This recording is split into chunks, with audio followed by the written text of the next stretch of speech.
The celebrated novel by Leo Tolstoy, Part 1. Chapter 1. Happy families are all alike. Every unhappy family is unhappy in its own way.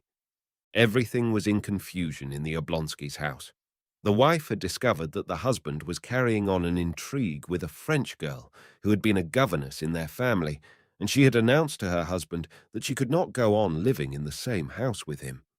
This position of affairs had now lasted 3 days, and not only the husband and wife themselves, but all the members of their family and household were painfully conscious of it. Every person in the house felt that there was no sense in their living together, and that the stray people brought together by chance in any inn had more in common with one another than they, the members of the family and household of the Oblonskys. The wife did not leave her own room. The husband had not been at home for 3 days.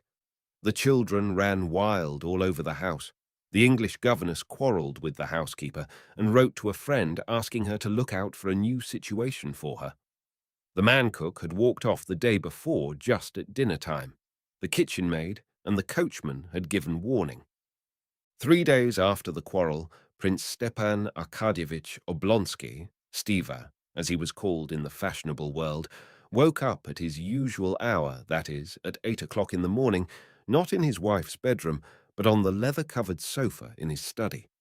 He turned over his stout, well-cared-for person on the springy sofa as though he would sink into a long sleep again.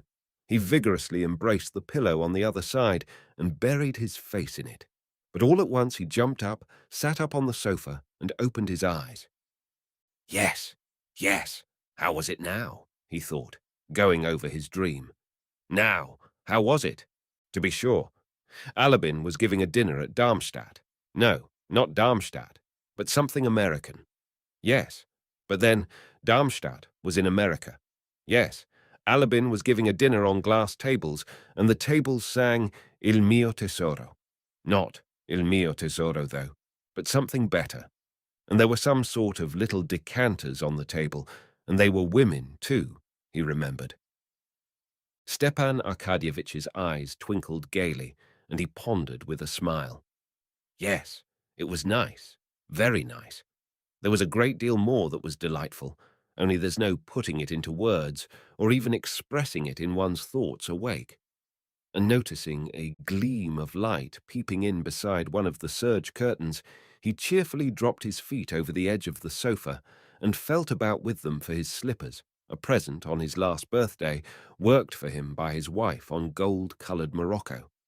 And, as he had done every day for the last 9 years, he stretched out his hand, without getting up, towards the place where his dressing gown always hung in his bedroom. And thereupon he suddenly remembered that he was not sleeping in his wife's room, but in his study, and why. The smile vanished from his face. He knitted his brows. Ooh, he muttered, recalling everything that had happened. And again, every detail of his quarrel with his wife was present to his imagination. All the hopelessness of his position, and worst of all, his own fault. Yes, she won't forgive me, and she can't forgive me. And the most awful thing about it is that it's all my fault, though I'm not to blame. That's the point of the whole situation, he reflected. Oh, he kept repeating in despair as he remembered the acutely painful sensations caused him by this quarrel. Most unpleasant of all was the first minute when, on coming, happy and good-humoured, from the theatre, with a huge pear in his hand for his wife, he had not found his wife in the drawing-room. To his surprise, had not found her in the study either, and saw her at last in her bedroom with the unlucky letter that revealed everything in her hand. She, his Dolly, forever fussing and worrying over household details, and limited in her ideas, as he considered, was sitting perfectly still with the letter in her hand, looking at him with an expression of horror, despair, and indignation. What's this? This? She asked, pointing to the letter. And at this recollection, Stepan Arkadyevitch, as is so often the case, was not so much annoyed at the fact itself as at the way in which he had met his wife's words. There happened to him at that instant what does happen to people when they are unexpectedly caught in something very disgraceful. He did not succeed in adapting his face to the position in which he was placed towards his wife by the discovery of his fault. Instead of being hurt, denying, defending himself, begging forgiveness, instead of remaining indifferent even, anything would have been better than what he did do. His face, utterly involuntarily, reflex spinal action, reflected Stepan Arkadyevitch, who was fond of physiology, utterly involuntarily assumed its habitual, good-humored, and therefore idiotic smile. This idiotic smile he could not forgive himself. Catching sight of that smile, Dolly shuddered as though at physical pain, broke out with her characteristic heat into a flood of cruel words, and rushed out of the room. Since then she had refused to see her husband. "It's that idiotic smile that's to blame for it all," thought Stepan Arkadyevitch. "But what's to be done? What's to be done?" he said to himself in despair, and found no answer.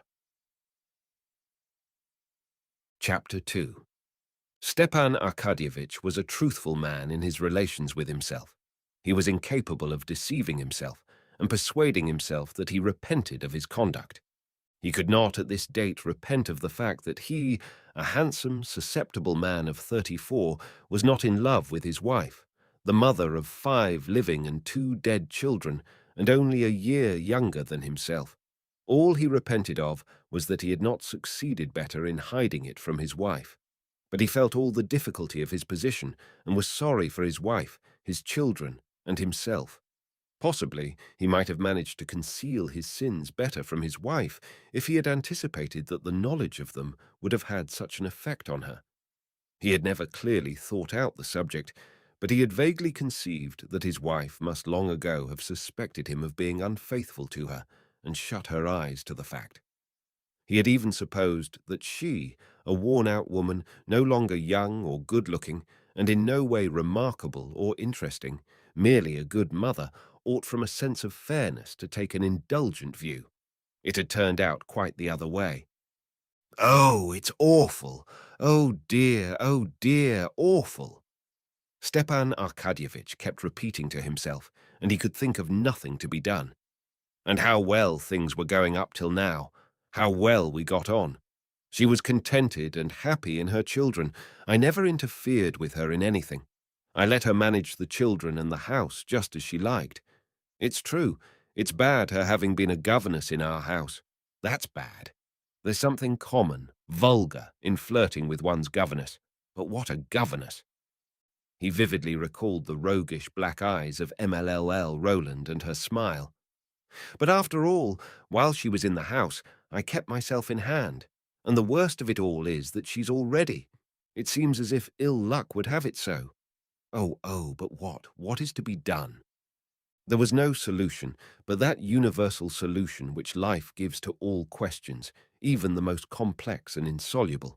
That answer is, one must live in the needs of the day, that is, forget oneself. To forget himself in sleep was impossible now, at least till night-time. He could not go back now to the music sung by the decanter women, so he must forget himself in the dream of daily life. "Then we shall see," Stepan Arkadyevitch said to himself, and getting up he put on a grey dressing-gown lined with blue silk, tied the tassels in a knot, and drawing a deep breath of air into his broad, bare chest, he walked to the window with his usual confident step, turning out his feet that carried his full frame so easily. He pulled up the blind and rang the bell loudly. It was at once answered by the appearance of an old friend, his, valet Matvey, carrying his clothes, his boots, and a telegram. Matvey was followed by the barber with all the necessaries for shaving. "Are there any papers from the office?" asked Stepan Arkadyevitch, taking the telegram and seating himself at the looking-glass. "On the table," replied Matvey, glancing with inquiring sympathy at his master. And after a short pause, he added with a sly smile, "They've sent from the carriage jobbers." Stepan Arkadyevitch made no reply. He merely glanced at Matvey in the looking-glass. In the glance, in which their eyes met in the looking-glass, it was clear that they understood one another. Stepan Arkadyevitch's eyes asked, "Why do you tell me that? Don't you know?" Matvey put his hands in his jacket pockets, thrust out one leg, and gazed silently, good-humouredly, with a faint smile at his master. I told them to come on Sunday. Until then, not to trouble you or themselves for nothing, he said. He had obviously prepared the sentence beforehand. Stepan Arkadyevitch saw Matvey wanted to make a joke and attract attention to himself. Tearing open the telegram, he read it through, guessing at the words, misspelt as they always are in telegrams, and his face brightened. Matvey, my sister Anna Arkadyevna will be here tomorrow, he said, checking for a minute the sleek, plump hand of the barber, cutting a pink path through his long, curly whiskers. Thank God, said Matvey, showing by this response that he, like his master, realized the significance of this arrival. That is, that Anna Arkadyevna, the sister he was so fond of, might bring about a reconciliation between husband and wife. Alone, or with her husband? Inquired Matvey. Stepan Arkadyevitch could not answer, as the barber was at work on his upper lip, and he raised one finger. Matvey nodded at the looking-glass. Alone. Is the room to be got ready upstairs? Inform Daria Alexandrovna, where she orders. Daria Alexandrovna, Matvey repeated, as though in doubt. Yes, inform her. Here, take the telegram, give it to her, and then do what she tells you. You want to try it on? Matvey understood, but he only said, Yes, sir. Stepan Arkadyevitch was already washed and combed and ready to be dressed when Matvey, stepping deliberately in his creaky boots, came back into the room with the telegram in his hand. The barber had gone. Daria Alexandrovna told me to inform you that she is going away. Let him do. That is you, as he likes, he said, laughing only with his eyes, and putting his hands in his pockets, he watched his master with his head on one side. Stepan Arkadyevitch was silent a minute. Then a good-humoured and rather pitiful smile showed itself on his handsome face. Eh, Matvey? He said, shaking his head. It's all right, sir. She will come round, said Matvey. Come round? Yes, sir. Do you think so? Who's there? Asked Stepan Arkadyevitch, hearing the rustle of a woman's dress at the door. It's I, said a firm, pleasant woman's voice, and the stern, pockmarked face of Matrona Filimonovna, the nurse, was thrust in at the doorway. Well, what is it, Matrona? Queried Stepan Arkadyevitch, going up to her at the door. Although Stepan Arkadyevitch was completely in the wrong as regards his wife, and was conscious of this himself, almost everyone in the house, even the nurse, Daria Alexandrovna's chief ally, was on his side. Well, what now? He asked disconsolately. Go to her, sir. Own your fault again. Maybe God will aid you. She is suffering so, it's sad to see her, and besides, everything in the house is topsy-turvy.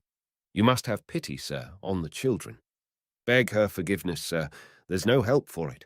One must take the consequences. But she won't see me. You do your part. God is merciful. Pray to God, sir. Pray to God. Come, that'll do. You can go, said Stepan Arkadyevitch, blushing suddenly. Well now, do dress me. He turned to Matvey and threw off his dressing gown decisively. Matvey was already holding up the shirt like a horse's collar, and blowing off some invisible speck, he slipped it with obvious pleasure over the well-groomed body of his master. Chapter 3. When he was dressed, Stepan Arkadyevitch sprinkled some scent on himself, pulled down his shirt cuffs, distributed into his pockets his cigarettes, pocketbook, matches, and watch with its double chain and seals, and shaking out his handkerchief, feeling himself clean, fragrant, healthy, and physically at ease. In spite of his unhappiness, he walked with a slight swing on each leg into the dining room, where coffee was already waiting for him, and beside the coffee, letters and papers from the office. He read the letters. One was very unpleasant, from a merchant who was buying a forest on his wife's property. To sell this forest was absolutely essential, but at present, until he was reconciled with his wife, the subject could not be discussed. The most unpleasant thing of all was that his pecuniary interests should in this way enter into the question of his reconciliation with his wife, and the idea that he might be led on by his interests, that he might seek a reconciliation with his wife on account of the sale of the forest, that idea hurt him. When he had finished his letters, Stepan Arkadyevitch moved the office papers close to him, rapidly looked through 2 pieces of business, made a few notes with a big pencil, and pushing away the papers, turned to his coffee. As he sipped his coffee, he opened a still damp morning paper and began reading it. Stepan Arkadyevitch took in and read a liberal paper, not an extreme one, but one advocating the views held by the majority. And in spite of the fact that science, art, and politics had no special interest for him, he firmly held those views on all these subjects which were held by the majority and by his paper, and he only changed them when the majority changed them, or more strictly speaking, he did not change them, but they imperceptibly changed of themselves within him. Stepan Arkadyevitch had not chosen his political opinions or his views. These political opinions and views had come to him of themselves, just as he did not choose the shapes of his hat and coat, but simply took those that were being worn. And for him, living in a certain society, owing to the need, ordinarily developed at years of discretion, for some degree of mental activity, to have views was just as indispensable as to have a hat. If there was a reason for his preferring liberal to conservative views, which were held also by many of his circle, it arose not from his considering liberalism more rational, but from its being in closer accordance with his manner of life. The Liberal party said that in Russia everything is wrong, and certainly Stepan Arkadyevitch had many debts and was decidedly short of money. The Liberal party said that marriage is an institution quite out of date, and that it needs reconstruction. And family life certainly afforded Stepan Arkadyevitch little gratification, and forced him into lying and hypocrisy, which was so repulsive to his nature. The Liberal party said, or rather allowed it to be understood, that religion is only a curb to keep in check the barbarous classes of the people, and Stepan Arkadyevitch could not get through even a short service without his legs aching from standing up, and could never make out what was the object of all the terrible and high-flown language about another world, when life might be so very amusing in this world.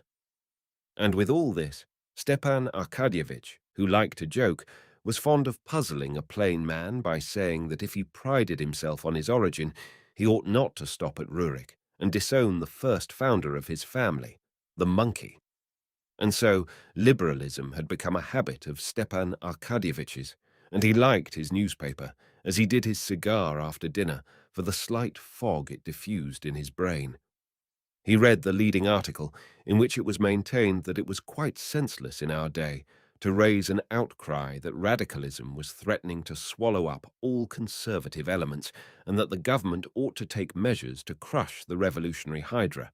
That, on the contrary, in our opinion, the danger lies not in that fantastic revolutionary hydra, but in the obstinacy of traditionalism clogging progress, etc., etc. He read another article, too, a financial one, which alluded to Bentham and Mill, and dropped some innuendos reflecting on the ministry. With his characteristic quick-wittedness, he caught the drift of each innuendo, divined whence it came, at whom and on what ground it was aimed, and that afforded him, as it always did, a certain satisfaction. But today, that satisfaction was embittered by Matrona Filimonovna's advice and the unsatisfactory state of the household. He read, too, that Count Beist was rumoured to have left for Wiesbaden, and that one need have no more grey hair, and of the sale of a light carriage, and of a young person seeking a situation. But these items of information did not give him, as usual, a quiet, ironical gratification. Having finished the paper, a second cup of coffee and a roll and butter, he got up, shaking the crumbs of the roll off his waistcoat, and squaring his broad chest, he smiled joyously. Not because there was anything particularly agreeable in his mind, the joyous smile was evoked by a good digestion. But this joyous smile at once recalled everything to him, and he grew thoughtful. 2 childish voices, Stepan Arkadyevitch recognized the voices of Grisha, his youngest boy, and Tanya, his eldest girl, were heard outside the door. They were carrying something and dropped it. "I told you not to sit passengers on the roof," said the little girl in English. "There, pick them up." Everything's in confusion, thought Stepan Arkadyevitch. There are the children running about by themselves. And going to the door, he called them. They threw down the box that represented a train and came in to their father. The little girl, her father's favorite, ran up boldly, embraced him, and hung laughingly on his neck, enjoying as she always did the smell of scent that came from his whiskers. At last the little girl kissed his face, which was flushed from his stooping posture and beaming with tenderness, loosed her hands, and was about to run away again, but her father held her back. "How is Mama?" he asked, passing his hand over his daughter's smooth, soft little neck. "Good morning," he said, smiling to the boy who had come up to greet him. He was conscious that he loved the boy less and always tried to be fair, but the boy felt it and did not respond with a smile to his father's chilly smile. "Mama? She is up," answered the girl. Stepan Arkadyevitch sighed. That means that she's not slept again all night, he thought. Well, is she cheerful? The little girl knew that there was a quarrel between her father and mother, and that her mother could not be cheerful, and that her father must be aware of this, and that he was pretending when he asked about it so lightly. And she blushed for her father. He at once perceived it, and blushed too. "I don't know," she said. She did not say we must do our lessons, but she said we were to go for a walk with Miss Hoole to Grandmamma's. "Well, go, Tanya, my darling."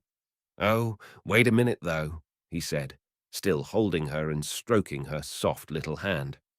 He took off the mantelpiece, where he had put it yesterday, a little box of sweets, and gave her two, picking out her favourites, a chocolate and a fondant. "For Grisha," said the little girl, pointing to the chocolate. "Yes, yes." And still stroking her little shoulder, he kissed her on the roots of her hair and neck, and let her go. "The carriage is ready," said Matvey, "but there's someone to see you with a petition." "Been here long?" asked Stepan Arkadyevitch. "Half an hour." "How many times have I told you to tell me at once?" "One must let you drink your coffee in peace, at least," said Matvey, in the affectionately gruff tone with which it was impossible to be angry. "Well, show the person up at once," said Oblonsky, frowning with vexation. The petitioner, the widow of a staff captain Karenina, came with a request impossible and unreasonable, but Stepan Arkadyevitch, as he generally did, made her sit down, heard her to the end attentively without interrupting her, and gave her detailed advice as to how and to whom to apply, and even wrote her, in his large, sprawling, good and legible hand, a confident and fluent little note to a personage who might be of use to her. Having got rid of the staff captain's widow, Stepan Arkadyevitch took his hat and stopped to recollect whether he had forgotten anything. It appeared that he had forgotten nothing except what he wanted to forget, his wife. "Ah, yes." He bowed his head, and his handsome face assumed a harassed expression. "To go, or not to go," he said to himself, and an inner voice told him he must not go, that nothing could come of it but falsity, that to amend, to set right their relations was impossible, because it was impossible to make her attractive again and able to inspire love, or to make him an old man, not susceptible to love. Except deceit and lying nothing could come of it now, and deceit and lying were opposed to his nature. "It must be some time, though. It can't go on like this," he said, trying to give himself courage. He squared his chest, took out a cigarette, took 2 whiffs at it, flung it into a mother-of-pearl ashtray, and with rapid steps walked through the drawing-room and opened the other door into his wife's bedroom. Chapter 4. Darya Alexandrovna, in a dressing jacket, and with her now scanty, once luxuriant and beautiful hair, fastened up with hairpins on the nape of her neck, with a sunken, thin face, and large, startled eyes, which looked prominent from the thinness of her face, was standing among a litter of all sorts of things scattered all over the room before an open bureau from which she was taking something. Hearing her husband's steps, she stopped, looking towards the door and trying assiduously to give her features a severe and contemptuous expression. She felt she was afraid of him and afraid of the coming interview. She was just attempting to do what she had attempted to do 10 times already in these last 3 days, to sort out the children's things and her own so as to take them to her mother's, and again she could not bring herself to do this. But now again, as each time before, she kept saying to herself that things cannot go on like this, that she must take some step to punish him, put him to shame, avenge on him some little part at least of the suffering he had caused her. She still continued to tell herself that she should leave him, but she was conscious that this was impossible. It was impossible because she could not get out of the habit of regarding him as her husband and loving him. Besides this, she realized that if even here in her own house she could hardly manage to look after her 5 children properly, they would be still worse off where she was going with them all. As it was, even in the course of these 3 days, the youngest was unwell from being given unwholesome soup, and the others had almost gone without their dinner the day before. She was conscious that it was impossible to go away, but cheating herself, she went on all the same, sorting out her things and pretending she was going. Seeing her husband, she dropped her hands into the drawer of the bureau as though looking for something, and only looked round at him when he had come quite up to her. But her face, to which she tried to give a severe and resolute expression, betrayed bewilderment and suffering. "Dolly," he said in a subdued and timid voice. He bent his head towards his shoulder and tried to look pitiful and humble, but for all that he was radiant with freshness and health. In a rapid glance, she scanned his figure that beamed with health and freshness. Yes, he is happy and content, she thought, while and that disgusting good nature, which everyone likes him for and praises. I hate that good nature of his, she thought. Her mouth stiffened, the muscles of the cheek contracted on the right side of her pale, nervous face. "What do you want?" she said in a rapid, deep, unnatural voice. "Dolly," he repeated, with a quiver in his voice. "Anna is coming today." "Well, what is that to me? I can't see her," she cried. "But you must, really, Dolly." "Go away, go away, go away," she shrieked, not looking at him, as though this shriek were called up by physical pain. Stepan Arkadyevitch could be calm when he thought of his wife. He could hope that she would come round, as Matvey expressed it, and could quietly go on reading his paper and drinking his coffee. But when he saw her tortured, suffering face, heard the tone of her voice, submissive to fate and full of despair, there was a catch in his breath and a lump in his throat, and his eyes began to shine with tears. "My God, what have I done? Dolly, for God's sake! You know—" He could not go on. There was a sob in his throat. She shut the bureau with a slam and glanced at him. "Dolly, what can I say? One thing. Forgive. Remember. Cannot 9 years of my life atone for an instant?" She dropped her eyes and listened, expecting what he would say, as it were beseeching him in some way or other to make her believe differently. "Instant of passion?" he said, and would have gone on, but at that word, as at a pang of physical pain, her lips stiffened again, and again the muscles of her right cheek worked. "Go away! Go out of the room!" she shrieked, still more shrilly.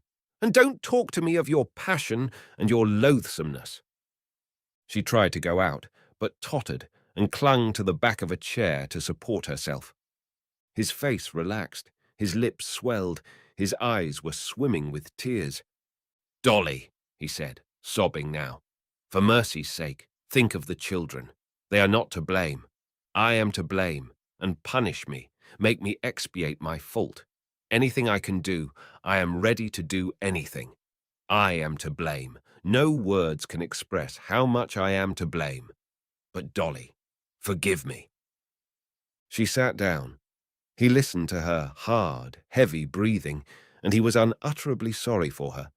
She tried several times to begin to speak, but could not. He waited.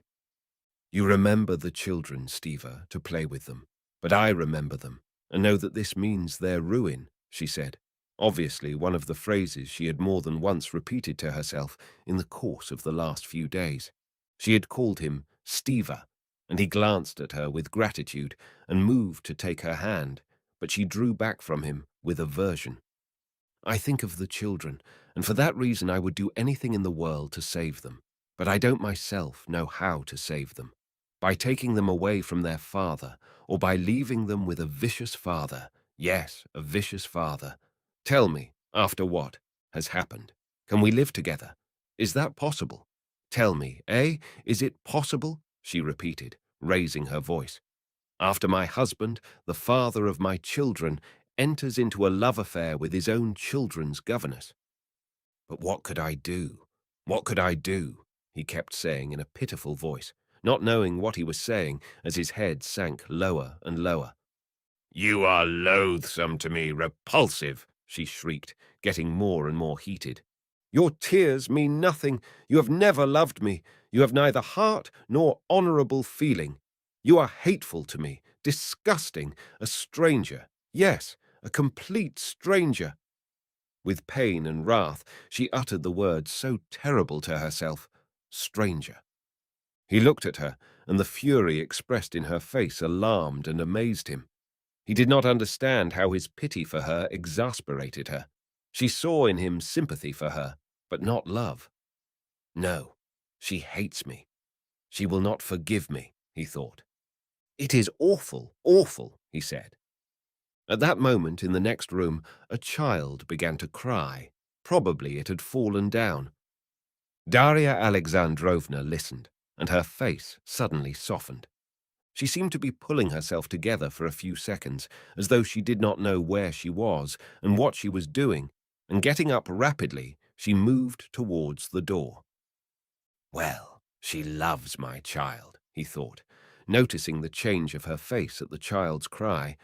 My child, how can she hate me? Dolly, one word more, he said, following her. If you come near me, I will call in the servants, the children. They may all know you are a scoundrel. I am going away at once, and you may live here with your mistress. And she went out, slamming the door. Stepan Arkadyevitch sighed, wiped his face, and with a subdued tread walked out of the room. Matvey says she will come round. But how? I don't see the least chance of it. Ah, oh, how horrible it is, and how vulgarly she shouted, he said to himself, remembering her shriek and the words, scoundrel and mistress. And very likely the maids were listening. Horribly vulgar, horrible.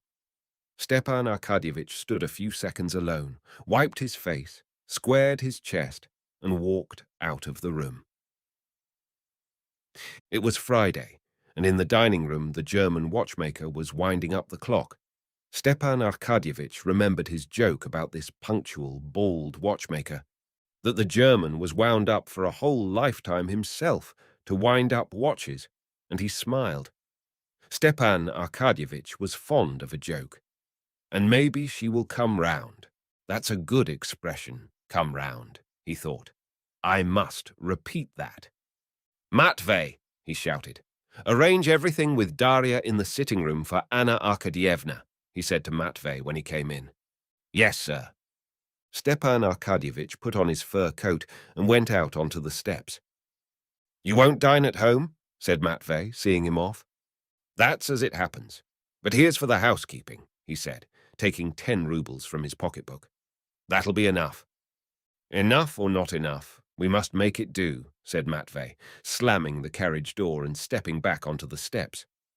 Darya Alexandrovna, meanwhile, having pacified the child, and knowing from the sound of the carriage that he had gone off, went back again to her bedroom. It was her solitary refuge from the household cares which crowded upon her directly she went out from it. Even now, in the short time she had been in the nursery, the English governess and Matrona Filimonovna had succeeded in putting several questions to her, which did not admit of delay, and which only she could answer. What were the children to put on for their walk? Should they have any milk? Should not a new cook be sent for?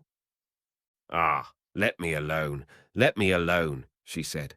And going back to her bedroom, she sat down in the same place as she had sat when talking to her husband, clasping tightly her thin hands with the rings that slipped down on her bony fingers, and fell to going over in her memory all the conversation.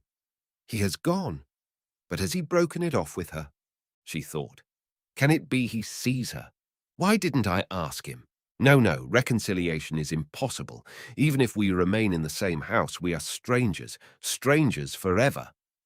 She repeated again with special significance the words so dreadful to her. And how I loved him! My God, how I loved him! How I loved him! And now don't I love him? Don't I love him more than before? The most horrible thing is, she began, but did not finish her thought, because Matrona Filimonovna put her head in at the door. Let us send for my brother, she said. He can get a dinner anyway, or we shall have the children getting nothing to eat till 6 again, like yesterday. Very well, I will come directly and see about it. But did you send for some new milk? And Darya Alexandrovna plunged into the duties of the day and drowned her grief in them for a time. Chapter 5. Stepan Arkadyevitch had learned easily at school, thanks to his excellent abilities, but he had been idle and mischievous, and therefore was one of the lowest in his class. But in spite of his habitually dissipated mode of life, his inferior grade in the service, and his comparative youth, he occupied the honorable and lucrative position of president of one of the government boards at Moscow. This post he had received through his sister Anna's husband, Alexei Alexandrovitch Karenin, who held one of the most important positions in the ministry to whose department the Moscow office belonged. But if Karenin had not got his brother-in-law this berth, then through 100 other personages, brothers, sisters, cousins, uncles, and aunts, Stiva Oblonsky would have received this post, or some other similar one, together with the salary of 6,000, absolutely needful for him, as his affairs, in spite of his wife's considerable property, were in an embarrassed condition. Half Moscow and Petersburg were friends and relations of Stepan Arkadyevitch. He was born in the midst of those who had been and are the powerful ones of this world. 1/3 of the men in the government, the older men, had been friends of his father's and had known him in petticoats. Another third were his intimate chums, and the remainder were friendly acquaintances. Consequently, the distributors of earthly blessings in the shape of places, rents, shares, and such were all his friends, and could not overlook one of their own set, and Oblonsky had no need to make any special exertion to get a lucrative post. He had only not to refuse things, not to show jealousy, not to be quarrelsome or take offence, all of which from his characteristic good nature he never did. It would have struck him as absurd if he had been told that he would not get a position with the salary he required, especially as he expected nothing out of the way. He only wanted what the men of his own age and standing did get, and he was no worse qualified for performing duties of the kind than any other man. Stepan Arkadyevitch was not merely liked by all who knew him for his good humour, but for his bright disposition and his unquestionable honesty. In him, in his handsome, radiant figure, his sparkling eyes, black hair and eyebrows, and the white and red of his face, there was something which produced a physical effect of kindliness and good humour on the people who met him. "Ah, Stiva, Oblonsky, here he is," was almost always said with a smile of delight on meeting him, even though it happened at times that after a conversation with him it seemed that nothing particularly delightful had happened. The next day, and the next, everyone was just as delighted at meeting him again. After filling for 3 years the post of president of one of the government boards at Moscow, Stepan Arkadyevitch had won the respect, as well as the liking, of his fellow officials, subordinates, and superiors, and all who had had business with him.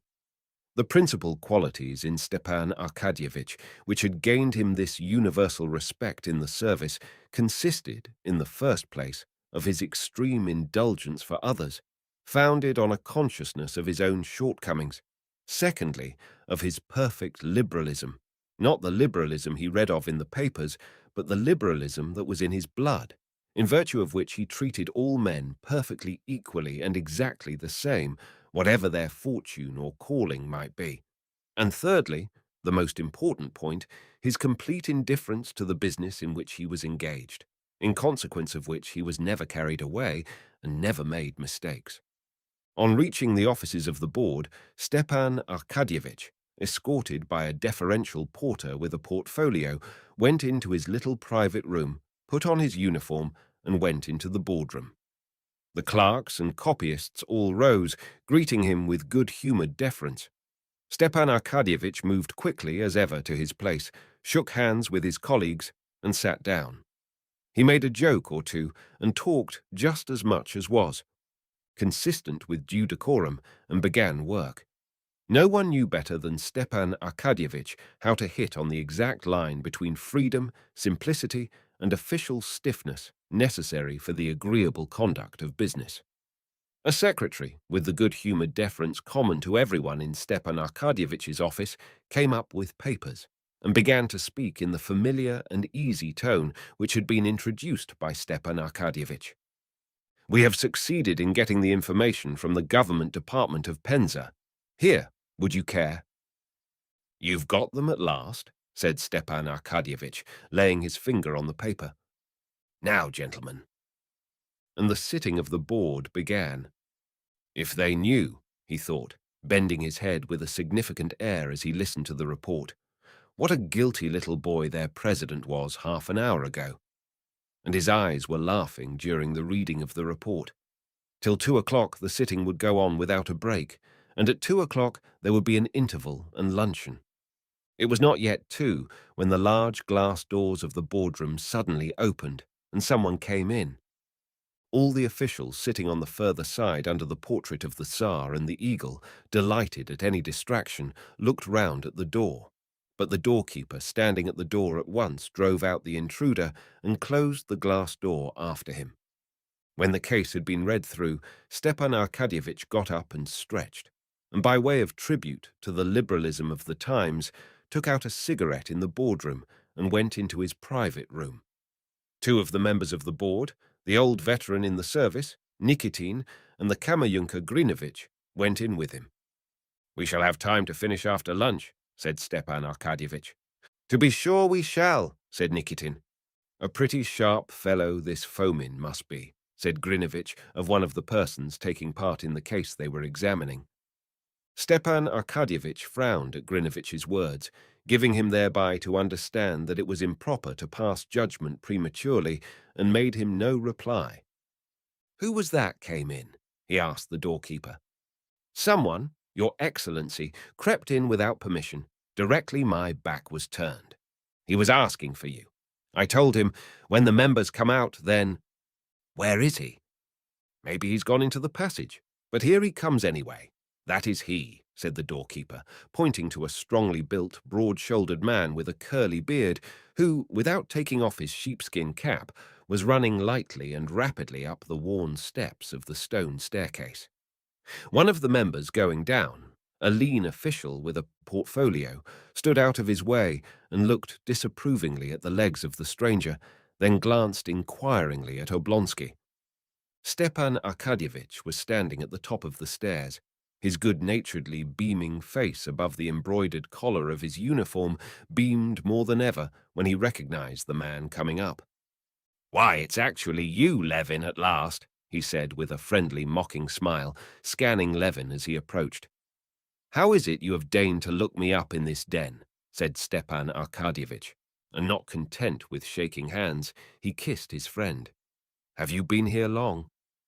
"I have just come, and very much wanted to see you," said Levin, looking shyly and at the same time angrily and uneasily around.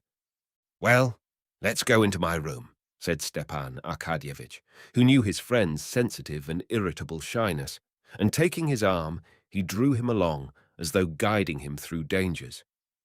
Stepan Arkadyevitch was on familiar terms with almost all his acquaintances, and called almost all of them by their Christian names: old men of 60, boys of 20, actors, ministers, merchants, and adjutant generals, so that many of his intimate chums were to be found at the extreme ends of the social ladder, and would have been very much surprised to learn that they had, through the medium of Oblonsky, something in common. He was the familiar friend of everyone with whom he took a glass of champagne, and he took a glass of champagne with everyone, and when in consequence he met any of his disreputable chums, as he used in joke to call many of his friends, in the presence of his subordinates, he well knew how, with his characteristic tact, to diminish the disagreeable impression made on them. Levin was not a disreputable chum, but Oblonsky, with his ready tact, felt that Levin fancied he might not care to show his intimacy with him before his subordinates, and so he made haste to take him off into his room. Levin was almost of the same age as Oblonsky. Their intimacy did not rest merely on champagne. Levin had been the friend and companion of his early youth. They were fond of one another in spite of the difference of their characters and tastes, as friends are fond of one another who have been together in early youth. But in spite of this, each of them, as is often the way with men who have selected careers of different kinds, though in discussion he would even justify the other's career, in his heart despised it. It seemed to each of them that the life he led himself was the only real life, and the life led by his friend was a mere phantasm. Oblonsky could not restrain a slight mocking smile at the sight of Levin. How often he had seen him come up to Moscow from the country where he was doing something, but what precisely Stepan Arkadyevitch could never quite make out, and indeed he took no interest in the matter. Levin arrived in Moscow always excited, and in a hurry, rather ill at ease and irritated by his own want of ease, and for the most part with a perfectly new, unexpected view of things. Stepan! Arkadyevitch laughed at this and liked it. In the same way, Levin, in his heart, despised the town mode of life of his friend and his official duties, which he laughed at and regarded as trifling. But the difference was that Oblonsky, as he was doing the same as everyone did, laughed complacently and good-humoredly, while Levin laughed without complacency and sometimes angrily. "We have long been expecting you," said Stepan Arkadyevitch, going into his room and letting Levin's hand go, as though to show that here all danger was over. "I am very, very glad to see you," he went on. "Well, how are you, eh? When did you come?" Levin was silent, looking at the unknown faces of Oblonsky's two companions, and especially at the hand of the elegant Grindvich, which had such long white fingers, such long yellow filbert-shaped nails, and such huge shining studs on the shirt cuff that apparently they absorbed all his attention and allowed him no freedom of thought. Oblonsky noticed this at once and smiled. "Ah, to be sure. Let me introduce you," he said. "My colleagues, Philip Ivanitch Nikitin, Mikhail Stanislavich Grinovich," and turning to Levin. "A district councillor, a modern district councilman, a gymnast who lifts 13 stone with one hand, a cattle breeder and sportsman, and my friend Konstantin Dmitrievich Levin, the brother of Sergei Ivanovich Koznishev." "Delighted," said the veteran. "I have the honor of knowing your brother, Sergei Ivanovich," said Grinovich, holding out his slender hand with its long nails. Levin frowned, shook hands coldly, and at once turned to Oblonsky. Though he had a great respect for his half-brother, an author well known to all Russia, he could not endure it when people treated him not as Konstantin Levin, but as the brother of the celebrated Koznishev. "No, I am no longer a district councillor. I have quarrelled with them all, and don't go to the meetings any more," he said, turning to Oblonsky. "You've been quick about it," said Oblonsky with a smile. "But how? Why?" "It's a long story. I will tell you some time," said Levin, but he began telling him at once. "Well, to put it shortly, I was convinced that nothing was really done by the district councils, or ever could be," he began, as though someone had just insulted him. "On one side, it's a plaything. They play at being a parliament, and I'm neither young enough nor old enough to find amusement in playthings. And on the other side," he stammered, "it's a means for the coterie of the district to make money. Formerly they had wardships, courts of justice. Now they have the district council, not in the form of bribes, but in the form of unearned salary," he said, as hotly as though someone of those present had opposed his opinion.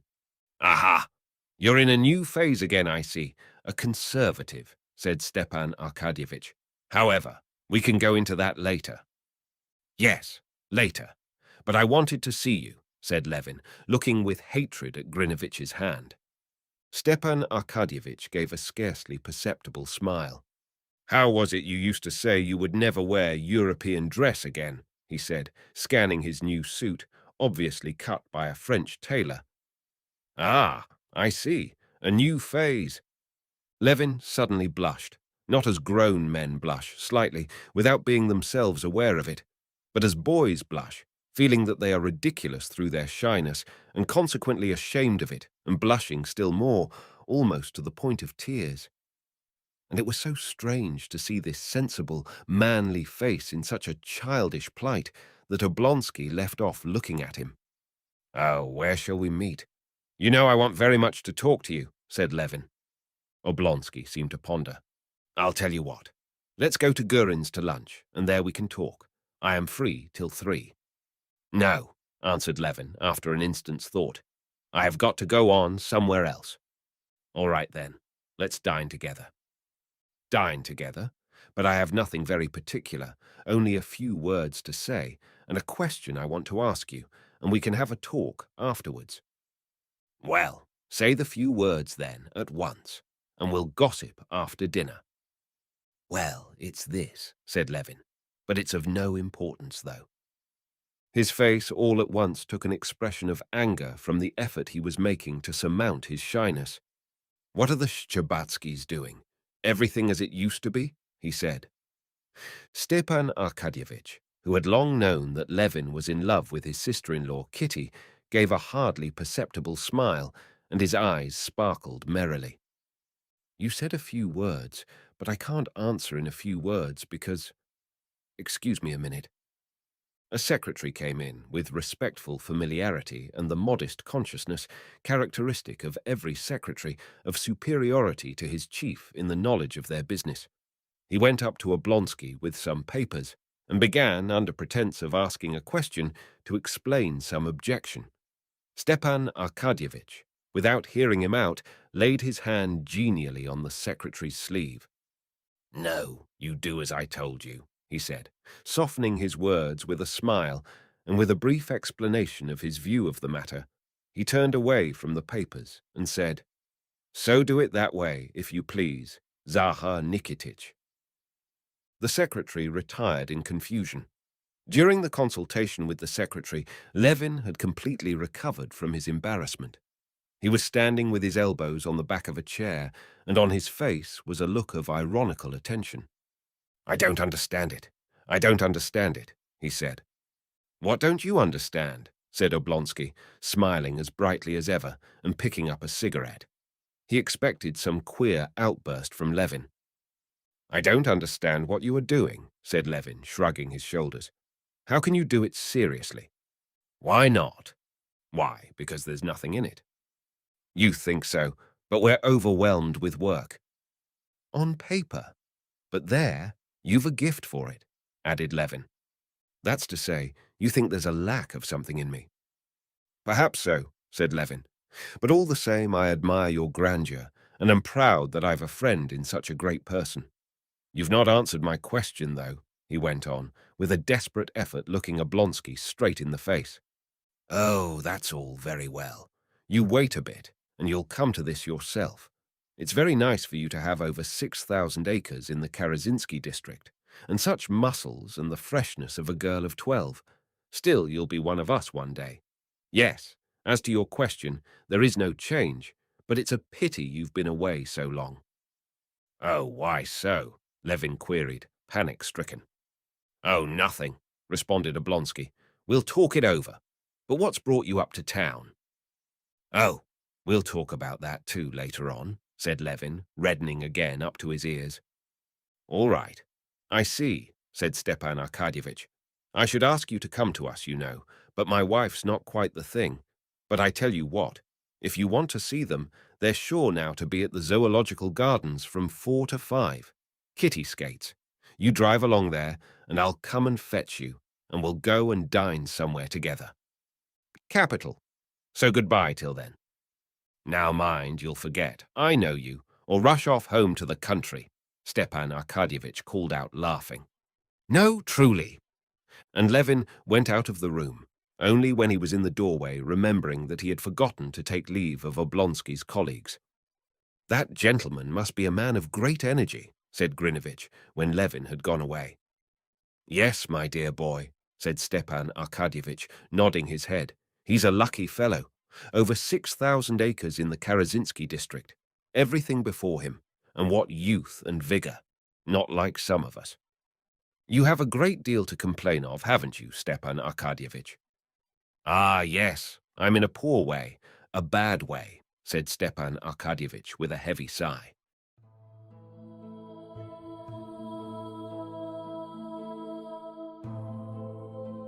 Leo Tolstoy's masterpiece. Chapter 6. When Oblonsky asked Levin what had brought him to town, Levin blushed and was furious with himself for blushing because he could not answer. I have come to make your sister-in-law an offer, though that was precisely what he had come for. The families of the Levins and the Shtcherbatskys were old, noble Moscow families and had always been on intimate and friendly terms. This intimacy had grown still closer during Levin's student days. He had both prepared for the university with the young Prince Shtcherbatsky, the brother of Kitty and Dolly, and had entered at the same time with him. In those days, Levin used often to be in the Shtcherbatskys' house, and he was in love with the Shtcherbatsky household. Strange as it may appear, it was with the household, the family, that Konstantin Levin was in love, especially with the feminine half of the household.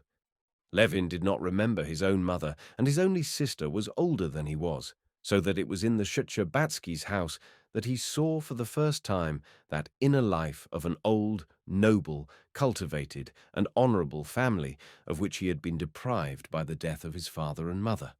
All the members of that family, especially the feminine half, were pictured by him, as it were, wrapped about with a mysterious, poetical veil, and he not only perceived no defects whatever in them, but under the poetical veil that shrouded them, he assumed the existence of the loftiest sentiments and every possible perfection. Why it was the three young ladies had one day to speak French and the next English. Why it was that at certain hours they played by turns on the piano, the sounds of which were audible in their brother's room above, where the students used to work. Why they were visited by those professors of French literature, of music, of drawing, of dancing, why at certain hours all the three young ladies, with Mademoiselle Linon, drove in the coach to the Tversky Boulevard, dressed in their satin cloaks, Dolly in a long one, Natalia in a half-long one, and Kitty in one so short that her shapely legs in tightly drawn red stockings were visible to all beholders. Why it was they had to walk about the Tversky Boulevard, escorted by a footman with a gold cockade in his hat. All this, and much more that was done in their mysterious world, he did not understand, but he was sure that everything that was done there was very good, and he was in love precisely with the mystery of the proceedings. In his student days he had all but been in love with the eldest, Dolly, but she was soon married to Oblonsky. Then he began being in love with the second. He felt, as it were, that he had to be in love with one of the sisters, only he could not quite make out which. But Natalia, too, had hardly made her appearance in the world when she married the diplomat Lvov. Kitty was still a child when Levin left the university. Young Shtcherbatsky went into the navy, was drowned in the Baltic, and Levin's relations with the Shtcherbatskys, in spite of his friendship with Oblonsky, became less intimate. But when early in the winter of this year Levin came to Moscow after a year in the country and saw the Shtcherbatskys, he realized which of the three sisters he was indeed destined to love. One would have thought that nothing could be simpler than for him, a man of good family, rather rich than poor, and 32 years old, to make the young Princess Shtcherbatskaya an offer of marriage. In all likelihood he would at once have been looked upon as a good match. But Levin was in love, and so it seemed to him that Kitty was so perfect in every respect that she was a creature far above everything earthly, and that he was a creature so low and so earthly that it could not even be conceived that other people and she herself could regard him as worthy of her. After spending 2 months in Moscow in a state of enchantment, seeing Kitty almost every day in society, into which he went so as to meet her, he abruptly decided that it could not be, and went back to the country. Levin's conviction that it could not be was founded on the idea that in the eyes of her family he was a disadvantageous and worthless match for the charming Kitty, and that Kitty herself could not love him. In her family's eyes he had no ordinary definite career and position in society, while his contemporaries by this time, when he was 32, were already one a colonel and another a professor, another director of a bank and railways, or president of a board like Oblonsky. But he knew very well how he must appear to others, was a country gentleman, occupied in breeding cattle, shooting game, and building barns. In other words, a fellow of no ability, who had not turned out well, and who was doing just what, according to the ideas of the world, is done by people fit for nothing else. The mysterious, enchanting Kitty herself could not love such an ugly person as he conceived himself to be, and above all such an ordinary, in no way striking person. Moreover, his attitude to Kitty in the past, the attitude of a grown-up person to a child, arising from his friendship with her brother, seemed to him yet another obstacle to love. An ugly, good-natured man, as he considered himself, might, he supposed, be liked as a friend. But to be loved with such a love as that with which he loved Kitty, one would need to be a handsome and still more a distinguished man. He had heard that women often did care for ugly and ordinary men, but he did not believe it, for he judged by himself, and he could not himself have loved any but beautiful, mysterious, and exceptional women. But after spending 2 months alone in the country, he was convinced that this was not one of those passions of which he had had experience in his early youth, that this feeling gave him not an instant's rest, that he could not live without deciding the question, would she or would she not be his wife, and that his despair had arisen only from his own imaginings, that he had no sort of proof that he would be rejected. And he had now come to Moscow with a firm determination to make an offer and get married if he were accepted. Or he could not conceive what would become of him if he were rejected. Chapter 7. On arriving in Moscow by a morning train, Levin had put up at the house of his elder half-brother, Koznishev. After changing his clothes, he went down to his brother's study, intending to talk to him at once about the object of his visit and to ask his advice. But his brother was not alone. With him there was a well-known professor of philosophy, who had come from Kharkov expressly to clear up a difference that had arisen between them on a very important philosophical question. The professor was carrying on a hot crusade against materialists. Sergei Koznishev had been following this crusade with interest, and after reading the professor's last article, he had written him a letter stating his objections. He accused the professor of making too great concessions to the materialists, and the professor had promptly appeared to argue the matter out. The point in discussion was the question then in vogue: is there a line to be drawn between psychological and physiological phenomena in man? And if so, where? Sergei Ivanovitch met his brother with the smile of chilly friendliness he always had for everyone, and introducing him to the professor, went on with the conversation. A little man in spectacles with a narrow forehead tore himself from the discussion for an instant to greet Levin, and then went on talking without paying any further attention to him. Levin sat down to wait till the professor should go, but he soon began to get interested in the subject under discussion. Levin had come across the magazine articles about which they were disputing and had read them, interested in them as a development of the first principles of science, familiar to him as a natural science student at the university. But he had never connected these scientific deductions as to the origin of man as an animal, as to reflex action, biology, and sociology, with those questions as to the meaning of life and death to himself, which had of late been more and more often in his mind.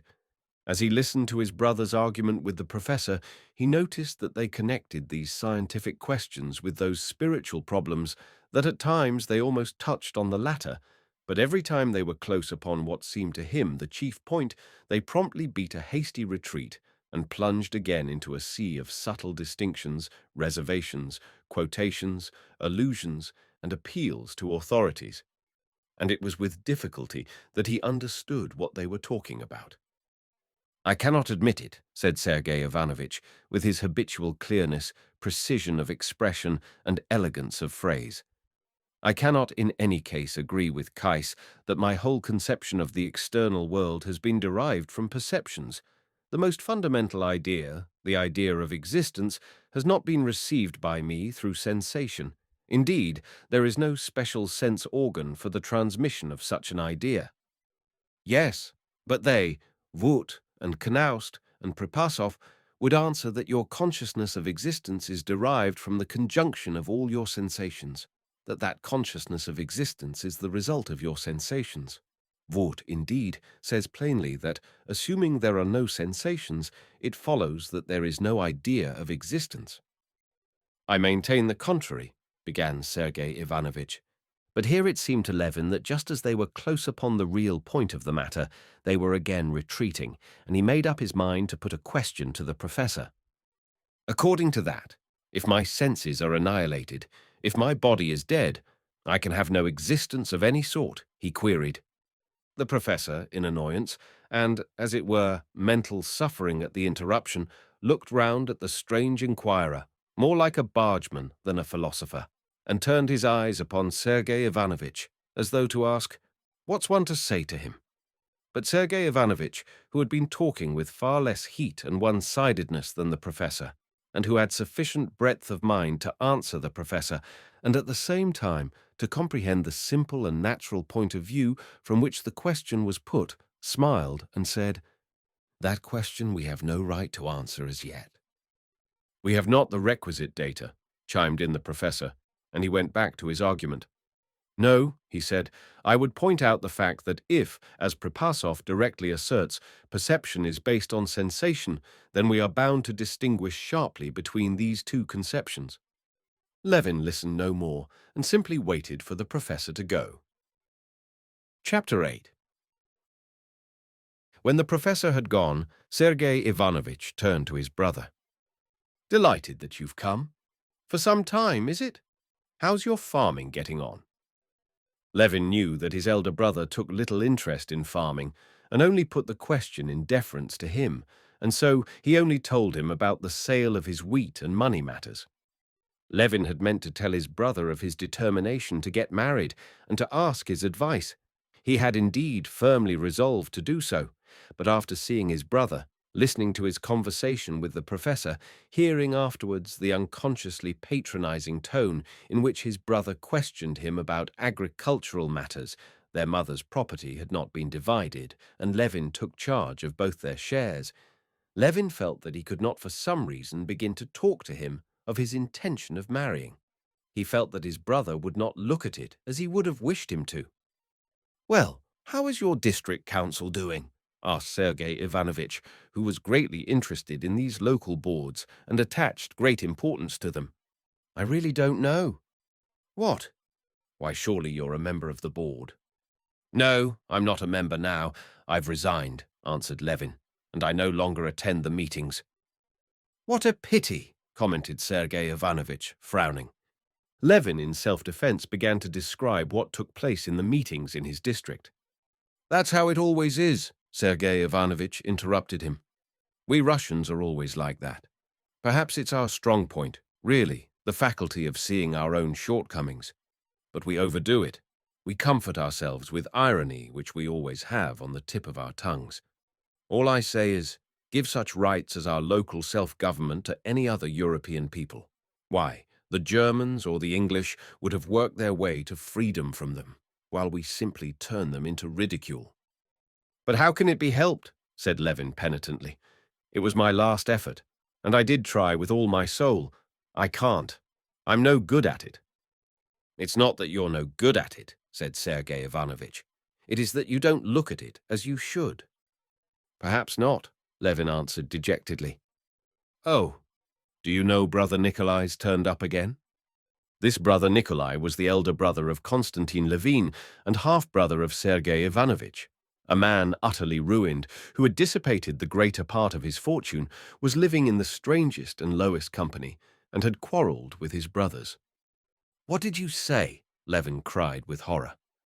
How do you know? Prokofy saw him in the street. Here in Moscow. Where is he? Do you know? Levin got up from his chair, as though on the point of starting off at once. I'm sorry I told you, said Sergei Ivanovitch, shaking his head at his younger brother's excitement.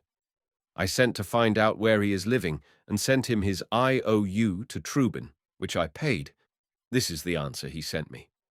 And Sergei Ivanovitch took a note from under a paperweight and handed it to his brother. Levin read in the queer, familiar handwriting, I humbly beg you to leave me in peace. That's the only favor I ask of my gracious brothers. Nikolai Levin.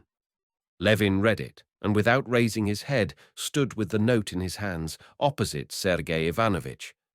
There was a struggle in his heart between the desire to forget his unhappy brother for the time and the consciousness that it would be base to do so. He obviously wants to offend me, pursued Sergei Ivanovitch, but he cannot offend me, and I should have wished with all my heart to assist him, but I know it's impossible to do that. Yes, yes, repeated Levin. I understand and appreciate your attitude to him, but I shall go and see him. If you want to, do. But I shouldn't advise it, said Sergei Ivanovitch. As regards myself, I have no fear of your doing so. He will not make you quarrel with me. But for your own sake, I should say you would do better not to go. You can't do him any good. Still, do as you please. Very likely I can't do any good, but I feel, especially at such a moment, but that's another thing. I feel I could not be at peace.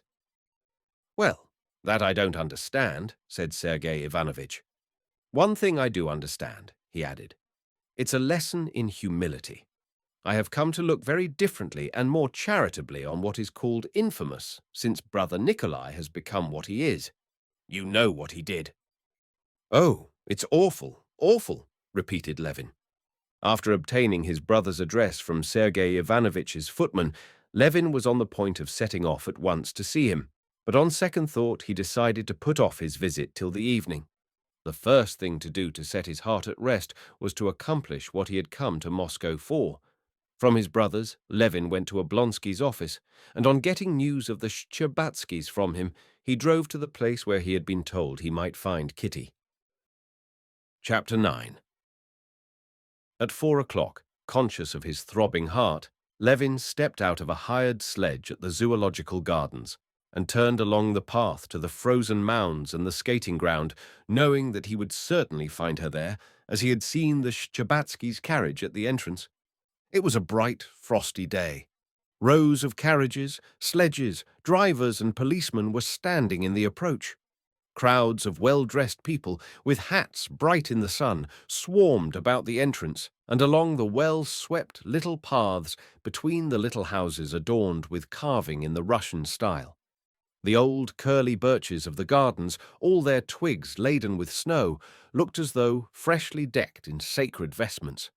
He walked along the path towards the skating ground and kept saying to himself, You mustn't be excited. You must be calm. What's the matter with you? What do you want? Be quiet, stupid, he conjured his heart. And the more he tried to compose himself, the more breathless he found himself. An acquaintance met him and called him by his name, but Levin did not even recognize him. He went towards the mounds, whence came the clank of the chains of sledges as they slipped down or were dragged up, the rumble of the sliding sledges and the sounds of merry voices. He walked on a few steps, and the skating ground lay open before his eyes, and at once, amidst all the skaters, he knew her. He knew she was there by the rapture and the terror that seized on his heart. She was standing talking to a lady at the opposite end of the ground. There was apparently nothing striking either in her dress or her attitude, but for Levin she was as easy to find in that crowd as a rose among nettles. Everything was made bright by her. She was the smile that shed light on all round her. Is it possible I can go over there on the ice? Go up to her, he thought. The place where she stood seemed to him a holy shrine, unapproachable, and there was one moment when he was almost retreating, so overwhelmed was he with terror. He had to make an effort to master himself and to remind himself that people of all sorts were moving about her, and that he too might come there to skate. He walked down for a long while, avoiding looking at her as at the sun, but seeing her as one does the sun, without looking. On that day of the week and at that time of day, people of one set, all acquainted with one another, used to meet on the ice. There were crack skaters there, showing off their skill, and learners clinging to chairs with timid, awkward movements, boys and elderly people skating with hygienic motives. They seemed to Levin an elect band of blissful beings because they were here, near her. All the skaters, it seemed, with perfect self-possession, skated towards her, skated by her, even spoke to her, and were happy, quite apart from her, enjoying the capital ice and the fine weather. Nikolai Shchebatsky, Kitty's cousin, in a short jacket and tight trousers, was sitting on a garden seat with his skates on. Seeing Levin, he shouted to him, "Ah, the first skater in Russia. Been here long? First-rate ice. Do put your skates on." "I haven't got my skates," Levin answered, marveling at this boldness and ease in her presence, and not for 1 second losing sight of her, though he did not look at her. He felt as though the sun were coming near him. She was in a corner, and turning out her slender feet in their high boots with obvious timidity, she skated towards him. A boy in Russian dress, desperately waving his arms and bowed down to the ground, overtook her. She skated a little uncertainly. Taking her hands out of the little muff that hung on a cord, she held them ready for emergency, and looking towards Levin, whom she had recognized, she smiled at him and at her own fears. When she had got round the turn, she gave herself a push-off with one foot and skated straight up to Shchebatsky. Clutching at his arm, she nodded, smiling, to Levin. She was more splendid than he had imagined her. When he thought of her, he could call up a vivid picture of her to himself, especially the charm of that little fair head, so freely set on the shapely girlish shoulders and so full of childish brightness and good humour. The childishness of her expression, together with the delicate beauty of her figure, made up her special charm, and that he fully realized. But what always struck him in her as something unlooked for was the expression of her eyes, soft, serene, and truthful, and above all, her smile, which always transported Levin to an enchanted world, where he felt himself softened and tender, as he remembered himself in some days of his early childhood. "Have you been here long?" she said, giving him her hand. "Thank you," she added, as he picked up the handkerchief that had fallen out of her muff. I've not long. Yesterday. I mean today. I arrived," answered Levin, in his emotion not at once understanding her question. "I was meaning to come and see you," he said, and then, recollecting with what intention he was trying to see her, he was promptly overcome with confusion and blushed. "I didn't know you could skate, and skate so well." She looked at him earnestly, as though wishing to make out the cause of his confusion. "Your praise is worth having. The tradition is kept up here that you are the best of skaters," she said, with her little black-gloved hand brushing a grain of hoarfrost off her muff. "Yes, I used once to skate with passion. I wanted to reach perfection." "You do everything with passion, I think," she said, smiling. "I should so like to see how you skate. Put on skates and let us skate together." "Skate together? Can that be possible?" thought Levin, gazing at her. "I'll put them on directly," he said, and he went off to get skates. "It's a long while since we've seen you here, sir," said the attendant, supporting his foot and screwing on the heel of the skate. "Except you, there's none of the gentlemen first-rate skaters."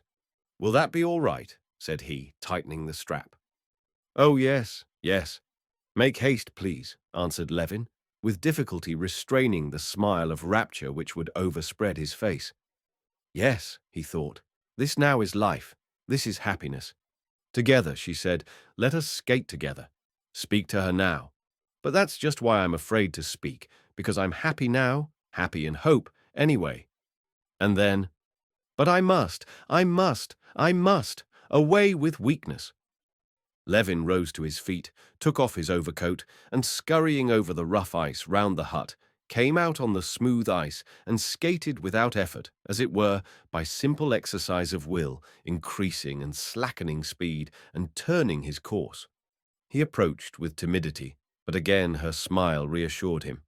She gave him her hand, and they set off side by side, going faster and faster.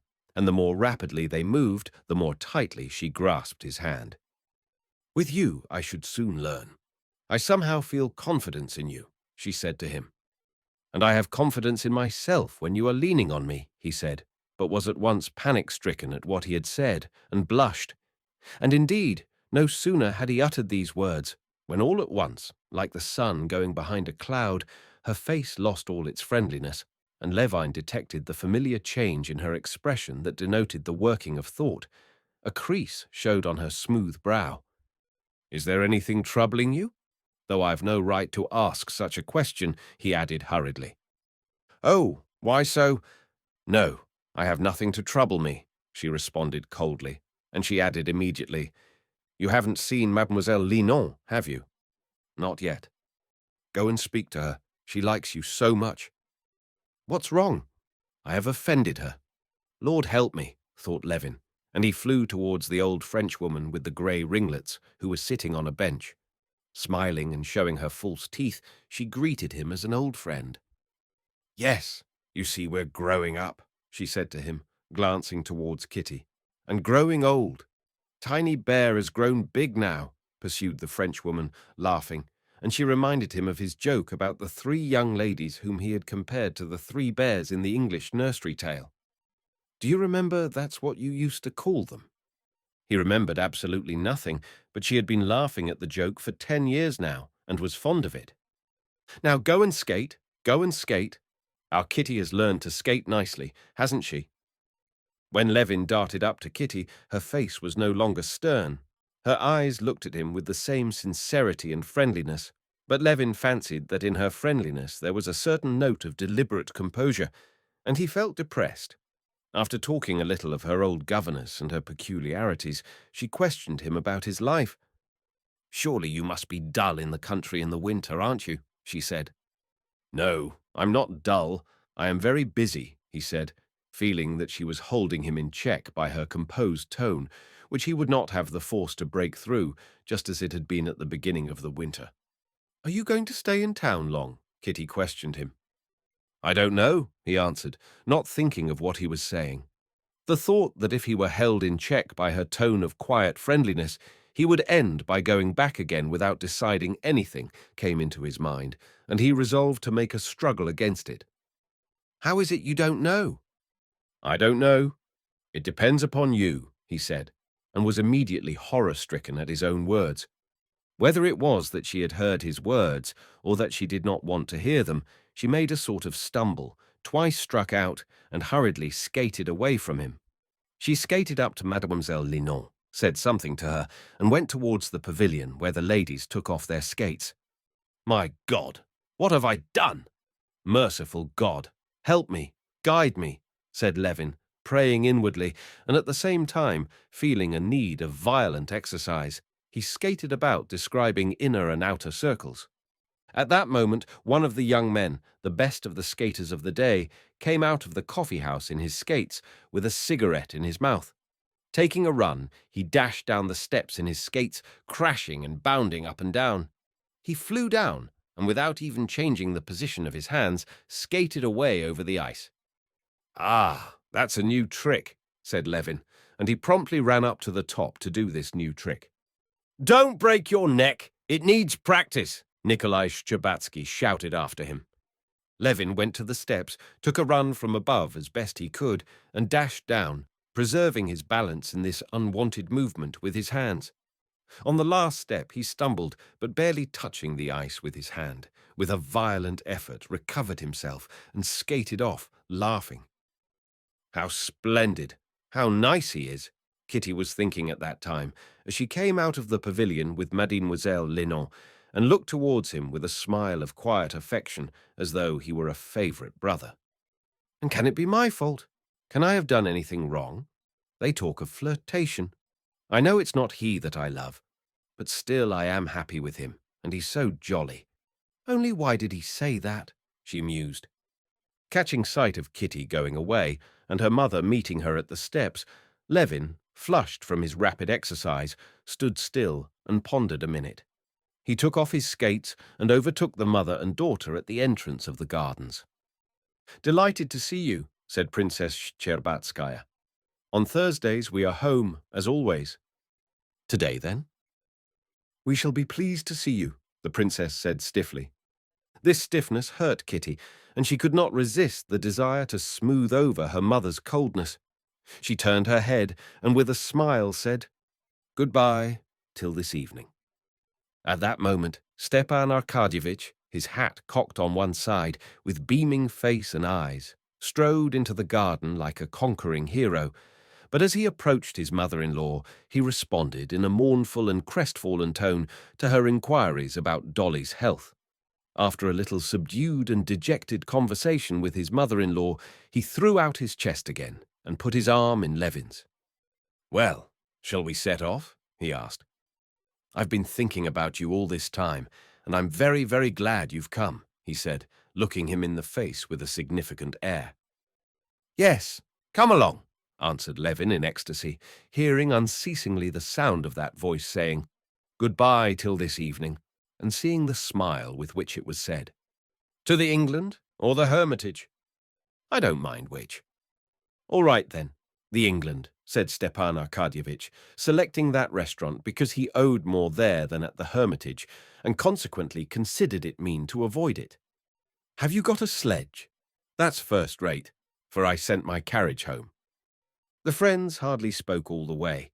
Levin was wondering what that change in Kitty's expression had meant, and alternately assuring himself that there was hope, and falling into despair, seeing clearly that his hopes were insane, and yet all the while he felt himself quite another man, utterly unlike what he had been before her smile, and those words, "Goodbye till this evening." Stepan Arkadyevitch was absorbed during the drive in composing the menu of the dinner. "You like turbot, don't you?" he said to Levin as they were arriving. "Eh?" responded Levin. "Turbot? Yes, I'm awfully fond of turbot." Chapter 10. When Levin went into the restaurant with Oblonsky, he could not help noticing a certain peculiarity of expression, as it were, a restrained radiance, about the face and whole figure of Stepan Arkadyevitch. Oblonsky took off his overcoat, and with his hat over one ear walked into the dining room, giving directions to the Tatar waiters, who were clustered about him in evening coats, bearing napkins. Bowing to right and left to the people he met, and here as everywhere joyously greeting acquaintances, he went up to the sideboard for a preliminary appetizer of fish and vodka, and said to the painted Frenchwoman decked in ribbons, lace, and ringlets, behind the counter, something so amusing that even that Frenchwoman was moved to genuine laughter. Levin, for his part, refrained from taking any vodka simply because he felt such a loathing of that Frenchwoman, all made up, it seemed, of false hair, poudre de riz, and vinaigre de toilette. He made haste to move away from her as from a dirty place. His whole soul was filled with memories of Kitty, and there was a smile of triumph and happiness shining in his eyes. "This way, Your Excellency, please. Your Excellency won't be disturbed here," said a particularly pertinacious, white-headed old Tatar with immense hips and coat-tails gaping widely behind. "Walk in, Your Excellency," he said to Levin, by way of showing his respect to Stepan Arkadyevitch, being attentive to his guest as well. Instantly flinging a fresh cloth over the round table under the bronze chandelier, though it already had a tablecloth on it, he pushed up velvet chairs and came to a standstill before Stepan Arkadyevitch with a napkin and a bill of fare in his hands, awaiting his commands. "If you prefer it, Your Excellency, a private room will be free directly. Prince Golistin with a lady. Fresh oysters have come in." "Ah, oysters." Stepan Arkadyevitch became thoughtful. "How if we were to change our program, Levin?" he said, keeping his finger on the bill of fare, and his face expressed serious hesitation. "Are the oysters good?" "Mind now." "They're Flensburg, Your Excellency. We've no Ostend." "Flensburg will do, but are they fresh?" "Only arrived yesterday." "Well, then, how if we were to begin with oysters, and so change the whole program, eh?" "It's all the same to me. I should like cabbage soup and porridge better than anything, but of course there's nothing like that here." "Porridge à la Russe, Your Honor would like," said the Tatar, bending down to Levin like a nurse speaking to a child. "No, Joking apart, whatever you choose is sure to be good. I've been skating, and I'm hungry. And don't imagine," he added, detecting a look of dissatisfaction on Oblonsky's face, "that I shan't appreciate your choice. I'm fond of good things." "I should hope so. After all, it's one of the pleasures of life," said Stepan Arkadyevitch. "Well then, my friend, you give us 2, or better say 3, dozen oysters, clear soup with vegetables." "Printanière," prompted the Tatar. But Stepan Arkadyevitch apparently did not care to allow him the satisfaction of giving the French names of the dishes. "With vegetables in it, you know. Then turbot with thick sauce. Then roast beef, and mind it's good. Yes, and capons, perhaps. And then sweets." The Tatar, recollecting that it was Stepan Arkadyevitch's way not to call the dishes by the names in the French bill of fare, did not repeat them after him, but could not resist rehearsing the whole menu to himself according to the bill. Soupe printanière, turbot, sauce Beaumarchais, poulard à l'estragon, macédoine de fruits, etc. And then instantly, as though worked by springs, laying down one bound bill of fare, he took up another, the list of wines, and submitted it to Stepan Arkadyevitch. "What shall we drink?" "What you like, only not too much." "Champagne," said Levin. "What? To start with? You're right, though, I dare say. Do you like the white seal?" "Cachet blanc," prompted the Tatar. "Very well, then. Give us that brand with the oysters, and then we'll see." "Yes, sir." "And what table wine?" "You can give us Nuits. Oh, no, better the classic Chablis." "Yes, sir. And your cheese, your excellency?" "Oh, yes, Parmesan. Or would you like another?"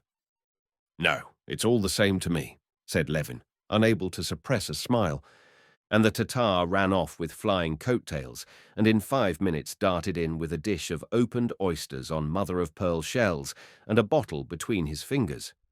Stepan Arkadyevitch crushed the starchy napkin, tucked it into his waistcoat, and settling his arms comfortably, started on the oysters. "Not bad," he said, stripping the oysters from the pearly shell with a silver fork and swallowing them one after another. "Not bad," he repeated, turning his dewy, brilliant eyes from Levin to the Tatar. Levin ate the oysters indeed, though white bread and cheese would have pleased him better. But he was admiring Oblonsky. Even the Tatar, uncorking the bottle and pouring the sparkling wine into the delicate glasses, glanced at Stepan Arkadyevitch and settled his white cravat with a perceptible smile of satisfaction.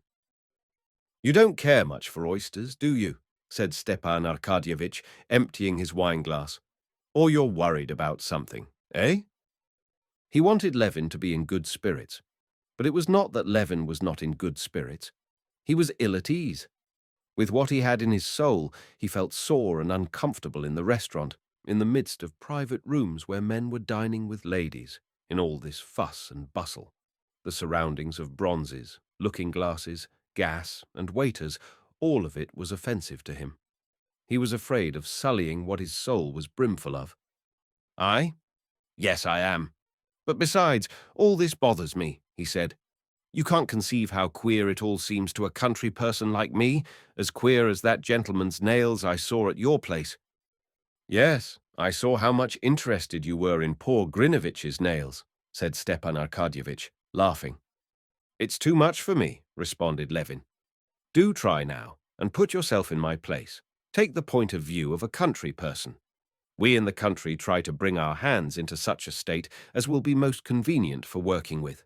So we cut our nails, sometimes we turn up our sleeves, and here people purposely let their nails grow as long as they will, and link on small saucers by way of studs, so that they can do nothing with their hands." Stepan Arkadyevitch smiled gaily. "Oh, yes, that's just a sign that he has no need to do coarse work. His work is with the mind." "Maybe. But still it's queer to me.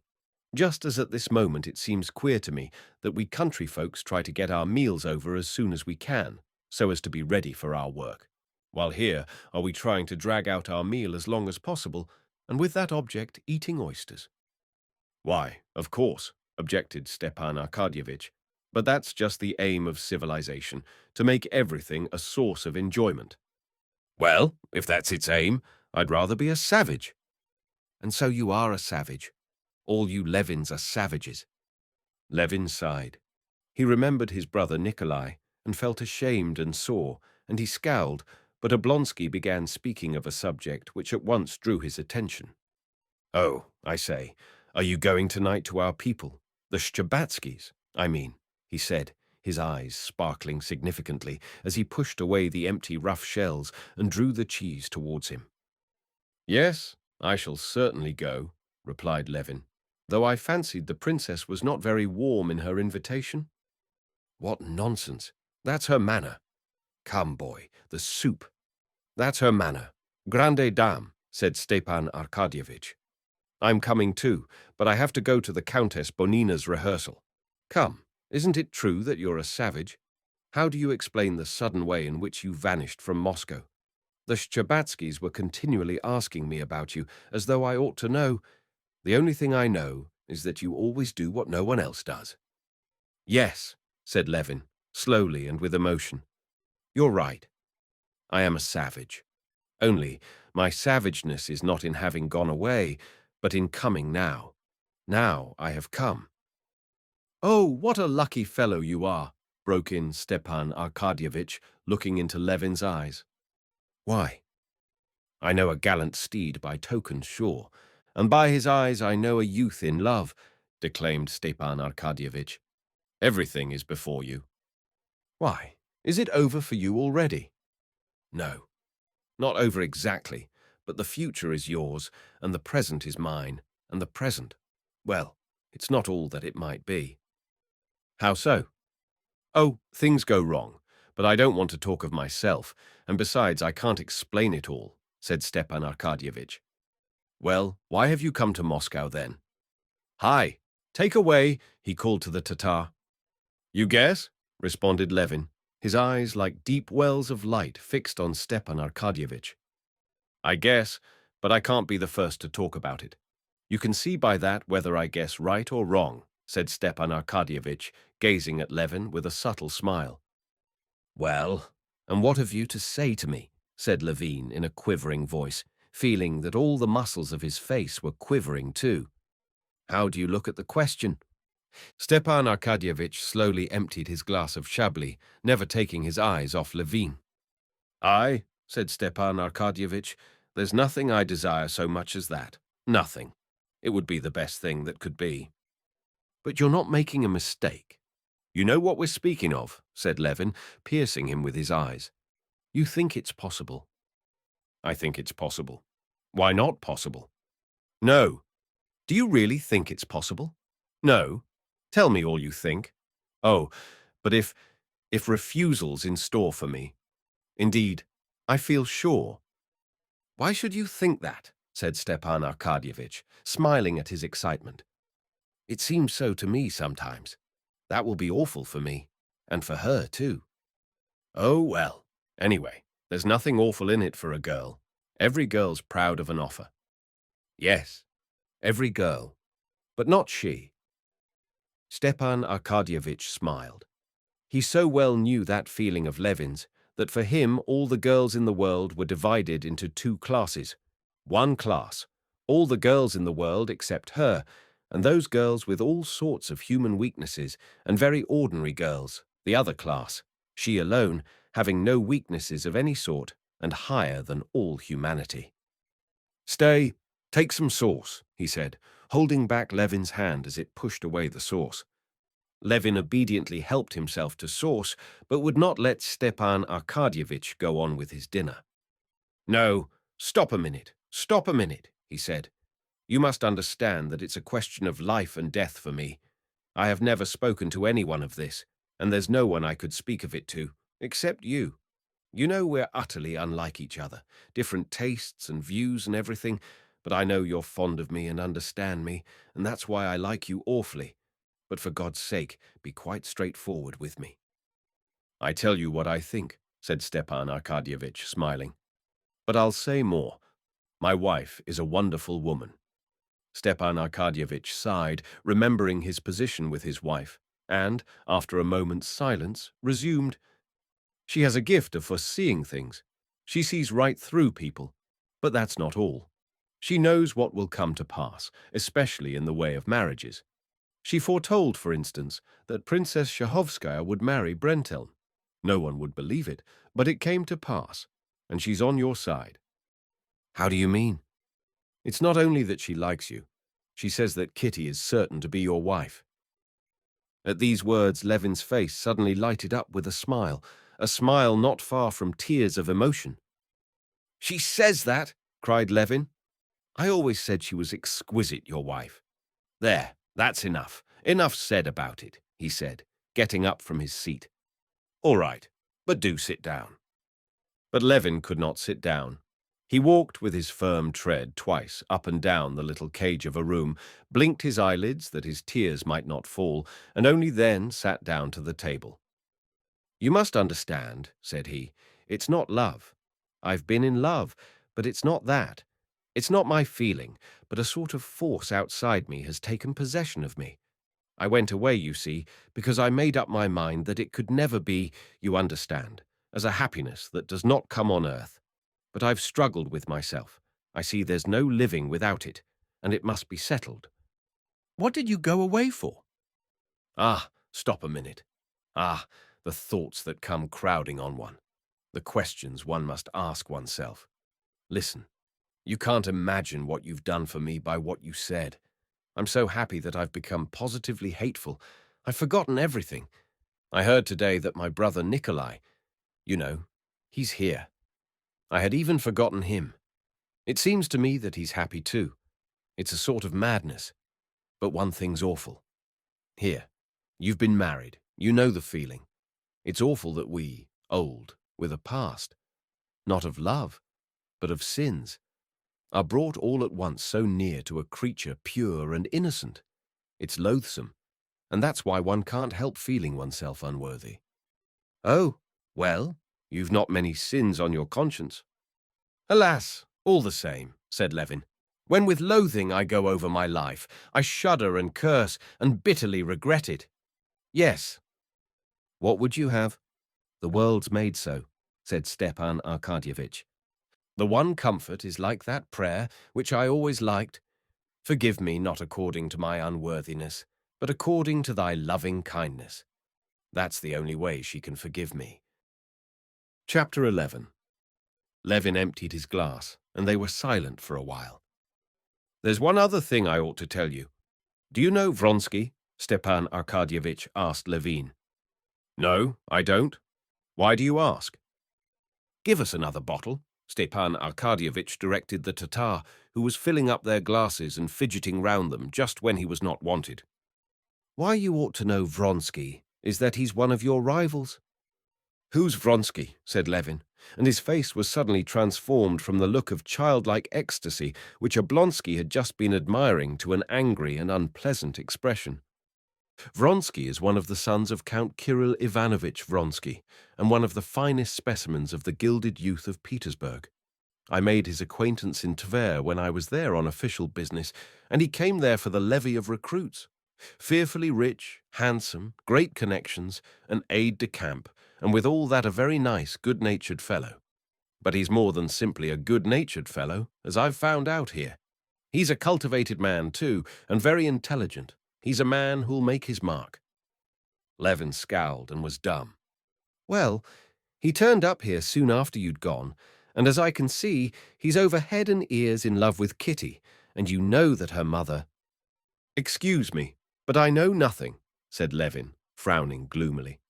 And immediately he recollected his brother Nikolai and how hateful he was to have been able to forget him.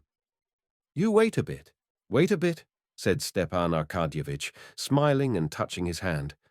"I've told you what I know, and I repeat that in this delicate and tender matter, as far as one can conjecture, I believe the chances are in your favor." Levin dropped back in his chair. His face was pale. "But I would advise you to settle the thing as soon as may be," pursued Oblonsky, filling up his glass. "No, thanks. I can't drink any more," said Levin, pushing away his glass. "I shall be drunk. Come, tell me, how are you getting on? he went on, obviously anxious to change the conversation. One word more. In any case, I advise you to settle the question soon. Tonight I don't advise you to speak, said Stepan Arkadyevitch. Go round tomorrow morning, make an offer in due form, and God bless you. Oh, do you still think of coming to me for some shooting? Come next spring, do, said Levin. Now his whole soul was full of remorse that he had begun this conversation with Stepan Arkadyevitch. A feeling such as his was profaned by talk of the rivalry of some Petersburg officer, of the suppositions and the counsels of Stepan Arkadyevitch. Stepan Arkadyevitch smiled. He knew what was passing in Levin's soul. I'll come some day, he said. But women, my boy, they're the pivot everything turns upon. Things are in a bad way with me, very bad, and it's all through women. Tell me frankly now, he pursued, picking up a cigar and keeping one hand on his glass. Give me your advice. Why? What is it? I'll tell you. Suppose you're married, you love your wife, but you're fascinated by another woman. Excuse me, but I'm absolutely unable to comprehend how, just as I can't comprehend how I could now, after my dinner, go straight to a baker's shop and steal a roll. Stepan Arkadyevitch's eyes sparkled more than usual. Why not? A roll will sometimes smell so good one can't resist it. Himmlisch ist's, wenn ich bezwungen, meine irdische Begier. Aber doch wenn's nicht gelungen, hatte ich auch recht hübsch Pläsier. As he said this, Stepan Arkadyevitch smiled subtly. Levin, too, could not help smiling. Yes, but joking apart, resumed Stepan Arkadyevitch, you must understand that the woman is a sweet, gentle, loving creature, poor and lonely, and has sacrificed everything. Now, when the thing's done, don't you see, can one possibly cast her off? Even supposing one parts from her, so as not to break up one's family life, still, can one help feeling for her, setting her on her feet, softening her lot? Well, you must excuse me there. You know, to me, all women are divided into two classes. At least no, truer to say, there are women, and there are. I've never seen exquisite fallen beings, and I never shall see them. But such creatures as that painted Frenchwoman at the counter with the ringlets are vermin to my mind, and all fallen women are the same. But the Magdalene? Ah, drop that. Christ would never have said those words if he had known how they would be abused. Of all the gospel, those words are the only ones remembered. However, I'm not saying so much what I think as what I feel. I have a loathing for fallen women. You're afraid of spiders, and I of these vermin. Most likely you've not made a study of spiders and don't know their character, and so it is with me. It's very well for you to talk like that. It's very much like that gentleman in Dickens who used to fling all difficult questions over his right shoulder. But to deny the facts is no answer. What's to be done? You tell me that. What's to be done? Your wife gets older while you're full of life. Before you've time to look round, you feel that you can't love your wife with love, however much you may esteem her. And then all at once love turns up, and you're done for. Done for, Stepan Arkadyevitch said with weary despair. Levin half smiled. Yes, you're done for, resumed Oblonsky. But what's to be done? Don't steal rolls. Stepan Arkadyevitch laughed outright. Oh, moralist, but you must understand, there are two women. One insists only on her rights, and those rights are your love, which you can't give her, and the other sacrifices everything for you and asks for nothing. What are you to do? How are you to act? There's a fearful tragedy in it. If you care for my profession of faith as regards that, I'll tell you that I don't believe there was any tragedy about it, and this is why. To my mind, love, both the sorts of love, which you remember Plato defines in his banquet, served as the test of men. Some men only understand one sort, and some only the other. And those who only know the non-Platonic love have no need to talk of tragedy. In such love, there can be no sort of tragedy. I'm much obliged for the gratification, my humble respects. That's all the tragedy. And in Platonic love, there can be no tragedy, because in that love all is clear and pure, because... At that instant, Levin recollected his own sins and the inner conflict he had lived through, and he added unexpectedly, "But perhaps you are right. Very likely.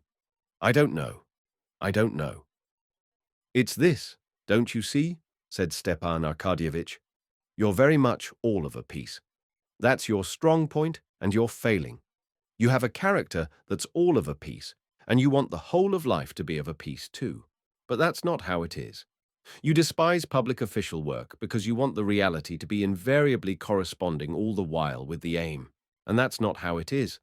You want a man's work too, always to have a defined aim, and love and family life always to be undivided. And that's not how it is.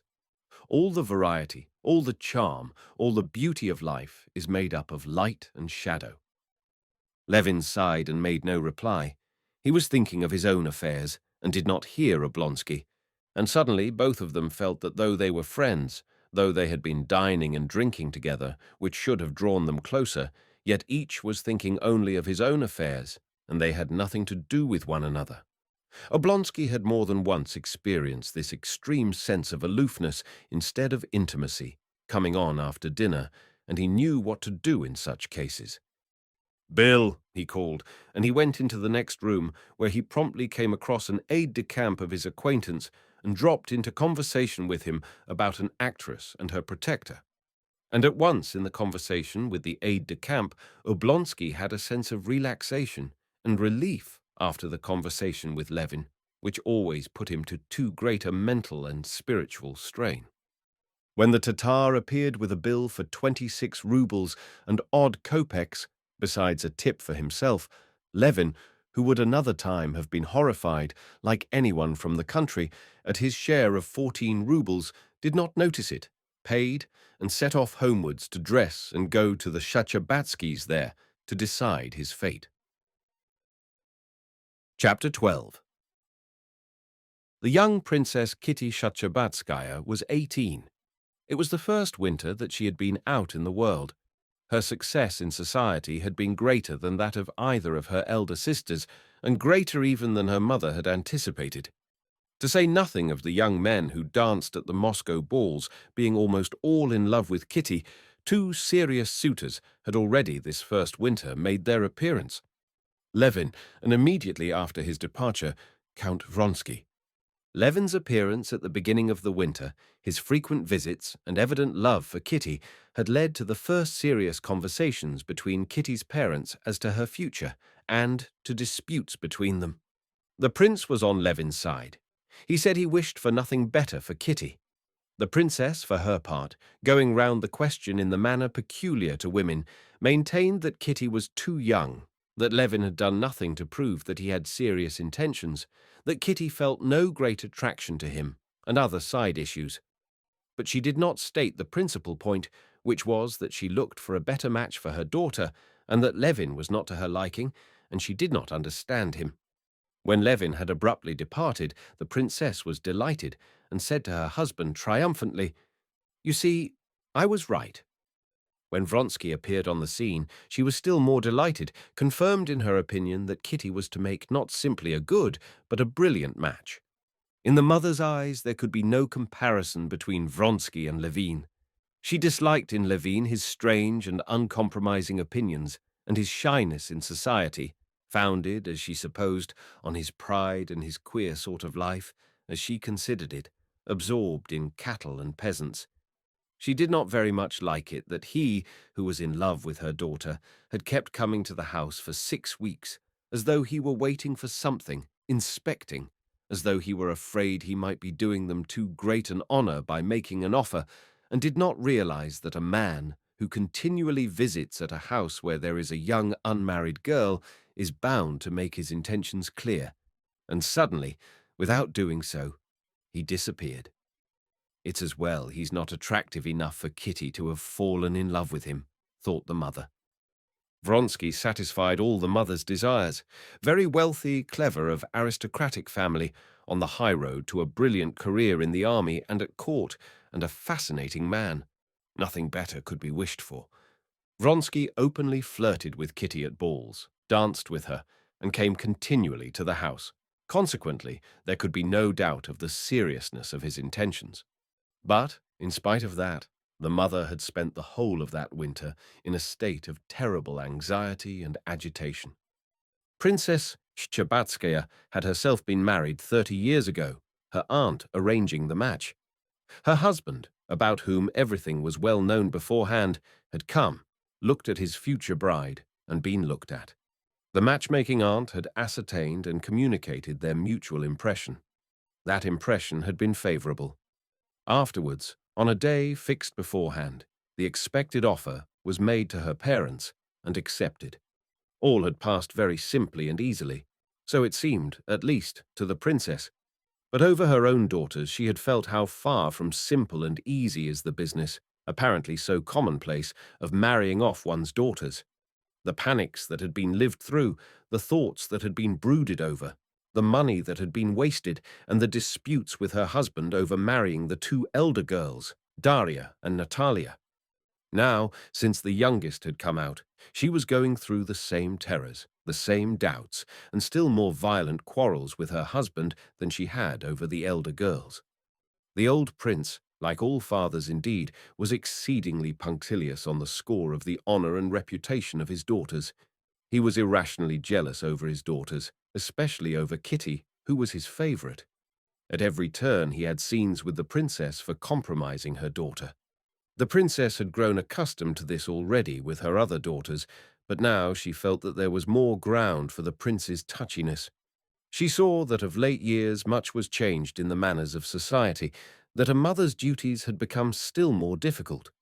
She saw that girls of Kitty's age formed some sort of clubs, went to some sort of lectures, mixed freely in men's society, drove about the streets alone, many of them did not curtsy.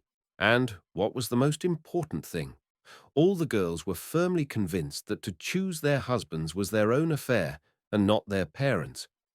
Marriages aren't made nowadays as they used to be, was thought and said by all these young girls, and even by their elders. But how marriages were made now, the princess could not learn from anyone. The French fashion of the parents arranging their children's future was not accepted. It was condemned. The English fashion of the complete independence of girls was also not accepted and not possible in Russian society. The Russian fashion of matchmaking by the offices of intermediate persons was for some reason considered unseemly. It was ridiculed by everyone and by the princess herself. But how girls were to be married and how parents were to marry them, no one knew. Everyone with whom the princess had chanced to discuss the matter said the same thing. Mercy on us, it's high time in our day to cast off all that old-fashioned business.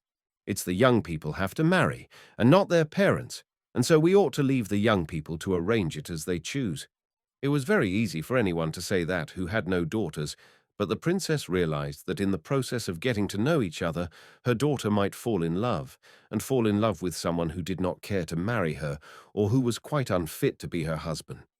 And, however much it was instilled into the princess that in our times young people ought to arrange their lives for themselves, she was unable to believe it, just as she would have been unable to believe that, at any time whatever, the most suitable playthings for children 5 years old ought to be loaded pistols. And so the princess was more uneasy over Kitty than she had been over her elder sisters. Now she was afraid that Vronsky might confine himself to simply flirting with her daughter. She saw that her daughter was in love with him, but tried to comfort herself with the thought that he was an honorable man and would not do this.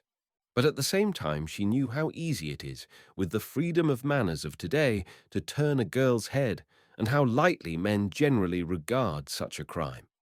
The week before, Kitty had told her mother of a conversation she had with Vronsky during a mazurka. This conversation had partly reassured the princess, but perfectly at ease she could not be. Vronsky had told Kitty that both he and his brother were so used to obeying their mother that they never made up their minds to any important undertaking without consulting her. And just now I am impatiently awaiting my mother's arrival from Petersburg as peculiarly fortunate, he told her. Kitty had repeated this without attaching any significance to the words, but her mother saw them in a different light. She knew that the old lady was expected from day to day, that she would be pleased at her son's choice, and she felt it strange that he should not make his offer through fear of vexing his mother.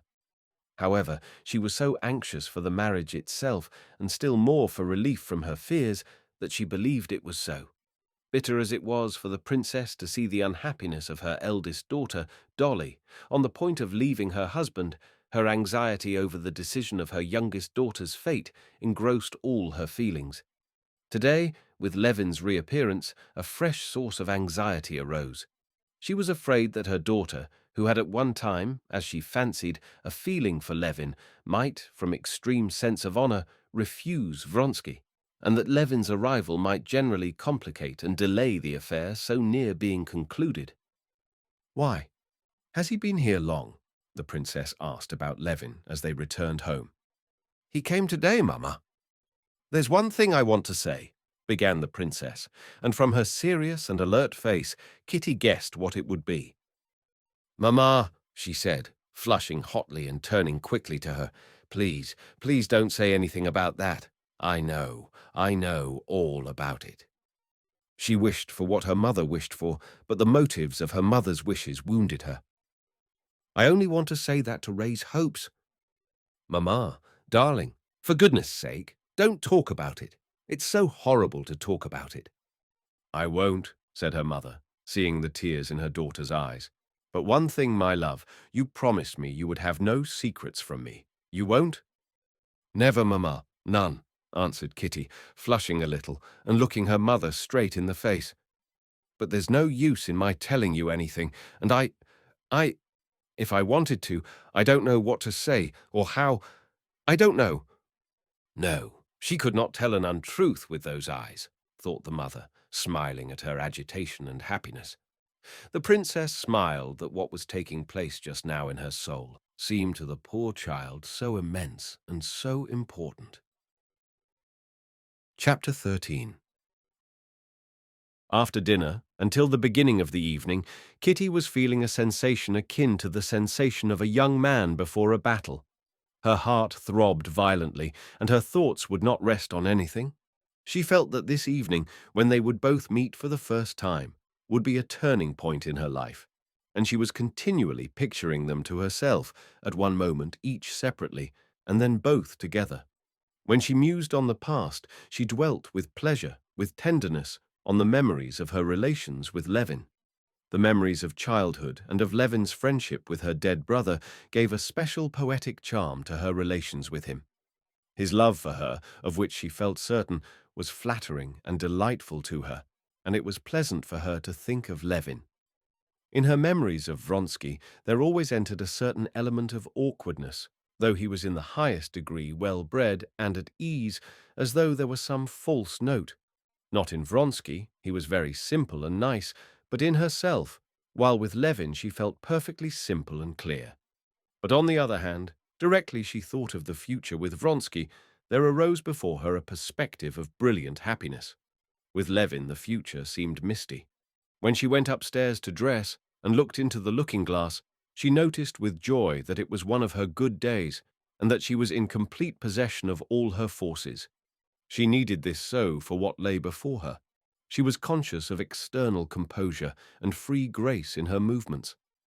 At 7:30 she had only just gone down into the drawing-room when the footman announced, "Konstantin Dmitrievich Levin." The princess was still in her room, and the prince had not come in. So it is to be, thought Kitty, and all the blood seemed to rush to her heart.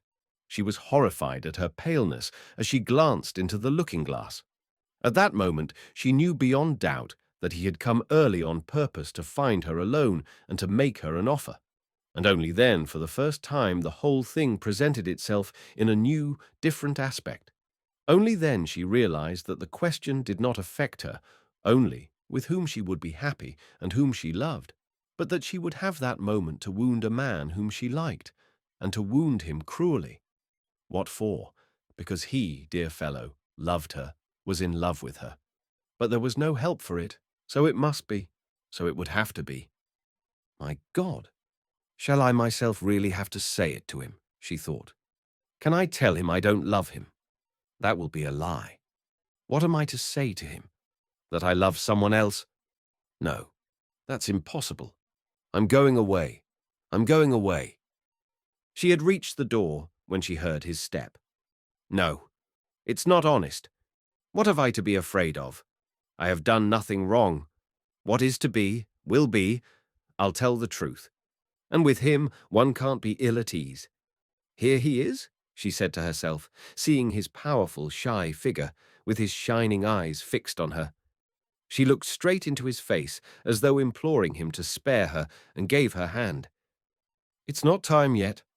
I think I'm too early," he said, glancing round the empty drawing room.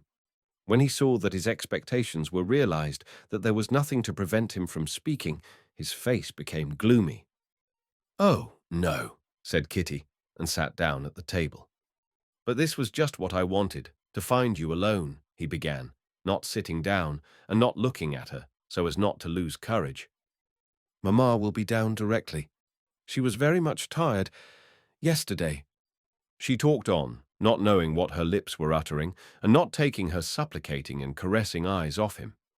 He glanced at her. She blushed and ceased speaking.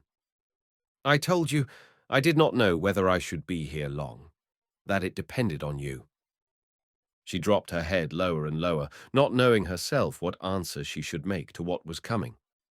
"That it depended on you," he repeated. I meant to say, I came for this. To be my wife," he brought out, not knowing what he was saying, but feeling that the most terrible thing was said. He stopped short and looked at her. She was breathing heavily, not looking at him. She was feeling ecstasy. Her soul was flooded with happiness. She had never anticipated that the utterance of love would produce such a powerful effect on her, but it lasted only an instant. She remembered Vronsky. She lifted her clear, truthful eyes, and seeing his desperate face, she answered hastily, "That cannot be. Forgive me." A moment ago, and how close she had been to him, of what importance in his life, and how aloof and remote from him she had become now. "It was bound to be so," he said, not looking at her. He bowed and was meaning to retreat. Chapter 14. But at that very moment the princess came in. There was a look of horror on her face when she saw them alone and their disturbed faces. Levin bowed to her and said nothing. Kitty did not speak, nor lift her eyes. "Thank God she has refused him," thought the mother, and her face lighted up with the habitual smile with which she greeted her guests on Thursdays. She sat down and began questioning Levin about his life in the country. He sat down again, waiting for other visitors to arrive in order to retreat unnoticed. 5 minutes later, there came in a friend of Kitty's, married the preceding winter, Countess Nordston. She was a thin, sallow, sickly, and nervous woman with brilliant black eyes. She was fond of Kitty, and her affection for her showed itself as the affection of married women for girls always does, in the desire to make a match for Kitty after her own ideal of married happiness. She wanted her to marry Vronsky. Levin she had often met at the Shcherbatskys' early in the winter, and she had always disliked him. Her invariable and favorite pursuit, when they met, consisted in making fun of him. "I do like it when he looks down at me from the height of his grandeur, or breaks off his learned conversation with me because I'm a fool, or is condescending to me. I like that so. To see him condescending. I am so glad he can't bear me," she used to say of him. She was right, for Levin actually could not bear her, and despised her for what she was proud of and regarded as a fine characteristic, her nervousness, her delicate contempt and indifference for everything coarse and earthly. The Countess Nordston and Levin got into that relation with one another, not seldom seen in society, when two persons who remain externally on friendly terms despise each other to such a degree that they cannot even take each other seriously, and cannot even be offended by each other. The Countess Nordston pounced upon Levin at once. "Ah, Konstantin Dmitrievitch, so you've come back to our corrupt Babylon," she said, giving him her tiny yellow hand and recalling what he had chanced to say early in the winter, that Moscow was a Babylon. "Come, is Babylon reformed, or have you degenerated?" she added, glancing with a simper at Kitty. "It's very flattering for me, Countess, that you remember my words so well," responded Levin, who had succeeded in recovering his composure, and at once, from habit, dropped into his tone of joking hostility to the Countess Nordston. "They must certainly make a great impression on you." "Oh, I should think so. I always note them all down. Well, Kitty, have you been skating again?" And she began talking to Kitty. Awkward as it was for Levin to withdraw now, it would still have been easier for him to perpetrate this awkwardness than to remain all the evening and see Kitty, who glanced at him now and then and avoided his eyes. He was on the point of getting up when the princess, noticing that he was silent, addressed him. "Shall you be long in Moscow? You're busy with the district council, though, aren't you, and can't be away for long?" "No, Princess. I'm no longer a member of the council," he said. "I have come up for a few days." "There's something the matter with him," thought Countess Nordston, glancing at his stern, serious face. "He isn't in his old, argumentative mood, but I'll draw him out. I do love making a fool of him before Kitty, and I'll do it."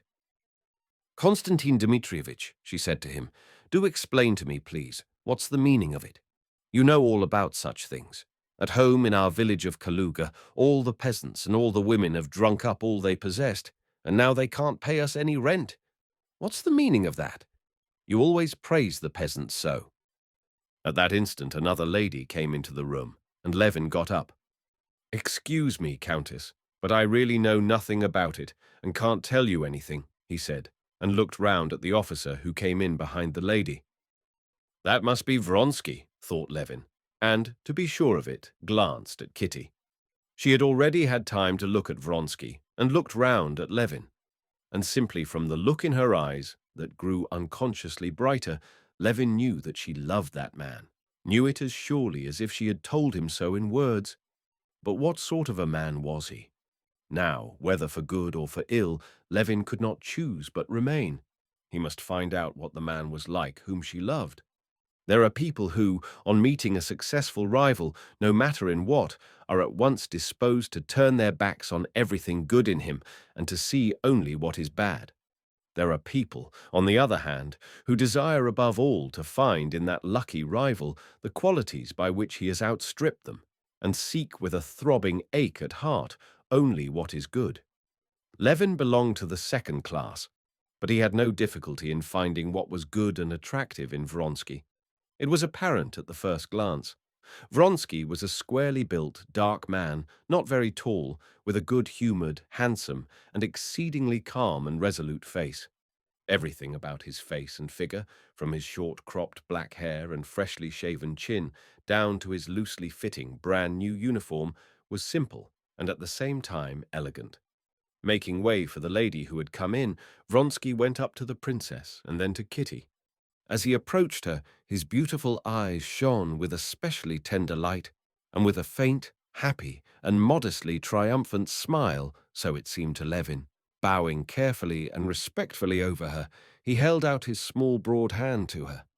Greeting and saying a few words to everyone, he sat down without once glancing at Levin, who had never taken his eyes off him.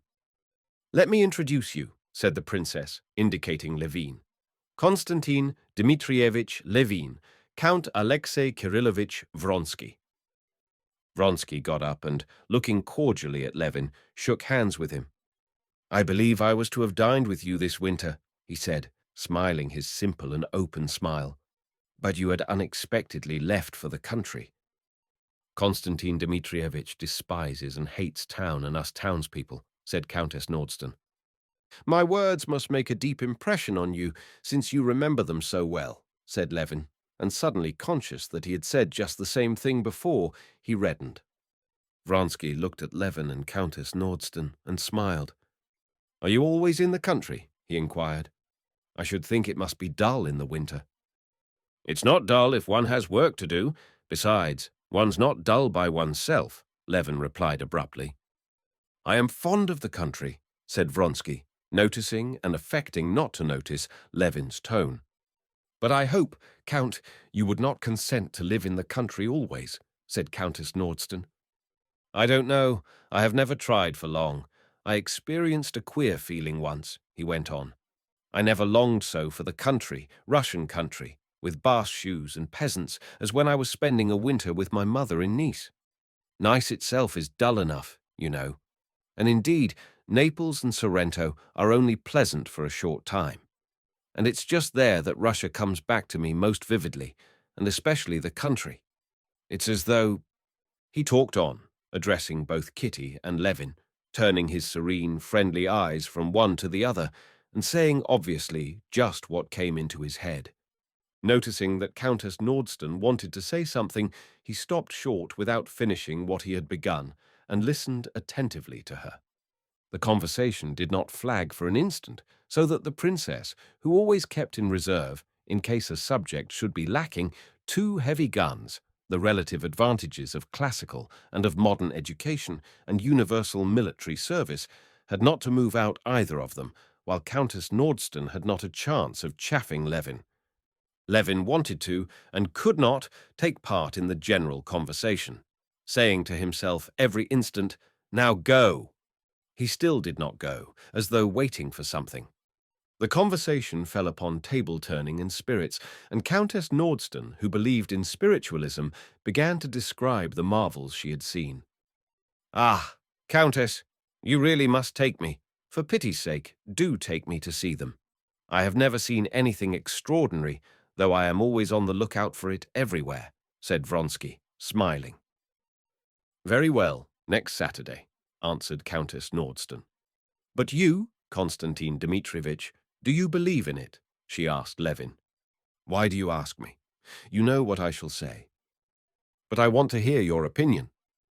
"My opinion," answered Levin, "is only that this table-turning simply proves that educated society, so-called, is no higher than the peasants. They believe in the evil eye and in witchcraft and omens, while we— "Oh, then you don't believe in it?" "I can't believe in it, Countess." "But if I've seen it myself. The peasant women, too, tell us they have seen goblins." "Then you think I tell a lie?" And she laughed a mirthless laugh. "Oh, no, Masha. Konstantin Dmitrievitch said he could not believe in it," said Kitty, blushing for Levin. And Levin saw this, and, still more exasperated, would have answered, but Vronsky, with his bright, frank smile, rushed to the support of the conversation, which was threatening to become disagreeable. "You do not admit the conceivability at all?" he queried. "But why not? We admit the existence of electricity, of which we know nothing.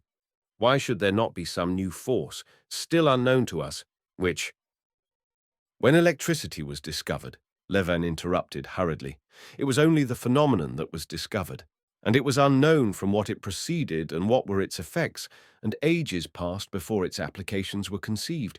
But the spiritualists have begun with tables writing for them, and spirits appearing to them, and have only later started saying that it is an unknown force."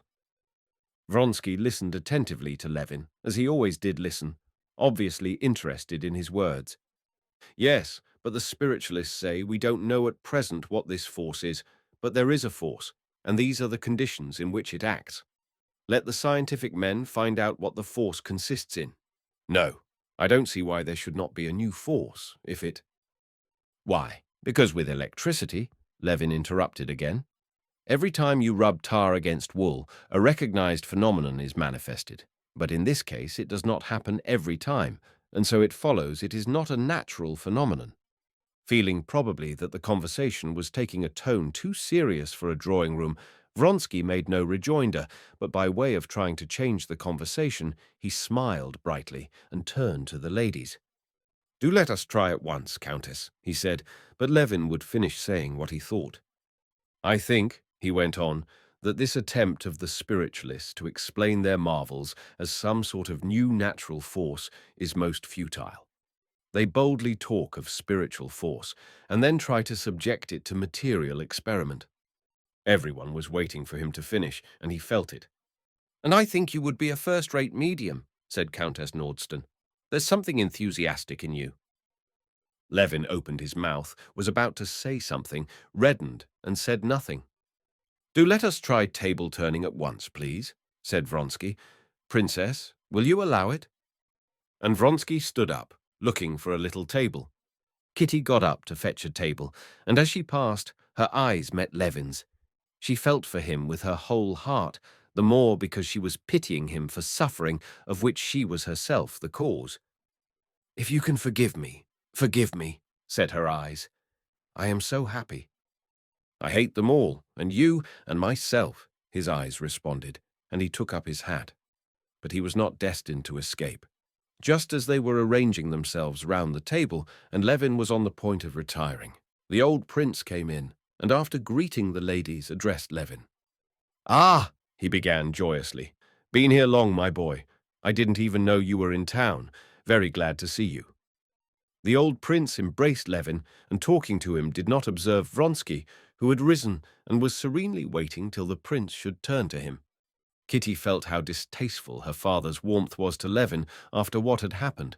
She saw, too, how coldly her father responded at last to Vronsky's bow, and how Vronsky looked with amiable perplexity at her father, as though trying and failing to understand how and why anyone could be hostilely disposed towards him, and she flushed. "Prince, let us have Konstantin Dmitrievitch," said Countess Nordston. "We want to try an experiment." "What experiment?" "Table turning." "Well, you must excuse me, ladies and gentlemen, but to my mind it is better fun to play the ring game," said the old prince, looking at Vronsky, and guessing that it had been his suggestion. "There's some sense in that, anyway." Vronsky looked wonderingly at the prince with his resolute eyes, and, with a faint smile, began immediately talking to Countess Nordston of the great ball that was to come off next week. "I hope you will be there," he said to Kitty. As soon as the old prince turned away from him, Levin went out unnoticed, and the last impression he carried away with him of that evening was the smiling, happy face of Kitty answering Vronsky's inquiry about the ball. Chapter 15. At the end of the evening, Kitty told her mother of her conversation with Levin, and in spite of all the pity she felt for Levin, she was glad at the thought that she had received an offer. She had no doubt that she had acted rightly, but after she had gone to bed, for a long while she could not sleep. One impression pursued her relentlessly. It was Levin's face, with his scowling brows, and his kind eyes looking out in dark dejection below them as he stood listening to her father, and glancing at her and at Vronsky, and she felt so sorry for him that tears came into her eyes. But immediately she thought of the man for whom she had given him up. She vividly recalled his manly, resolute face, his noble self-possession, and the good nature conspicuous in everything towards everyone. She remembered the love for her of the man she loved, and once more all was gladness in her soul, and she lay on the pillow, smiling with happiness. I'm sorry, but what could I do? It's not my fault, she said to herself, but an inner voice told her something else. Whether she felt remorse at having won Levin's love or at having refused him, she did not know, but her happiness was poisoned by doubts. Lord, have pity on us. Lord, have pity on us. Lord, have pity on us, she repeated to herself till she fell asleep. Meanwhile, there took place below, in the prince's little library, one of the scenes so often repeated between the parents on account of their favorite daughter. "What? I'll tell you what," shouted the prince, waving his arms, and at once wrapping his squirrel-lined dressing gown round him again. "That you've no pride, no dignity, that you're disgracing, ruining your daughter by this vulgar, stupid matchmaking." "But really, for mercy's sake, Prince, what have I done?" said the princess, almost crying. She, pleased and happy after her conversation with her daughter, had gone to the prince to say good night as usual, and though she had no intention of telling him of Levin's offer and Kitty's refusal, still she hinted to her husband that she fancied things were practically settled with Vronsky, and that he would declare himself so soon as his mother arrived. And thereupon, at those words, the prince had all at once flown into a passion and began to use unseemly language. "What have you done?" "I'll tell you what. First of all, you're trying to catch an eligible gentleman, and all Moscow will be talking of it, and with good reason. If you have evening parties, invite everyone, don't pick out the possible suitors. Invite all the young bucks. Engage a piano player and let them dance, and not as you do things nowadays, hunting up good matches. It makes me sick to see it, and you've gone on till you've turned the poor wench's head. Levin's 1,000 times the better man." As for this little Petersburg swell, they're turned out by machinery, all on one pattern and all precious rubbish. But if he were a prince of the blood, my daughter need not run after anyone. But what have I done? Why, you've— The prince was crying wrathfully. I know if one were to listen to you, interrupted the princess, we should never marry our daughter. If it's to be so, we'd better go into the country. Well, and we had better. But do wait a minute. Do I try and catch them? I don't try to catch them in the least. A young man, and a very nice one, has fallen in love with her, and she, I fancy— Oh, yes, you fancy. And how if she really is in love, and he's no more thinking of marriage than I am? Oh, that I should live to see it. Ah, spiritualism. Ah, nice. Ah, the ball.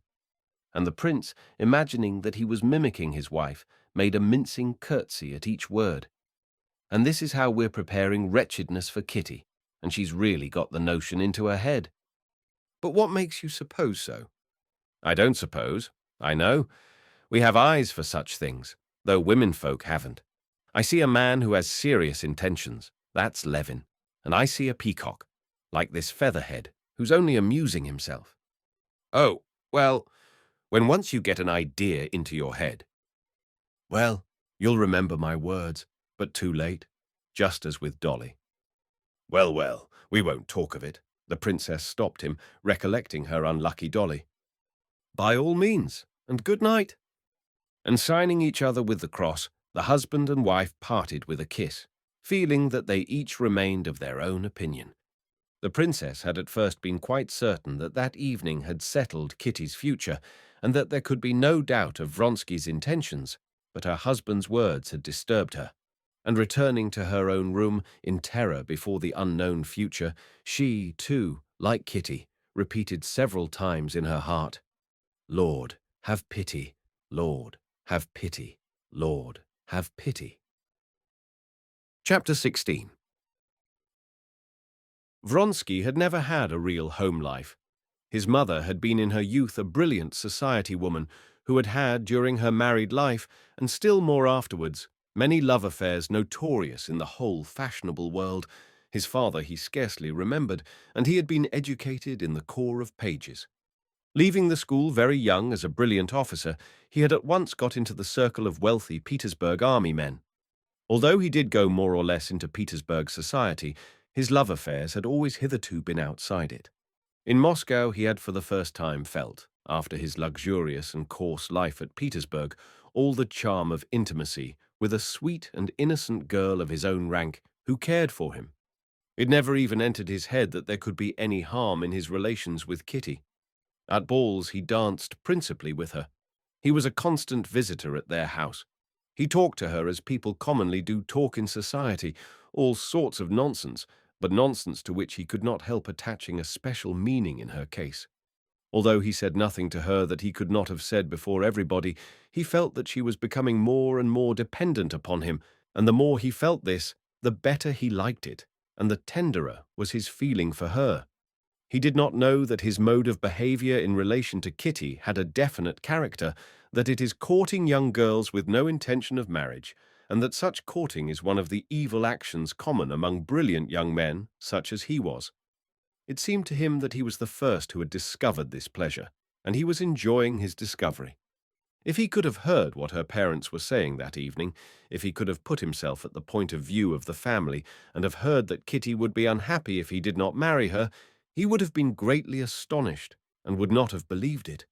He could not believe that what gave such great and delicate pleasure to him, and above all to her, could be wrong.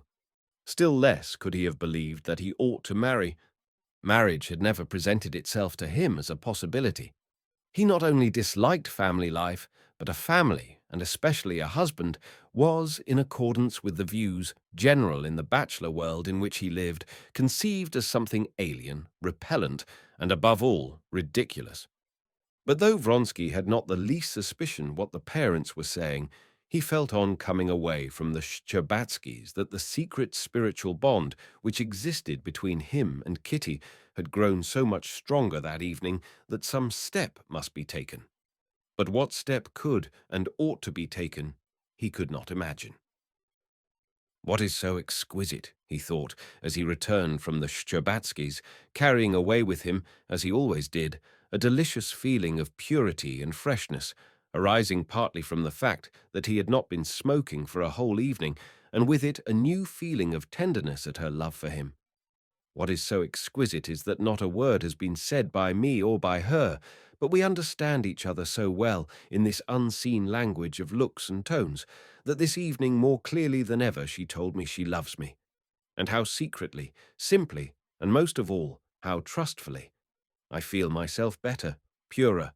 I feel that I have a heart, and that there is a great deal of good in me. Those sweet, loving eyes, when she said, "Indeed I do." Well, what then? Oh, nothing. It's good for me, and good for her. And he began wondering where to finish the evening.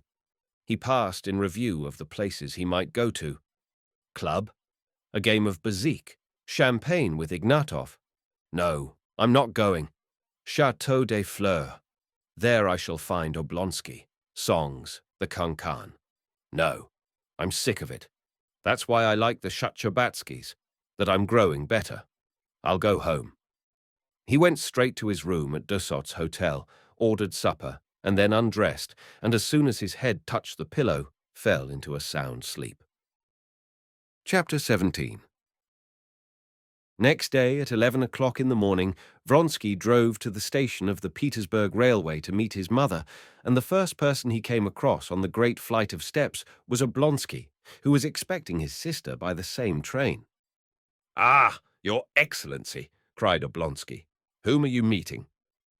"My mother," Vronsky responded, smiling, as everyone did who met Oblonsky. He shook hands with him, and together they ascended the steps. "She is to be here from Petersburg today. I was looking out for you till 2 o'clock last night. Where did you go after the Shtcherbatskys?" "Home," answered Vronsky. "I must own I felt so well content yesterday after the Shtcherbatskys that I didn't care to go anywhere." "I know a gallant steed by tokens, sure, and by his eyes I know a youth in love," declaimed Stepan Arkadyevitch, just as he had done before to Levin.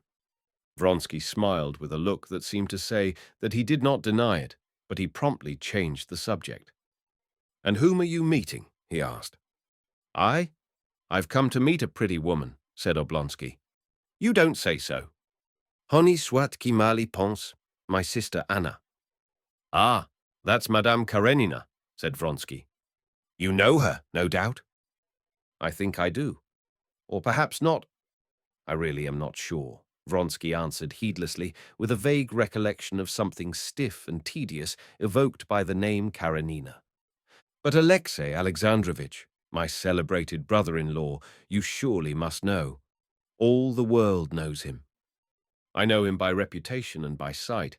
I know that he's clever, learned, religious somewhat, but you know that's not—" "Not in my line," said Vronsky in English. "Yes, he's a very remarkable man, rather a conservative, but a splendid man," observed Stepan Arkadyevitch. "A splendid man." "Oh, well, so much the better for him," said Vronsky, smiling. "Oh, you've come," he said, addressing a tall old footman of his mother's, standing at the door. "Come here." Besides the charm Oblonsky had in general for everyone, Vronsky had felt of late specially drawn to him by the fact that in his imagination he was associated with Kitty. "Well, what do you say? Shall we give a supper on Sunday for the diva?" he said to him with a smile, taking his arm. "Of course.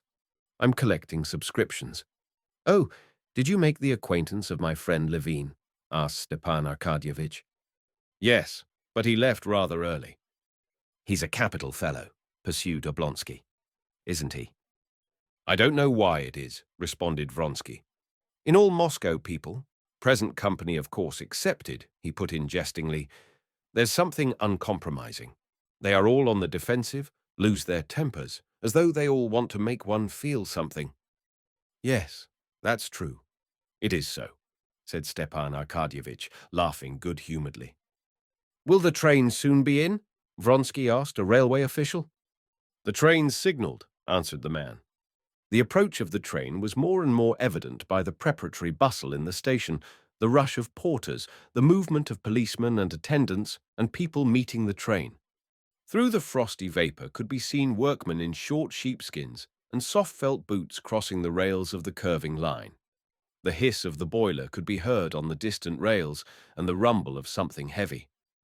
"No," said Stepan Arkadyevitch, who felt a great inclination to tell Vronsky of Levin's intentions in regard to Kitty. "No, you've not got a true impression of Levin. He's a very nervous man, and is sometimes out of humour.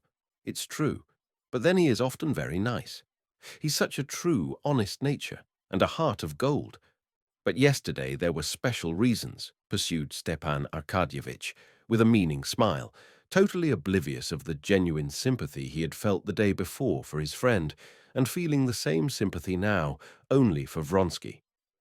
Yes, there were reasons why he could not help being either particularly happy or particularly unhappy. Vronsky stood still and asked directly, "How so? Do you mean he made your belle-sœur an offer yesterday?" "Maybe," said Stepan Arkadyevitch. "I fancied something of the sort yesterday. Yes, if he went away early and was out of humour too, it must mean it. He's been so long in love, and I'm very sorry for him." "So that's it? I should imagine, though, she might reckon on a better match," said Vronsky, drawing himself up and walking about again. "Though I don't know him, of course," he added. "Yes, that is a hateful position. That's why most fellows prefer to have to do with Claras. If you don't succeed with them, it only proves that you've not enough cash, but in this case, one's dignity's at stake. But here's the train." The engine had already whistled in the distance.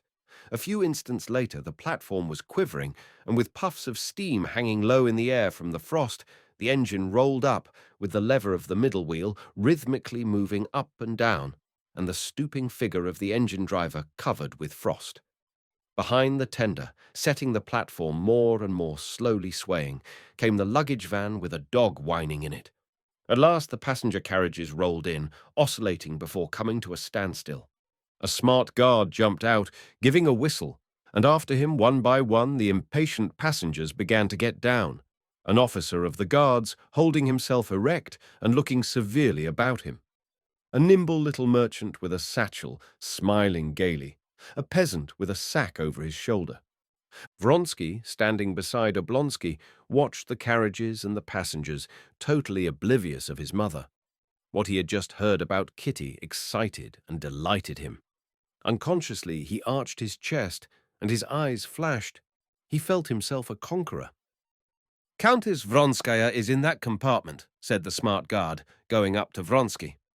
The guard's words roused him and forced him to think of his mother and his approaching meeting with her.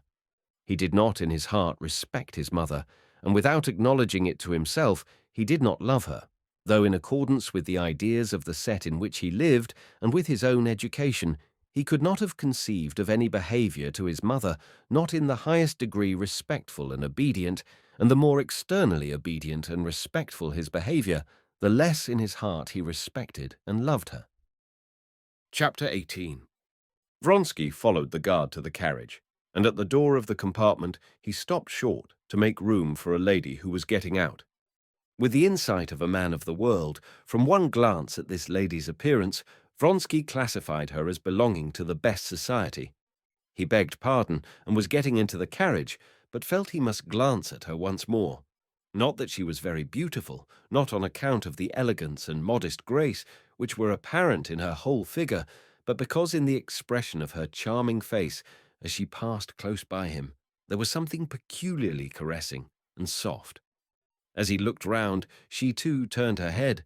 Her shining grey eyes, that looked dark from the thick lashes, rested with friendly attention on his face, as though she were recognizing him, and then promptly turned away to the passing crowd, as though seeking someone.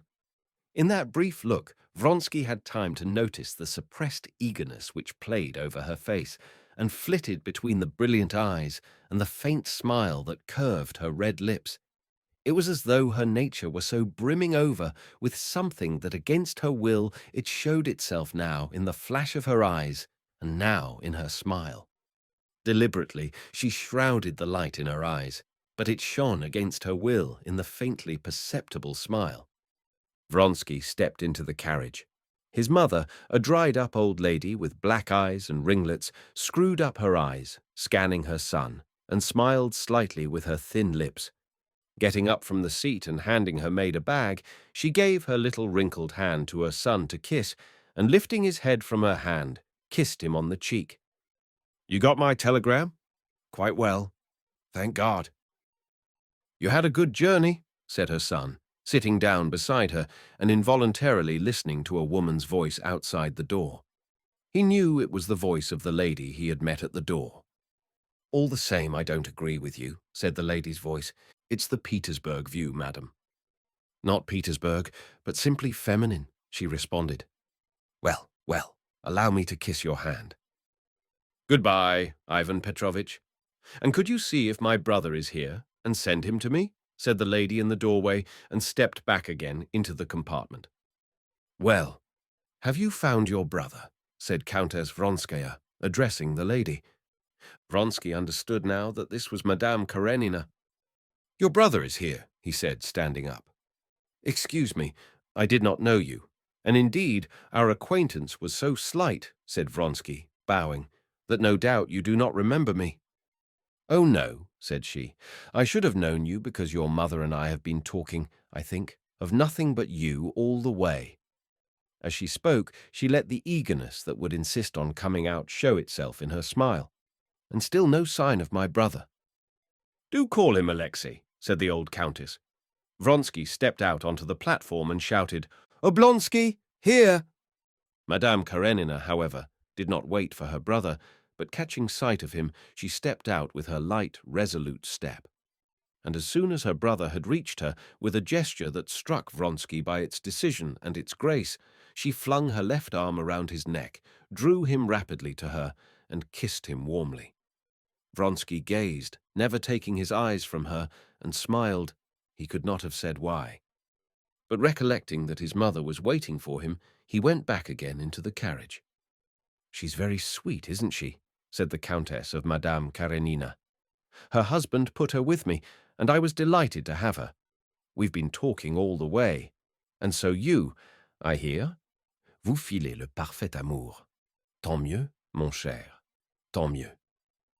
"I don't know what you are referring to, maman," he answered coldly. "Come, maman, let us go." Madame Karenina entered the carriage again to say goodbye to the countess. "Well, countess, you have met your son, and I my brother," she said, "and all my gossip is exhausted. I should have nothing more to tell you." "Oh, no," said the countess, taking her hand. "I could go all around the world with you and never be dull. You are one of those delightful women in whose company it's sweet to be silent as well as to talk. Now please don't fret over your son. You can't expect never to be parted." Madame Karenina stood quite still, holding herself very erect, and her eyes were smiling. "Anna Arkadyevna," the countess said in explanation to her son, "has a little son 8 years old, I believe, and she has never been parted from him before, and she keeps fretting over leaving him." "Yes, the countess and I have been talking all the time, I of my son and she of hers," said Madame Karenina, and again a smile lighted up her face, a caressing smile intended for him. "I am afraid that you must have been dreadfully bored," he said, promptly catching the ball of coquetry she had flung him. But apparently she did not care to pursue the conversation in that strain, and she turned to the old countess. "Thank you so much. The time has passed so quickly. Goodbye, countess." "Goodbye, my love," answered the countess. "Let me have a kiss of your pretty face. I speak plainly at my age, and I tell you simply that I've lost my heart to you." Stereotyped as the phrase was, Madame Karenina obviously believed it and was delighted by it. She flushed, bent down slightly, and put her cheek to the countess's lips, drew herself up again, and with the same smile fluttering between her lips and her eyes, she gave her hand to Vronsky. He pressed the little hand she gave him and was delighted, as though at something special, by the energetic squeeze with which she freely and vigorously shook his hand. She went out with the rapid step which bore her rather fully developed figure with such strange lightness. "Very charming," said the countess. That was just what her son was thinking. His eyes followed her till her graceful figure was out of sight, and then the smile remained on his face. He saw out of the window how she went up to her brother, put her arm in his, and began telling him something eagerly, obviously something that had nothing to do with him, Vronsky, and at that he felt annoyed. "Well, maman, are you perfectly well?" he repeated, turning to his mother. "Everything has been delightful. Alexander has been very good, and Marie has grown very pretty. She's very interesting." And she began telling him again of what interested her most, the christening of her grandson, for which she had been staying in Petersburg, and the special favor shown her elder son by the Tsar. "Here's Lavrenti," said Vronsky, looking out of the window. "Now we can go, if you like." The old butler, who had travelled with the countess, came to the carriage to announce that everything was ready, and the countess got up to go. "Come, there's not such a crowd now," said Vronsky. The maid took a handbag and the lapdog, the butler and a porter the other baggage. Vronsky gave his mother his arm, but just as they were getting out of the carriage, several men ran suddenly by with panic-stricken faces. The station-master, too, ran by in his extraordinary coloured cap. Obviously something unusual had happened. The crowd who had left the train were running back again. "What? What? Where? Flung himself? Crushed?" was heard among the crowd. Stepan Arkadyevitch, with his sister on his arm, turned back. They too looked scared and stopped at the carriage door to avoid the crowd. The ladies got in, while Vronsky and Stepan Arkadyevitch followed the crowd to find out details of the disaster. A guard, either drunk or too much muffled up in the bitter frost, had not heard the train moving back and had been crushed.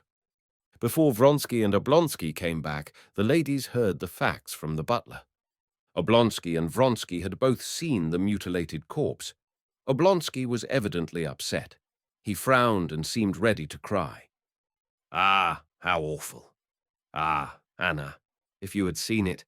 Ah, how awful!" he said. Vronsky did not speak. His handsome face was serious, but perfectly composed. "Oh, if you had seen it, Countess," said Stepan Arkadyevitch, "and his wife was there. It was awful to see her. She flung herself on the body. They say he was the only support of an immense family. How awful!" "Couldn't one do anything for her?" said Madame Karenina in an agitated whisper. Vronsky glanced at her and immediately got out of the carriage.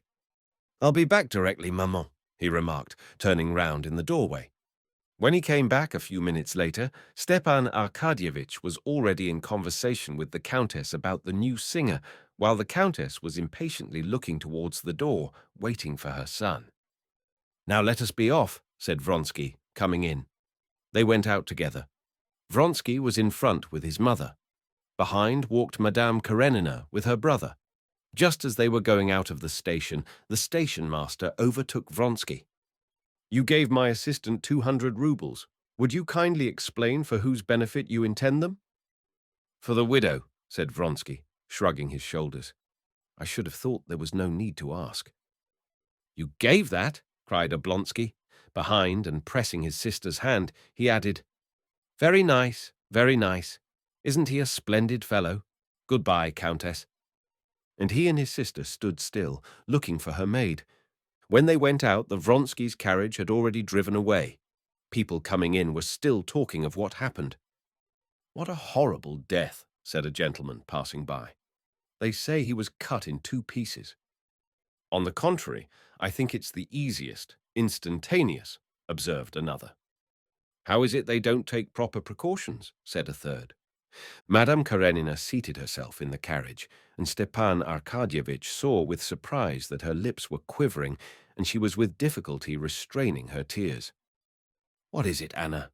he asked, when they had driven a few hundred yards. "It's an omen of evil," she said.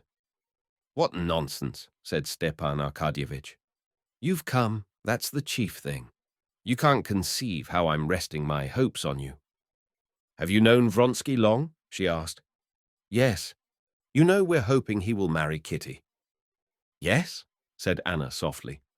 "Come now, let us talk of you," she added, tossing her head, as though she would physically shake off something superfluous oppressing her. let us talk of your affairs. I got your letter, and here I am." "Yes, all my hopes are in you," said Stepan Arkadyevitch. "Well, tell me all about it." And Stepan Arkadyevitch began to tell his story. On reaching home, Oblonsky helped his sister out, sighed, pressed her hand, and set off to his office. Chapter 19. When Anna went into the room, Dolly was sitting in the little drawing room with a white-headed fat little boy, already like his father, giving him a lesson in French reading. As the boy read, he kept twisting and trying to tear off a button that was nearly off his jacket. His mother had several times taken his hand from it, but the fat little hand went back to the button again. His mother pulled the button off and put it in her pocket. "Keep your hands still, Grisha," she said, and she took up her work, a coverlet she had long been making. She always set to work on it at depressed moments, and now she knitted at it nervously, twitching her fingers and counting the stitches. Though she had sent word the day before to her husband that it was nothing to her whether his sister came or not, she had made everything ready for her arrival, and was expecting her sister-in-law with emotion. Dolly was crushed by her sorrow, utterly swallowed up by it. Still, she did not forget that Anna, her sister-in-law, was the wife of one of the most important personages in Petersburg, and was a Petersburg grande dame. And thanks to this circumstance, she did not carry out her threat to her husband, that is to say, she remembered that her sister-in-law was coming. And after all, Anna is in no wise to blame, thought Dolly. I know nothing of her except the very best, and I have seen nothing but kindness and affection from her towards myself. It was true that as far as she could recall her impressions at Petersburg at the Karenins, she did not like their household itself. There was something artificial in the whole framework of their family life. But why should I not receive her? If only she doesn't take it into her head to console me, thought Dolly. All consolation and counsel and Christian forgiveness, all that I have thought over 1,000 times, and it's all no use. All these days Dolly had been alone with her children. She did not want to talk of her sorrow, but with that sorrow in her heart she could not talk of outside matters. She knew that in one way or another she would tell Anna everything, and she was alternately glad at the thought of speaking freely and angry at the necessity of speaking of her humiliation with her, his sister, and of hearing her ready-made phrases of good advice and comfort. She had been on the lookout for her, glancing at her watch every minute, and, as so often happens, let slip just that minute when her visitor arrived, so that she did not hear the bell. Catching a sound of skirts and light steps at the door, she looked round, and her careworn face unconsciously expressed not gladness, but wonder. She got up and embraced her sister-in-law. "What, here already?" she said as she kissed her. "Dolly, how glad I am to see you." "I am glad too," said Dolly, faintly smiling and trying by the expression of Anna's face to find out whether she knew. Most likely she knows, she thought, noticing the sympathy in Anna's face. "Well, come along, I'll take you to your room," she went on, trying to defer as long as possible the moment of confidences. "Is this Grisha? Heavens, how he's grown," said Anna, and kissing him, never taking her eyes off Dolly, she stood still and flushed a little. "No, please, let us stay here." She took off her kerchief and her hat, and catching it in a lock of her black hair, which was a mass of curls, she tossed her head and shook her hair down. "You are radiant with health and happiness," said Dolly, almost with envy. "I?" "Yes," said Anna. "Merciful heavens, Tanya. You're the same age as my Seryozha," she added, addressing the little girl as she ran in. She took her in her arms and kissed her. "Delightful child, delightful. Show me them all." She mentioned them, not only remembering the names, but the years, months, characters, illnesses of all the children, and Dolly could not but appreciate that. "Very well, we will go to them," she said. "It's a pity Vasya's asleep." After seeing the children, they sat down, alone now, in the drawing-room, to coffee. Anna took the tray and then pushed it away from her. "Dolly," she said, "he has told me." Dolly looked coldly at Anna. She was waiting now for phrases of conventional sympathy, but Anna said nothing of the sort. "Dolly, dear," she said, I don't want to speak for him to you, nor to try to comfort you. That's impossible. But, darling, I'm simply sorry. Sorry from my heart for you." Under the thick lashes of her shining eyes, tears suddenly glittered. She moved nearer to her sister-in-law and took her hand in her vigorous little hand. Dolly did not shrink away, but her face did not lose its frigid expression. She said, "To comfort me's impossible. Everything's lost after what has happened. Everything's over." And directly she had said this, her face suddenly softened. Anna lifted the wasted, thin hand of Dolly, kissed it, and said, "But, Dolly, what's to be done? What's to be done? How is it best to act in this awful position? That's what you must think of." "All's over, and there's nothing more," said Dolly. "And the worst of all is, you see, that I can't cast him off. There are the children, I am tied, and I can't live with him. It's a torture to me to see him." "Dolly, darling, he has spoken to me, but I want to hear it from you. Tell me about it." Dolly looked at her inquiringly. Sympathy and love unfeigned were visible on Anna's face. "Very well," she said all at once, "but I will tell you it from the beginning. You know how I was married. With the education Mama gave us, I was more than innocent. I was stupid. I knew nothing. I know they say men tell their wives of their former lives, but Stiva," she corrected herself, "Stepan Arkadyevitch told me nothing. You'll hardly believe it, but till now I imagined that I was the only woman he had known. So I lived 8 years. You must understand that I was so far from suspecting infidelity, I regarded it as impossible. And then, try to imagine it, with such ideas, to find out suddenly all the horror, all the loathsomeness. You must try and understand me. To be fully convinced of one's happiness, and all at once," continued Dolly, holding back her sobs, "to get a letter, his letter to his mistress, my governess. No, it's too awful." She hastily pulled out her handkerchief and hid her face in it.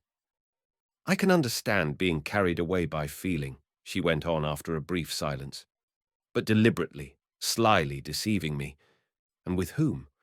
To go on being my husband together with her. It's awful. You can't understand." "Oh, yes, I understand. I understand. Dolly, dearest." "I do understand," said Anna, pressing her hand. "And do you imagine he realizes all the awfulness of my position?" Dolly resumed. "Not the slightest. He's happy and contented." "Oh, no," Anna interposed quickly. "He's to be pitied. He's weighed down by remorse." "Is he capable of remorse?" Dolly interrupted, gazing intently into her sister-in-law's face. "Yes, I know him. I could not look at him without feeling sorry for him. We both know him. He's good-hearted, but he's proud, and now he's so humiliated. What touched me most," and here Anna guessed what would touch Dolly most, "he's tortured by 2 things, that he's ashamed for the children's sake, and that loving you." "Yes, yes, loving you beyond everything on earth," she hurriedly interrupted Dolly, who would have answered. "He has hurt you, pierced you to the heart. No, no, she cannot forgive me, he keeps saying." Dolly looked dreamily away beyond her sister-in-law as she listened to her words. "Yes, I can see that his position is awful. It's worse for the guilty than the innocent," she said. "If he feels that all the misery comes from his fault. But how am I to forgive him? How am I to be his wife again after her? For me to live with him now would be torture, just because I love my past love for him."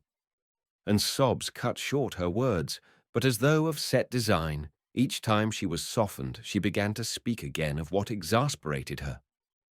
"She's young, you see. She's pretty," she went on. "Do you know, Anna, my youth and my beauty are gone. Taken by whom? By him and his children. I have worked for him, and all I had has gone in his service, and now, of course, any fresh, vulgar creature has more charm for him. No doubt they talked of me together, or, worse still, they were silent. Do you understand?" Again her eyes glowed with hatred. "And after that he will tell me." What? Can I believe him? Never. No. Everything is over. Everything that once made my comfort, the reward of my work and my sufferings. Would you believe it? I was teaching Grisha just now. Once this was a joy to me, now it is a torture. What have I to strive and toil for? Why are the children here? What's so awful is that all at once my heart's turned, and instead of love and tenderness, I have nothing but hatred for him. Yes, hatred. I could kill him. Darling Dolly, I understand, but don't torture yourself. You are so distressed, so overwrought, that you look at many things mistakenly. Dolly grew calmer, and for 2 minutes both were silent. What's to be done? Think for me, Anna. Help me. I have thought over everything, and I see nothing. Anna could think of nothing, but her heart responded instantly to each word, to each change of expression of her sister-in-law. One thing I would say, began Anna. I am his sister. I know his character, that faculty of forgetting everything, everything. She waved her hand before her forehead. That faculty for being completely carried away, but for completely repenting too. He cannot believe it. He cannot comprehend now how he can have acted as he did. No, he understands. He understood. Dolly broke in. But you are forgetting me. Does it make it easier for me? Wait a minute. When he told me, I will own I did not realize all the awfulness of your position. I saw nothing but him and that the family was broken up. I felt sorry for him. But after talking to you, I see it, as a woman, quite differently. I see your agony, and I can't tell you how sorry I am for you. But Dolly, darling, I fully realize your sufferings. Only there is one thing I don't know. I don't know how much love there is still in your heart for him. That you know whether there is enough for you to be able to forgive him. If there is, forgive him. No, Dolly was beginning, but Anna cut her short, kissing her hand once more. I know more of the world than you do, she said. I know how men like Stiva look at it. You speak of his talking of you with her. That never happened. Such men are unfaithful, but their home and wife are sacred to them. Somehow or other these women are still looked on with contempt by them, and do not touch on their feeling for their family. They draw a sort of line that can't be crossed between them and their families. I don't understand it, but it is so. Yes, but he has kissed her. Dolly. Hush, darling. I saw Stiva when he was in love with you. I remember the time when he came to me and cried, talking of you, and all the poetry and loftiness of his feeling for you. And I know that the longer he has lived with you, the loftier you have been in his eyes. You know we have sometimes laughed at him for putting in at every word, Dolly's a marvelous woman. You have always been a divinity for him, and you are that still, and this has not been an infidelity of the heart. But if it is repeated, it cannot be, as I understand it. Yes, but could you forgive it? I don't know. I can't judge. Yes, I can, said Anna, thinking a moment and grasping the position in her thought and weighing it in her inner balance. She added, Yes, I can. Yes, I could forgive it. I could not be the same, no, but I could forgive it, and forgive it as though it had never been at all. Oh, of course, Dolly interposed quickly, as though saying what she had more than once thought, else it would not be forgiveness. If one forgives, it must be completely. Come, let us go. I'll take you to your room, she said, getting up, and on the way she embraced Anna. My dear, how glad I am you came. It has made things better, ever so much better. Chapter 20. The whole of that day Anna spent at home, that's to say at the Oblonskys', and received no one, though some of her acquaintances had already heard of her arrival and came to call the same day. Anna spent the whole morning with Dolly and the children. She merely sent a brief note to her brother to tell him that he must not fail to dine at home. Come, God is merciful, she wrote. Oblonsky did dine at home. The conversation was general, and his wife, speaking to him, addressed him as Stiva, as she had not done before. In the relations of the husband and wife, the same estrangement still remained, but there was no talk now of separation, and Stepan Arkadyevitch saw the possibility of explanation and reconciliation. Immediately after dinner, Kitty came in. She knew Anna Arkadyevna, but only very slightly, and she came now to her sisters with some trepidation at the prospect of meeting this fashionable Petersburg lady, whom everyone spoke so highly of, but she made a favorable impression on Anna Arkadyevna. She saw that at once. Anna was unmistakably admiring her loveliness and her youth. Before Kitty knew where she was, she found herself not merely under Anna's sway, but in love with her, as young girls do fall in love with older and married women. Anna was not like a fashionable lady, nor the mother of a boy of 8 years old. In the elasticity of her movements, the freshness and the unflagging eagerness which persisted in her face and broke out in her smile and her glance, she would rather have passed for a girl of 20, had it not been for a serious and at times mournful look in her eyes, which struck and attracted Kitty.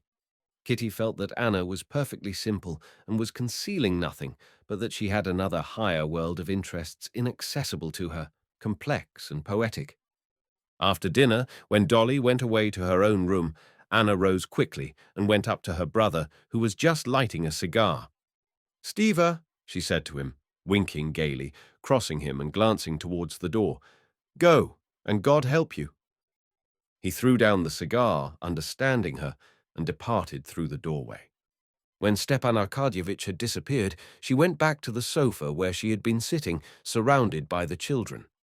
Either because the children saw that their mother was fond of this aunt, or that they felt a special charm in her themselves, the two elder ones and the younger, following their lead, as children so often do, had clung about their new aunt since before dinner and would not leave her side, and it had become a sort of game among them to sit as close as possible to their aunt, to touch her, hold her little hand, kiss it, play with her ring, or even touch the flounce of her skirt.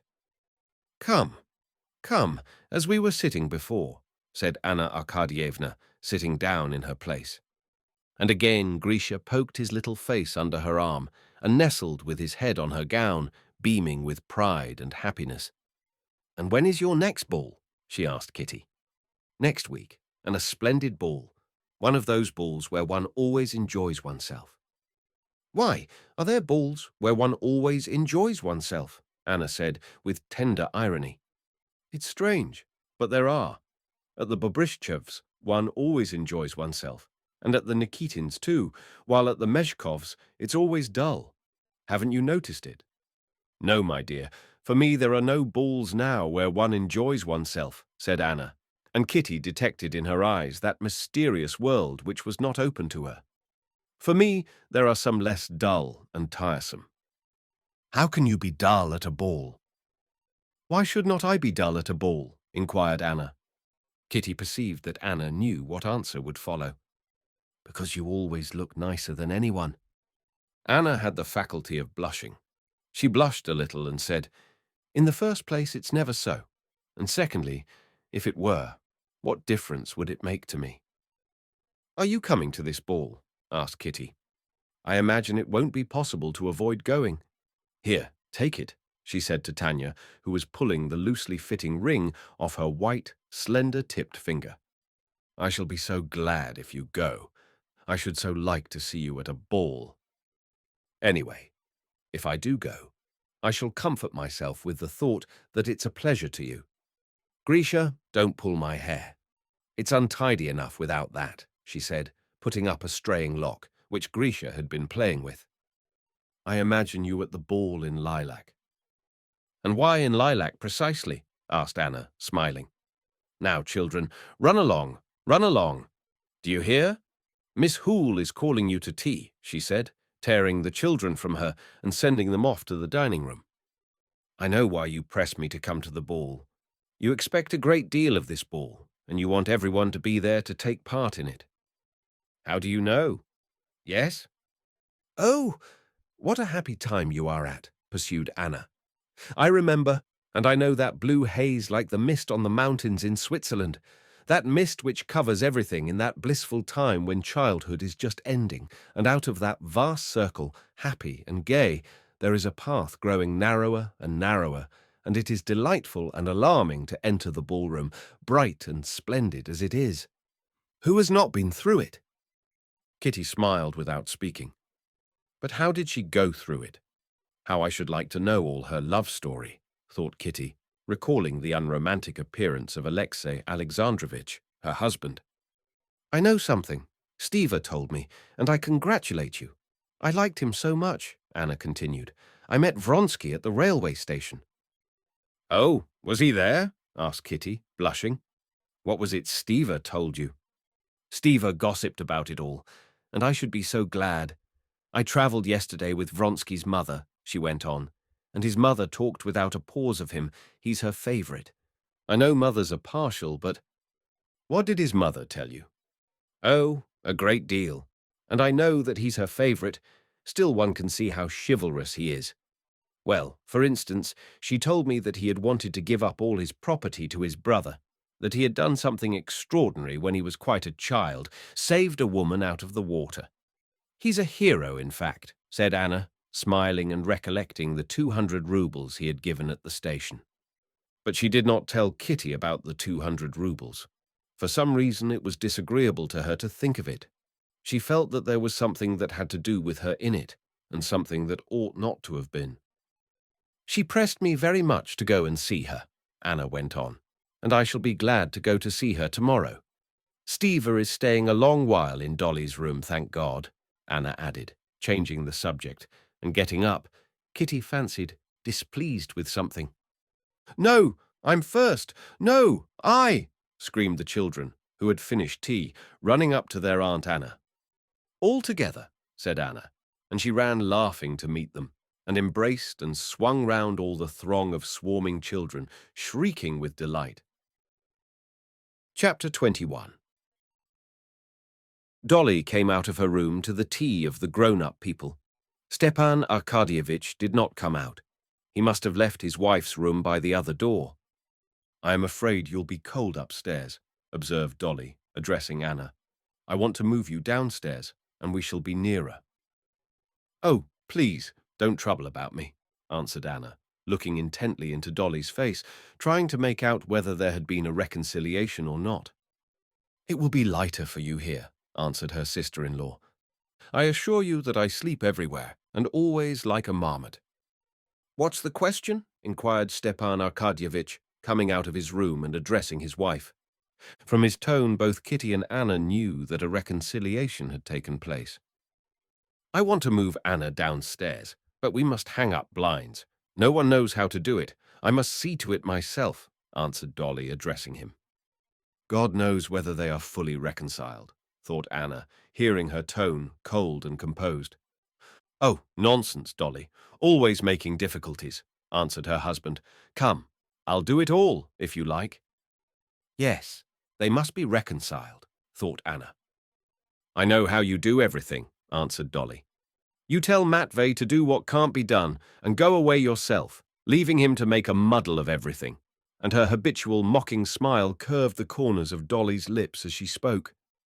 Full reconciliation. Full, thought Anna. Thank God. And rejoicing that she was the cause of it, she went up to Dolly and kissed her. Not at all.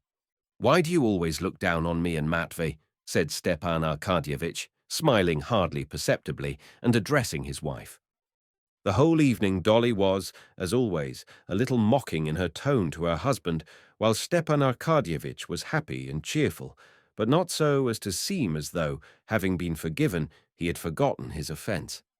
At 9:30 a particularly joyful and pleasant family conversation over the tea-table at the Oblonskys' was broken up by an apparently simple incident. But this simple incident for some reason struck everyone as strange. Talking about common acquaintances in Petersburg, Anna got up quickly. She is in my album, she said. And by the way, I'll show you my Seryozha, she added, with a mother's smile of pride.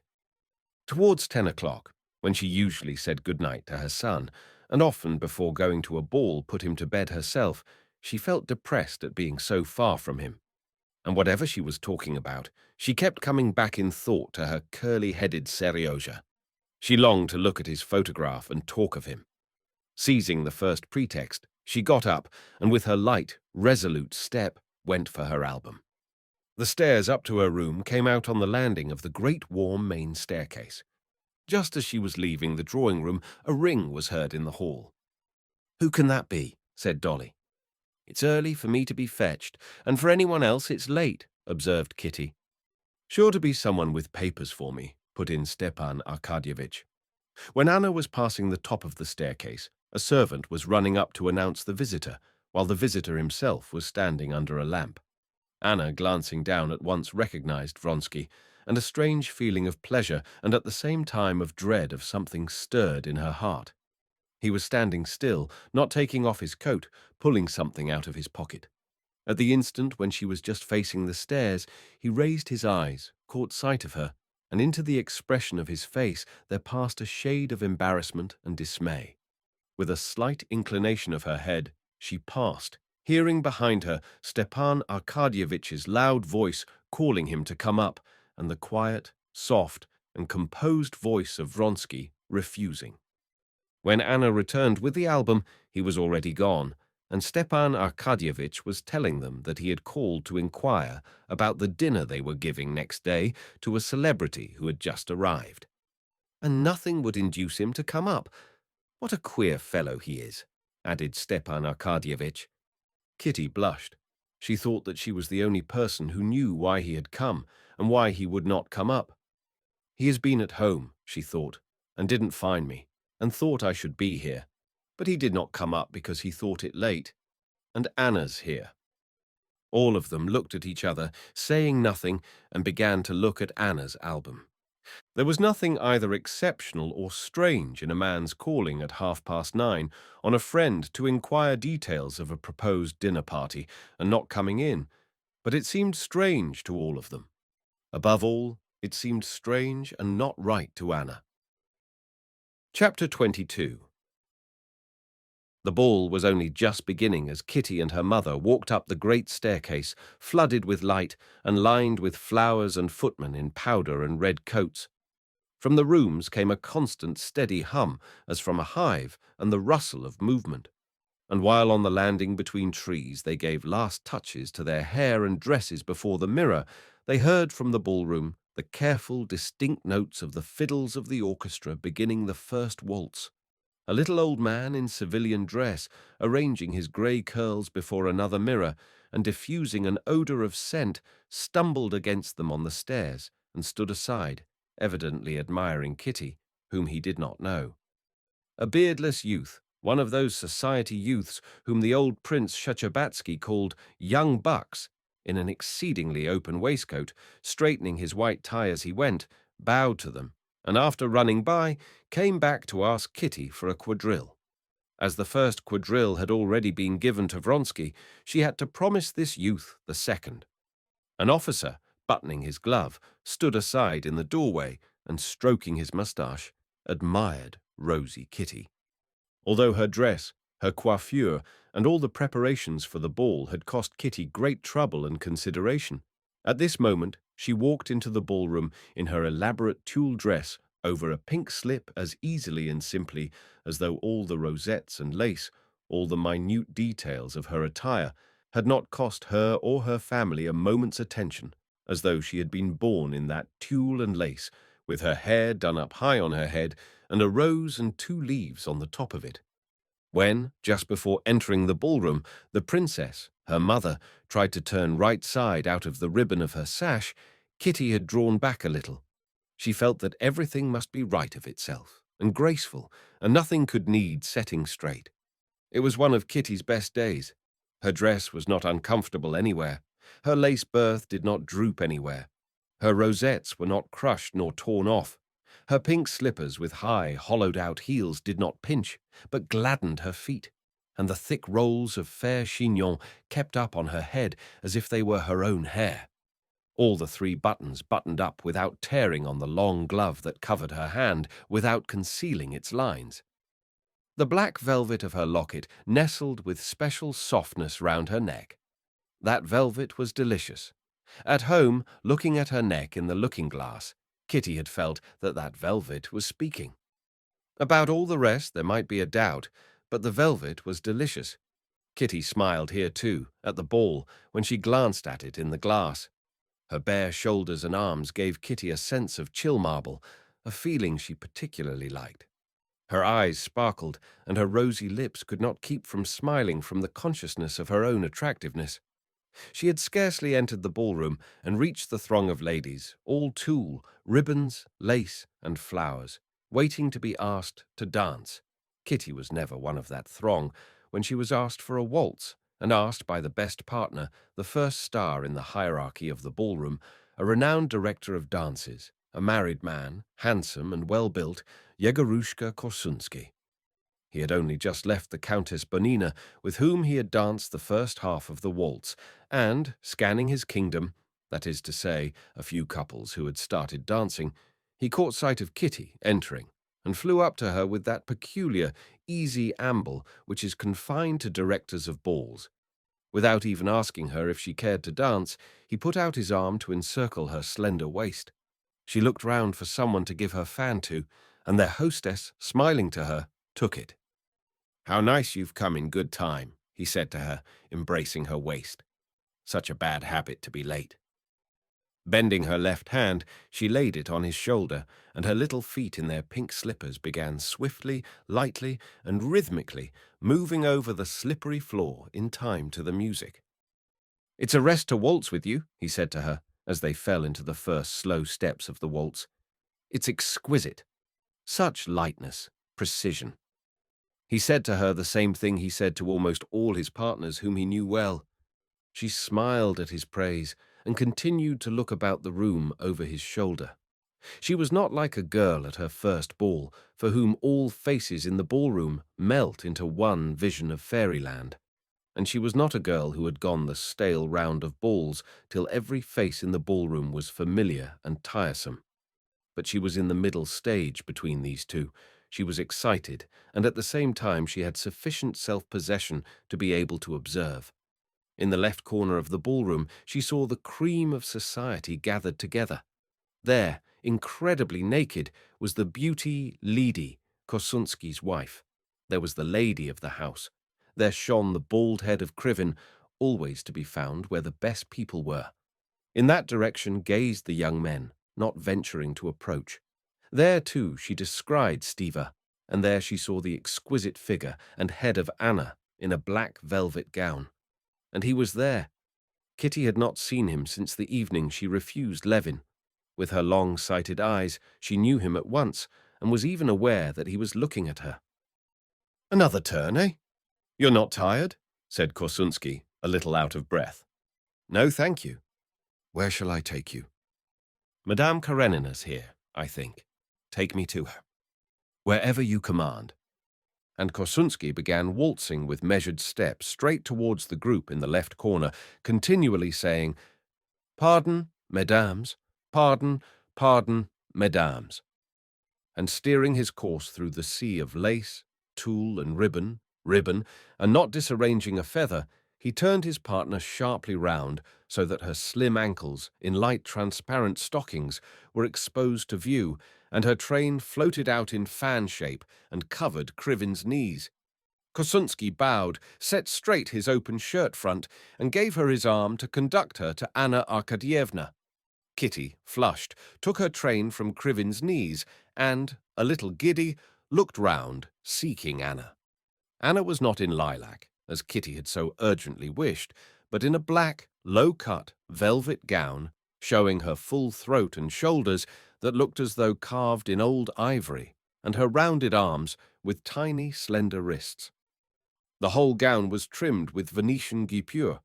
On her head, among her black hair, her own, with no false additions, was a little wreath of pansies, and a bouquet of the same in the black ribbon of her sash, among white lace. Her coiffure was not striking. All that was noticeable was the little wilful tendrils of her curly hair that would always break free about her neck and temples. Round her well-cut, strong neck was a thread of pearls.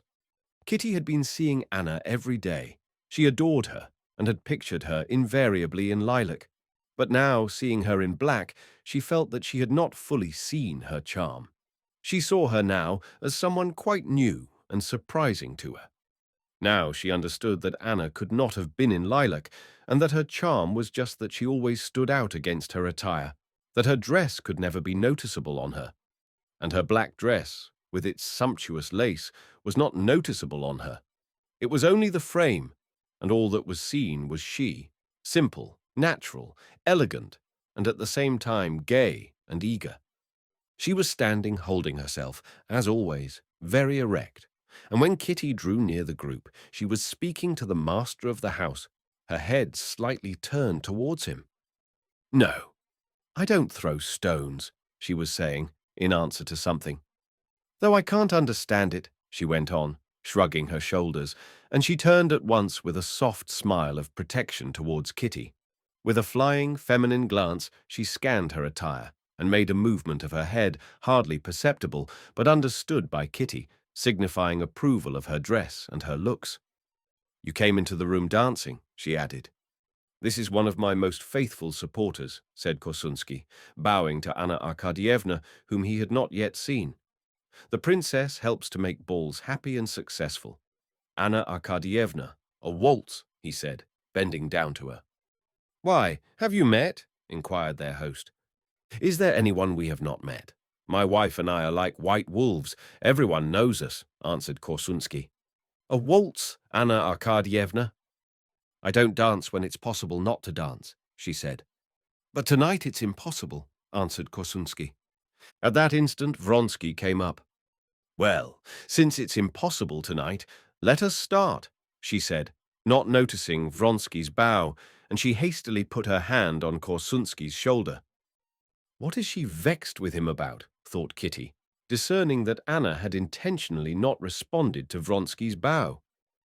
Vronsky went up to Kitty, reminding her of the first quadrille and expressing his regret that he had not seen her all this time. Kitty gazed in admiration at Anna waltzing and listened to him.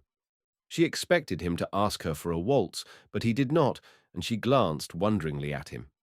He flushed slightly and hurriedly asked her to waltz, but he had only just put his arm round her waist and taken the first step when the music suddenly stopped. Kitty looked into his face, which was so close to her own, and long afterwards, for several years after, that look, full of love, to which he made no response, cut her to the heart with an agony of shame. "Pardon, pardon! Waltz! Waltz!" shouted Korsunsky from the other side of the room, and seizing the first young lady he came across, he began dancing himself. Chapter 23. Vronsky and Kitty waltzed several times round the room. After the first waltz, Kitty went to her mother, and she had hardly time to say a few words to Countess Nordston when Vronsky came up again for the first quadrille. During the quadrille, nothing of any significance was said. There was disjointed talk between them of the Korsunskys, husband and wife, whom he described very amusingly as delightful children at 40, and of the future town theatre. And only once the conversation touched her to the quick, when he asked her about Levin, whether he was here, and added that he liked him so much. But Kitty did not expect much from the quadrille. She looked forward with a thrill at her heart to the mazurka. She fancied that in the mazurka everything must be decided. The fact that he did not, during the quadrille, ask her for the mazurka did not trouble her. She felt sure she would dance the mazurka with him, as she had done at former balls, and refused 5 young men, saying she was engaged for the mazurka. The whole ball up to the last quadrille was for Kitty an enchanted vision of delightful colours, sounds, and motions. She only sat down when she felt too tired and begged for a rest. But as she was dancing the last quadrille with one of the tiresome young men whom she could not refuse, she chanced to be vis-à-vis with Vronsky and Anna. She had not been near Anna again since the beginning of the evening, and now again she saw her suddenly quite new and surprising. She saw in her the signs of that excitement of success she knew so well in herself. She saw that she was intoxicated with the delighted admiration she was exciting. She knew that feeling, and knew its signs, and saw them in Anna, saw the quivering, flashing light in her eyes, and the smile of happiness and excitement unconsciously playing on her lips, and the deliberate grace, precision, and lightness of her movements. Who? She asked herself. All or one? And not assisting the harassed young man she was dancing with in the conversation, the thread of which he had lost and could not pick up again, She obeyed with external liveliness the peremptory shouts of Korsunsky, starting them all into the grand rond and then into the chaîne, and at the same time she kept watch with a growing pang at her heart. No, it's not the admiration of the crowd has intoxicated her, but the adoration of one. And that one, can it be he? Every time he spoke to Anna, the joyous light flashed into her eyes, and the smile of happiness curved her red lips. She seemed to make an effort to control herself, to try not to show these signs of delight, but they came out on her face of themselves. But what of him? Kitty looked at him and was filled with terror. What was pictured so clearly to Kitty in the mirror of Anna's face she saw in him? What had become of his always self-possessed, resolute manner and the carelessly serene expression of his face? Now, every time he turned to her, he bent his head as though he would have fallen at her feet, and in his eyes there was nothing but humble submission and dread. "I would not offend you," his eyes seemed every time to be saying, "but I want to save myself, and I don't know how." On his face was a look such as Kitty had never seen before. They were speaking of common acquaintances, keeping up the most trivial conversation, but to Kitty it seemed that every word they said was determining their fate and hers. And strange it was that they were actually talking of how absurd Ivan Ivanovitch was with his French, and how the Aletsky girl might have made a better match, yet these words had all the while consequence for them, and they were feeling just as Kitty did. The whole ball, the whole world, everything seemed lost in fog in Kitty's soul. Nothing but the stern discipline of her bringing up supported her and forced her to do what was expected of her, that is, to dance, to answer questions, to talk, even to smile. But before the mazurka, when they were beginning to rearrange the chairs and a few couples moved out of the smaller rooms into the big room, a moment of despair and horror came for Kitty. She had refused 5 partners, and now she was not dancing the mazurka. She had not even a hope of being asked for it, because she was so successful in society that the idea would never occur to anyone that she had remained disengaged till now. She would have to tell her mother she felt ill and go home, but she had not the strength to do this. She felt crushed. She went to the furthest end of the little drawing room and sank into a low chair. Her light, transparent skirts rose like a cloud about her slender waist. One bare, thin, soft, girlish arm, hanging listlessly, was lost in the folds of her pink tunic. In the other she held her fan, and with rapid, short strokes fanned her burning face. But while she looked like a butterfly, clinging to a blade of grass, and just about to open its rainbow wings for fresh flight, her heart ached with a horrible despair. But perhaps I am wrong. Perhaps it was not so. And again she recalled all she had seen. "Kitty, what is it?" said Countess Nordston, stepping noiselessly over the carpet towards her. "I don't understand it." Kitty's lower lip began to quiver. She got up quickly. "Kitty, you're not dancing the mazurka?" "No, no," said Kitty, in a voice shaking with tears. "He asked her for the mazurka before me," said Countess Nordston, knowing Kitty would understand who were he and her. She said, "Why, aren't you going to dance it with Princess Shcherbatskaya?" "Oh, I don't care," answered Kitty. No one but she herself understood her position. No one knew that she had just refused the man whom perhaps she loved, and refused him because she had put her faith in another. Countess Nordston found Korsunsky, with whom she was to dance the mazurka, and told him to ask Kitty. Kitty danced in the first couple, and luckily for her she had not to talk, because Korsunsky was all the time running about directing the figure. Vronsky and Anna sat almost opposite her. She saw them with her long-sighted eyes, and saw them too close by when they met in the figures, and the more she saw of them, the more convinced was she that her unhappiness was complete. She saw that they felt themselves alone in that crowded room, and on Vronsky's face, always so firm and independent, she saw that look that had struck her, of bewilderment and humble submissiveness, like the expression of an intelligent dog when it has done wrong. Anna smiled, and her smile was reflected by him. She grew thoughtful, and he became serious. Some supernatural force drew Kitty's eyes to Anna's face. She was fascinating in her simple black dress. Fascinating were her round arms with their bracelets. Fascinating was her firm neck with its thread of pearls. Fascinating the straying curls of her loose hair. Fascinating the graceful, light movements of her little feet and hands. Fascinating was that lovely face in its eagerness. But there was something terrible and cruel in her fascination. Kitty admired her more than ever, and more acute was her suffering. Kitty felt overwhelmed, and her face showed it. When Vronsky saw her coming across her in the mazurka, he did not at once recognize her. She was so changed. "Delightful ball," he said to her, for the sake of saying something. "Yes," she answered. In the middle of the mazurka, repeating a complicated figure newly invented by Korsunsky, Anna came forward into the center of the circle, chose two gentlemen, and summoned a lady and Kitty. Kitty gazed at her in dismay as she went up.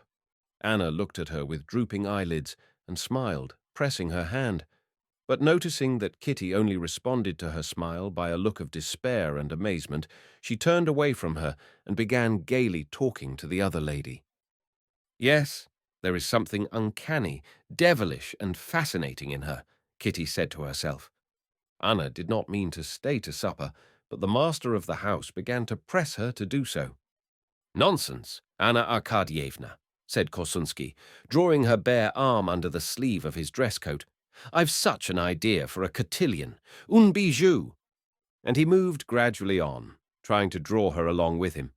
Their host smiled approvingly.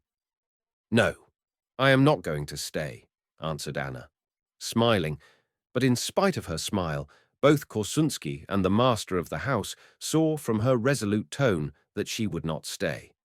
"No. Why, as it is, I have danced more at your ball in Moscow than I have all the winter in Petersburg," said Anna, looking round at Vronsky, who stood near her. "I must rest a little before my journey." "Are you certainly going tomorrow, then?" asked Vronsky.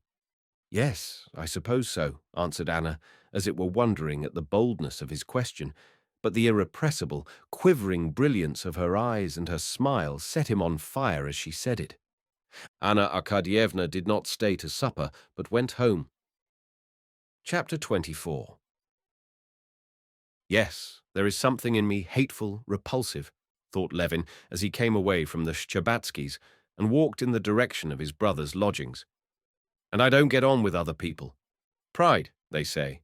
No, I have no pride.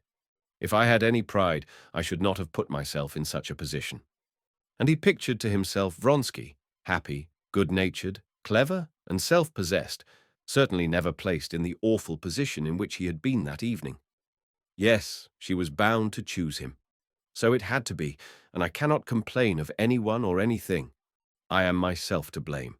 What right had I to imagine she would care to join her life to mine? Who am I and what am I? A nobody, not wanted by anyone, nor of use to anybody. And he recalled his brother Nikolai, and dwelt with pleasure on the thought of him. Isn't he right that everything in the world is base and loathsome? And are we fair in our judgment of brother Nikolai? Of course, from the point of view of Prokofy, seeing him in a torn cloak and tipsy, he's a despicable person, but I know him differently. I know his soul, and know that we are like him. And I, instead of going to seek him out, went out to dinner, and came here. Levin walked up to a lamp-post, read his brother's address, which was in his pocketbook, and called a sledge. All the long way to his brother's, Levin vividly recalled all the facts familiar to him of his brother Nikolai's life. He remembered how his brother, while at the university and for a year afterwards, had, in spite of the jeers of his companions, lived like a monk, strictly observing all religious rites, services, and fasts, and avoiding every sort of pleasure, especially women. And afterwards, how he had all at once broken out. He had associated with the most horrible people and rushed into the most senseless debauchery. He remembered later the scandal over a boy whom he had taken from the country to bring up and, in a fit of rage, had so violently beaten that proceedings were brought against him for unlawfully wounding. Then he recalled the scandal with a sharper, to whom he had lost money and given a promissory note, and against whom he had himself lodged a complaint asserting that he had cheated him. This was the money Sergei Ivanovitch had paid. Then he remembered how he had spent a night in the lockup for disorderly conduct in the street. He remembered the shameful proceedings he had tried to get up against his brother, Sergei Ivanovitch, accusing him of not having paid him his share of his mother's fortune, and the last scandal when he had gone to a western province in an official capacity and there had got into trouble for assaulting a village elder. It was all horribly disgusting, yet to Levin it appeared not at all in the same disgusting light as it inevitably would to those who did not know Nikolai, did not know all his story, did not know his heart. Levin remembered that when Nikolai had been in the devout stage, the period of fasts and monks and church services, when he was seeking in religion a support and a curb for his passionate temperament, everyone, far from encouraging him, had jeered at him, and he too with the others. They had teased him, called him Noah and monk, and, when he had broken out, no one had helped him, but everyone had turned away from him with horror and disgust. Levin felt that, in spite of all the ugliness of his life, his brother Nikolai, in his soul, in the very depths of his soul, was no more in the wrong than the people who despised him. He was not to blame for having been born with his unbridled temperament and his somehow limited intelligence, but he had always wanted to be good. I will tell him everything, without reserve, and I will make him speak without reserve too, and I'll show him that I love him and so understand him, Levin resolved to himself, as, towards 11 o'clock, he reached the hotel of which he had the address. At the top, 12 and 13, the porter answered Levin's inquiry. At home? Sure to be at home. The door of number 12 was half open, and there came out into the streak of light thick fumes of cheap, poor tobacco, and the sound of a voice, unknown to Levin, but he knew at once that his brother was there. He heard his cough. As he went in the door, the unknown voice was saying, "It all depends with how much judgment and knowledge the thing's done." Konstantin Levin looked in at the door and saw that the speaker was a young man with an immense shock of hair, wearing a Russian jerkin, and that a pockmarked woman in a woolen gown, without collar or cuffs, was sitting on the sofa. His brother was not to be seen.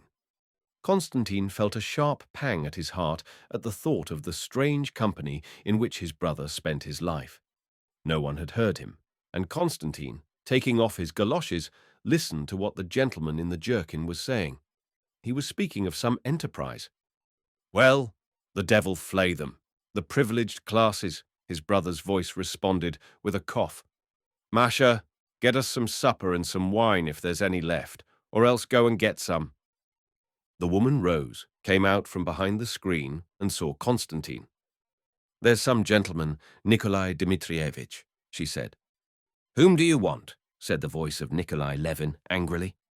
"It's I," answered Konstantin Levin, coming forward into the light. "Who's I?" Nikolai's voice said again, still more angrily. He could be heard getting up hurriedly, stumbling against something, and Levin saw, facing him in the doorway, the big, scared eyes and the huge, thin, stooping figure of his brother, so familiar and yet astonishing in its weirdness and sickliness. He was even thinner than 3 years before, when Konstantin Levin had seen him last. He was wearing a short coat, and his hands and big bones seemed huger than ever. His hair had grown thinner, the same straight moustaches hid his lips, the same eyes gazed strangely and naively at his visitor. "Ah, Kostya!" he exclaimed suddenly, recognizing his brother, and his eyes lit up with joy. But the same second he looked round at the young man and gave the nervous jerk of his head and neck that Konstantin knew so well, as if his neckband hurt him, and a quite different expression, wild, suffering, and cruel, rested on his emaciated face. "I wrote to you and Sergei Ivanovitch both that I don't know you and don't want to know you. What is it you want?" He was not at all the same as Konstantin had been fancying him. The worst and most tiresome part of his character, what made all relations with him so difficult, had been forgotten by Konstantin Levin when he thought of him, and now, when he saw his face, and especially that nervous twitching of his head, he remembered it all. "I didn't want to see you for anything," he answered timidly. I've simply come to see you." His brother's timidity obviously softened Nikolai. His lips twitched. "Oh, so that's it," he said. "Well, come in. Sit down. Like some supper. Masha, bring supper for 3. No, stop a minute. Do you know who this is?" he said, addressing his brother and indicating the gentleman in the jerkin. "This is Mr. Kritsky, my friend from Kiev, a very remarkable man. He's persecuted by the police, of course, because he's not a scoundrel." And he looked round in the way he always did at everyone in the room. Seeing that the woman standing in the doorway was moving to go, he shouted to her, "Wait a minute," I said. And with the inability to express himself, the incoherence that Constantine knew so well, he began, with another look round at everyone, to tell his brother Kritsky's story. How he had been expelled from the university for starting a benefit society for the poor students and Sunday schools, and how he had afterwards been a teacher in a peasant school, and how he had been driven out of that too, and had afterwards been condemned for something. "You're of the Kiev University," said Konstantin Levin to Kritsky, to break the awkward silence that followed. "Yes, I was of Kiev," Kritsky replied angrily, his face darkening. "And this woman," Nikolai Levin interrupted him, pointing to her, "is the partner of my life, Maria Nikolaevna. I took her out of a bad house," and he jerked his neck saying this. "But I love her and respect her, and anyone who wants to know me," he added, raising his voice and knitting his brows, "I beg to love her and respect her. She's just the same as my wife, just the same. So now you know whom you've to do with. And if you think you're lowering yourself, well, here's the floor. There's the door." And again his eyes travelled inquiringly over all of them. "Why I should be lowering myself, I don't understand." "Then, Masha, tell them to bring supper, 3 portions, spirits and wine." "No, wait a minute. No, it doesn't matter. Go along." Chapter 25. "So you see," pursued Nikolai Levin, painfully wrinkling his forehead and twitching. It was obviously difficult for him to think of what to say and do. "Here, do you see?" He pointed to some sort of iron bars, fastened together with strings, lying in a corner of the room. "Do you see that? That's the beginning of a new thing we're going into. It's a productive association." Constantine scarcely heard him. He looked into his sickly, consumptive face, and he was more and more sorry for him, and he could not force himself to listen to what his brother was telling him about the association. He saw that this association was a mere anchor to save him from self-contempt. Nikolai Levin went on talking. "You know that capital oppresses the labourers with us, the peasants, bear all the burden of labour, and are so placed that however much they work, they can't escape from their position of beasts of burden. All the profits of labour, on which they might improve their position and gain leisure for themselves, and after that education, all the surplus values are taken from them by the capitalists. And society's so constituted that the harder they work, the greater the profit of the merchants and landowners, while they stay beasts of burden to the end. And that state of things must be changed," he finished up, and he looked questioningly at his brother.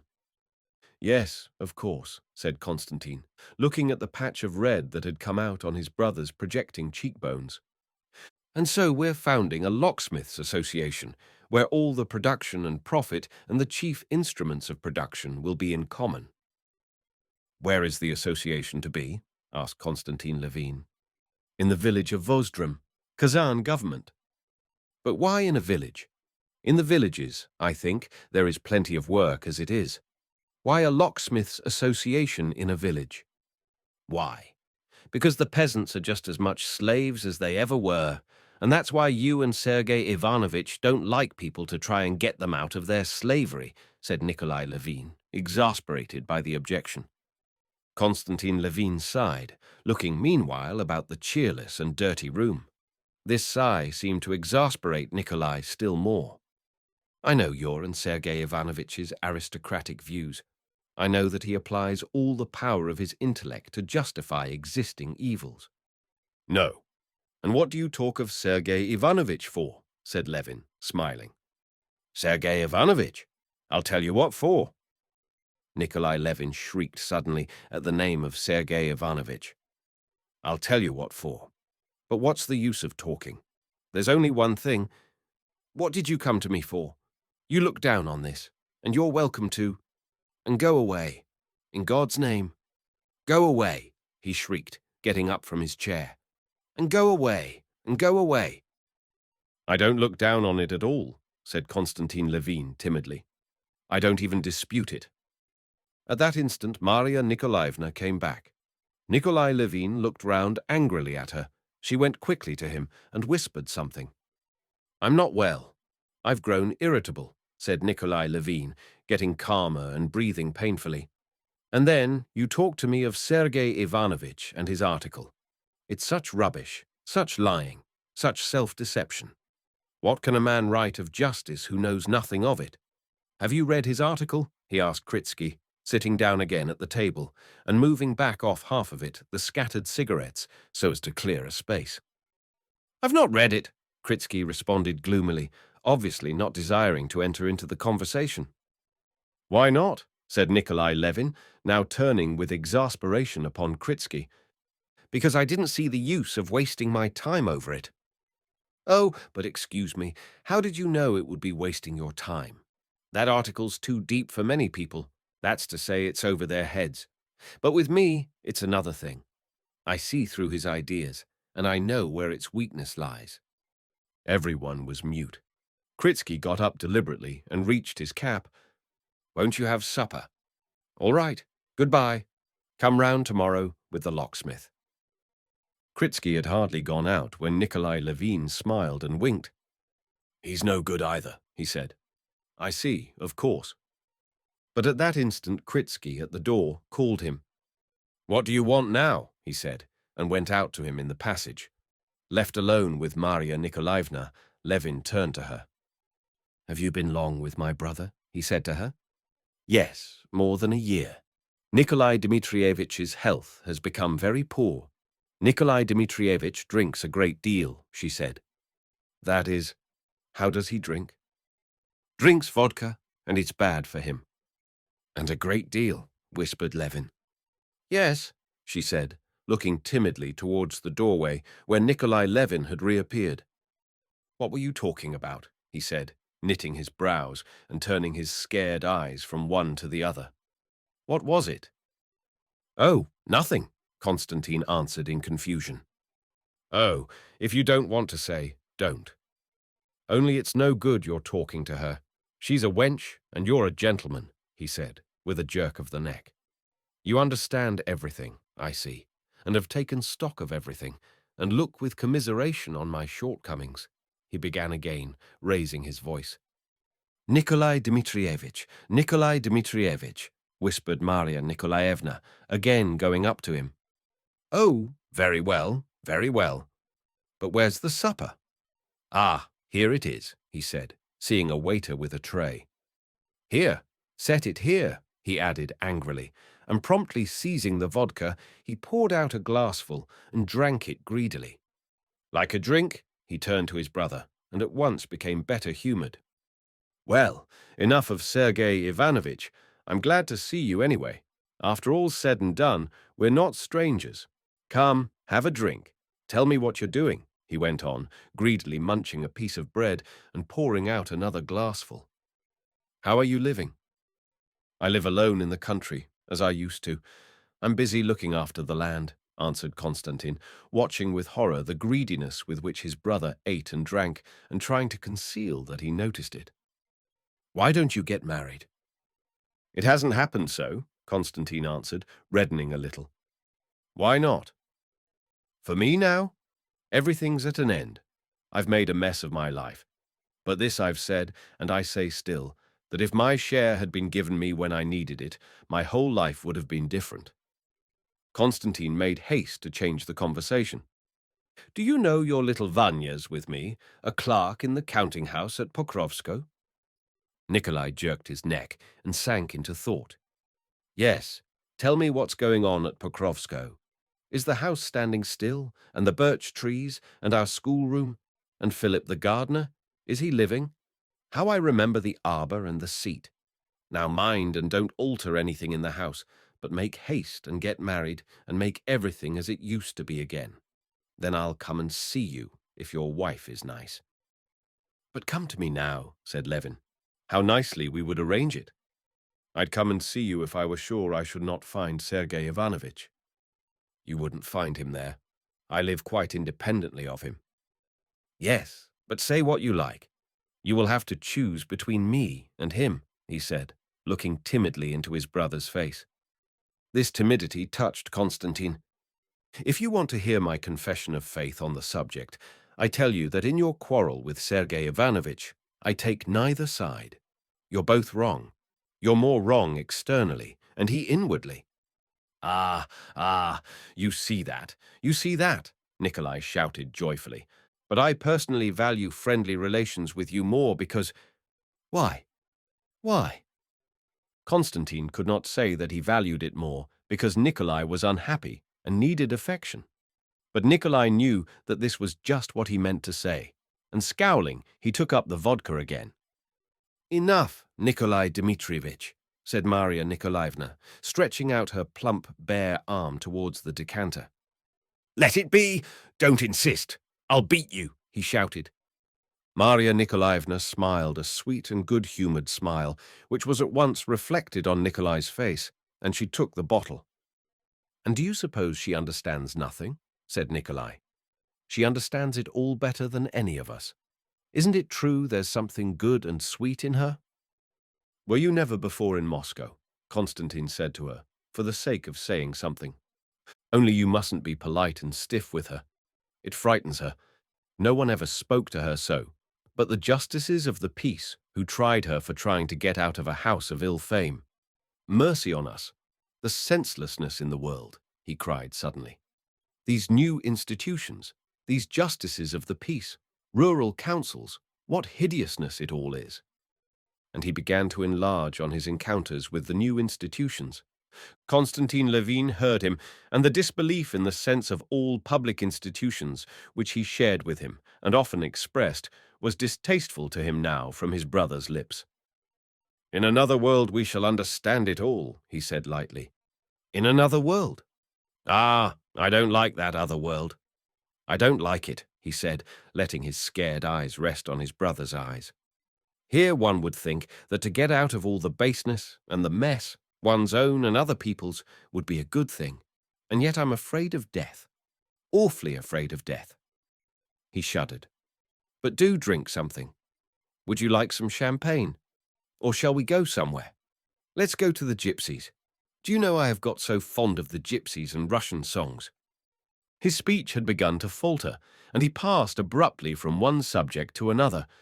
Constantine, with the help of Masha, persuaded him not to go out anywhere, and got him to bed hopelessly drunk. Masha promised to write to Constantine in case of need, and to persuade Nikolai Levin to go and stay with his brother. Chapter 26.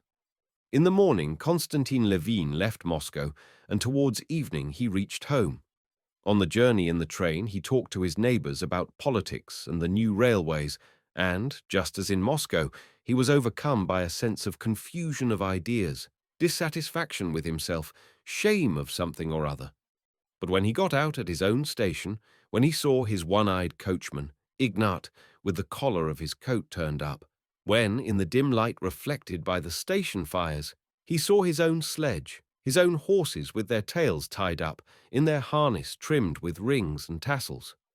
When the coachman Ignat, as he put in his luggage, told him the village news that the contractor had arrived and that Pava had calved, he felt that little by little the confusion was clearing up and the shame and self-dissatisfaction were passing away. He felt this at the mere sight of Ignat and the horses, but when he had put on the sheepskin brought for him, had sat down wrapped up in the sledge, and had driven off pondering on the work that lay before him in the village, and staring at the side-horse that had been his saddle-horse, past his prime now, but a spirited beast from the Don, he began to see what had happened to him in quite a different light. He felt himself, and did not want to be anyone else. All he wanted now was to be better than before. In the first place, he resolved that from that day he would give up hoping for any extraordinary happiness, such as marriage must have given him, and consequently he would not so disdain what he really had. Secondly, he would never again let himself give way to low passion, the memory of which had so tortured him when he had been making up his mind to make an offer. Then, remembering his brother Nikolai, he resolved to himself that he would never allow himself to forget him, that he would follow him up, and not lose sight of him, so as to be ready to help when things should go ill with him. And that would be soon, he felt. Then, too, his brother's talk of communism, which he had treated so lightly at the time, now made him think. He considered a revolution in economic conditions nonsense, but he always felt the injustice of his own abundance in comparison with the poverty of the peasants. And now he determined that so as to feel quite in the right, though he had worked hard and lived by no means luxuriously before, he would now work still harder and would allow himself even less luxury. And all this seemed to him so easy a conquest over himself that he spent the whole drive in the pleasantest daydreams. With a resolute feeling of hope in a new, better life, he reached home before 9 o'clock at night. The snow of the little quadrangle before the house was lit up by a light in the bedroom windows of his old nurse, Agafea Mihalovna, who performed the duties of housekeeper in his house. She was not yet asleep. Kuzma, waked up by her, came sidling sleepily out onto the steps. A setter bitch, Laska, ran out too, almost upsetting Kuzma, and whining, turned round about Levin's knees, jumping up and longing, but not daring, to put her forepaws on his chest. "You're soon back again, sir," said Agafea Mihalovna. "I got tired of it, Agafea Mihalovna. With friends, one is well, but at home, one is better," he answered, and went into his study. The study was slowly lit up as the candle was brought in. The familiar details came out. The stag's horns, the bookshelves, the looking-glass, the stove with its ventilator, which had long wanted mending, his father's sofa, a large table, on the table an open book, a broken ashtray, a manuscript book with his handwriting. As he saw all this, there came over him for an instant a doubt of the possibility of arranging the new life of which he had been dreaming on the road. All these traces of his life seemed to clutch him and to say to him, "No, you're not going to get away from us, and you're not going to be different, but you're going to be the same as you've always been, with doubts, everlasting dissatisfaction with yourself, vain efforts to amend, and falls, and everlasting expectation of a happiness which you won't get and which isn't possible for you." This the things said to him, but another voice in his heart was telling him that he must not fall under the sway of the past, and that one can do anything with oneself. And hearing that voice, he went into the corner where stood his 2 heavy dumbbells, and began brandishing them like a gymnast, trying to restore his confident temper. There was a creak of steps at the door. He hastily put down the dumbbells. The bailiff came in and said everything, thank God, was doing well, but informed him that the buckwheat in the new drying machine had been a little scorched. This piece of news irritated Levin. The new drying machine had been constructed and partly invented by Levin. The bailiff had always been against the drying machine, and now it was with suppressed triumph that he announced that the buckwheat had been scorched. Levin was firmly convinced that if the buckwheat had been scorched, it was only because the precautions had not been taken for which he had hundreds of times given orders. He was annoyed and reprimanded the bailiff. But there had been an important and joyful event. Pava, his best cow, an expensive beast, bought at a show, had calved. "Kuzma, give me my sheepskin, and you tell them to take a lantern. I'll come and look at her," he said to the bailiff. The cowhouse for the more valuable cows was just behind the house. Walking across the yard, passing a snowdrift by the lilac tree, he went into the cowhouse. There was the warm, steamy smell of dung when the frozen door was opened, and the cows, astonished at the unfamiliar light of the lantern, stirred on the fresh straw. He caught a glimpse of the broad, smooth, black and piebald back of Hollandka. Berkut, the bull, was lying down with his ring in his lip, and seemed about to get up, but thought better of it, and only gave 2 snorts as they passed by him. Pava, a perfect beauty, huge as a hippopotamus, with her back turned to them, prevented their seeing the calf as she sniffed her all over. Levin went into the pen, looked Pava over, and lifted the red and spotted calf onto her long, tottering legs. Pava, uneasy, began lowing, but when Levin put the calf close to her, she was soothed and, sighing heavily, began licking her with her rough tongue. The calf, fumbling, poked her nose under her mother's udder and stiffened her tail out straight. "Here, bring the light, Fyodor, this way," said Levin, examining the calf. "Like the mother, though the color takes after the father, but that's nothing. Very good. Long and broad in the haunch.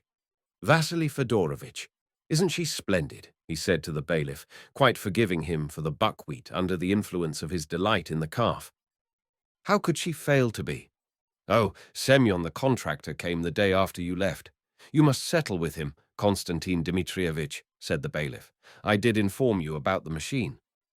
This question was enough to take Levin back to all the details of his work on the estate, which was on a large scale and complicated. He went straight from the cowhouse to the counting house, and after a little conversation with the bailiff and Semyon the contractor, he went back to the house and straight upstairs to the drawing room. Chapter 27. The house was big and old-fashioned, and Levin, though he lived alone, had the whole house heated and used. He knew that this was stupid. He knew that it was positively not right, and contrary to his present new plans. But this house was a whole world to Levin. It was the world in which his father and mother had lived and died. They had lived just the life that to Levin seemed the ideal of perfection, and that he had dreamed of beginning with his wife, his family. Levin scarcely remembered his mother. His conception of her was for him a sacred memory, and his future wife was bound to be in his imagination a repetition of that exquisite, holy ideal of a woman that his mother had been. He was so far from conceiving of love for woman apart from marriage that he positively pictured to himself first the family, and only secondarily the woman who would give him a family. His ideas of marriage were, consequently, quite unlike those of the great majority of his acquaintances, for whom getting married was one of the numerous facts of social life. For Levin it was the chief affair of life, on which its whole happiness turned, and now he had to give up that. When he had gone into the little drawing-room where he always had tea and had settled himself in his armchair with a book, and Agafea Mihalovna had brought him tea, and with her usual, "Well, I'll stay a while, sir," had taken a chair in the window, he felt that, however strange it might be, he had not parted from his daydreams, and that he could not live without them. Whether with her or with another, still it would be. He was reading a book and thinking of what he was reading, and stopping to listen to Agafea Mihalovna, who gossiped away without flagging, and yet with all that, all sorts of pictures of family life and work in the future rose disconnectedly before his imagination. He felt that in the depth of his soul something had been put in its place, settled down, and laid to rest.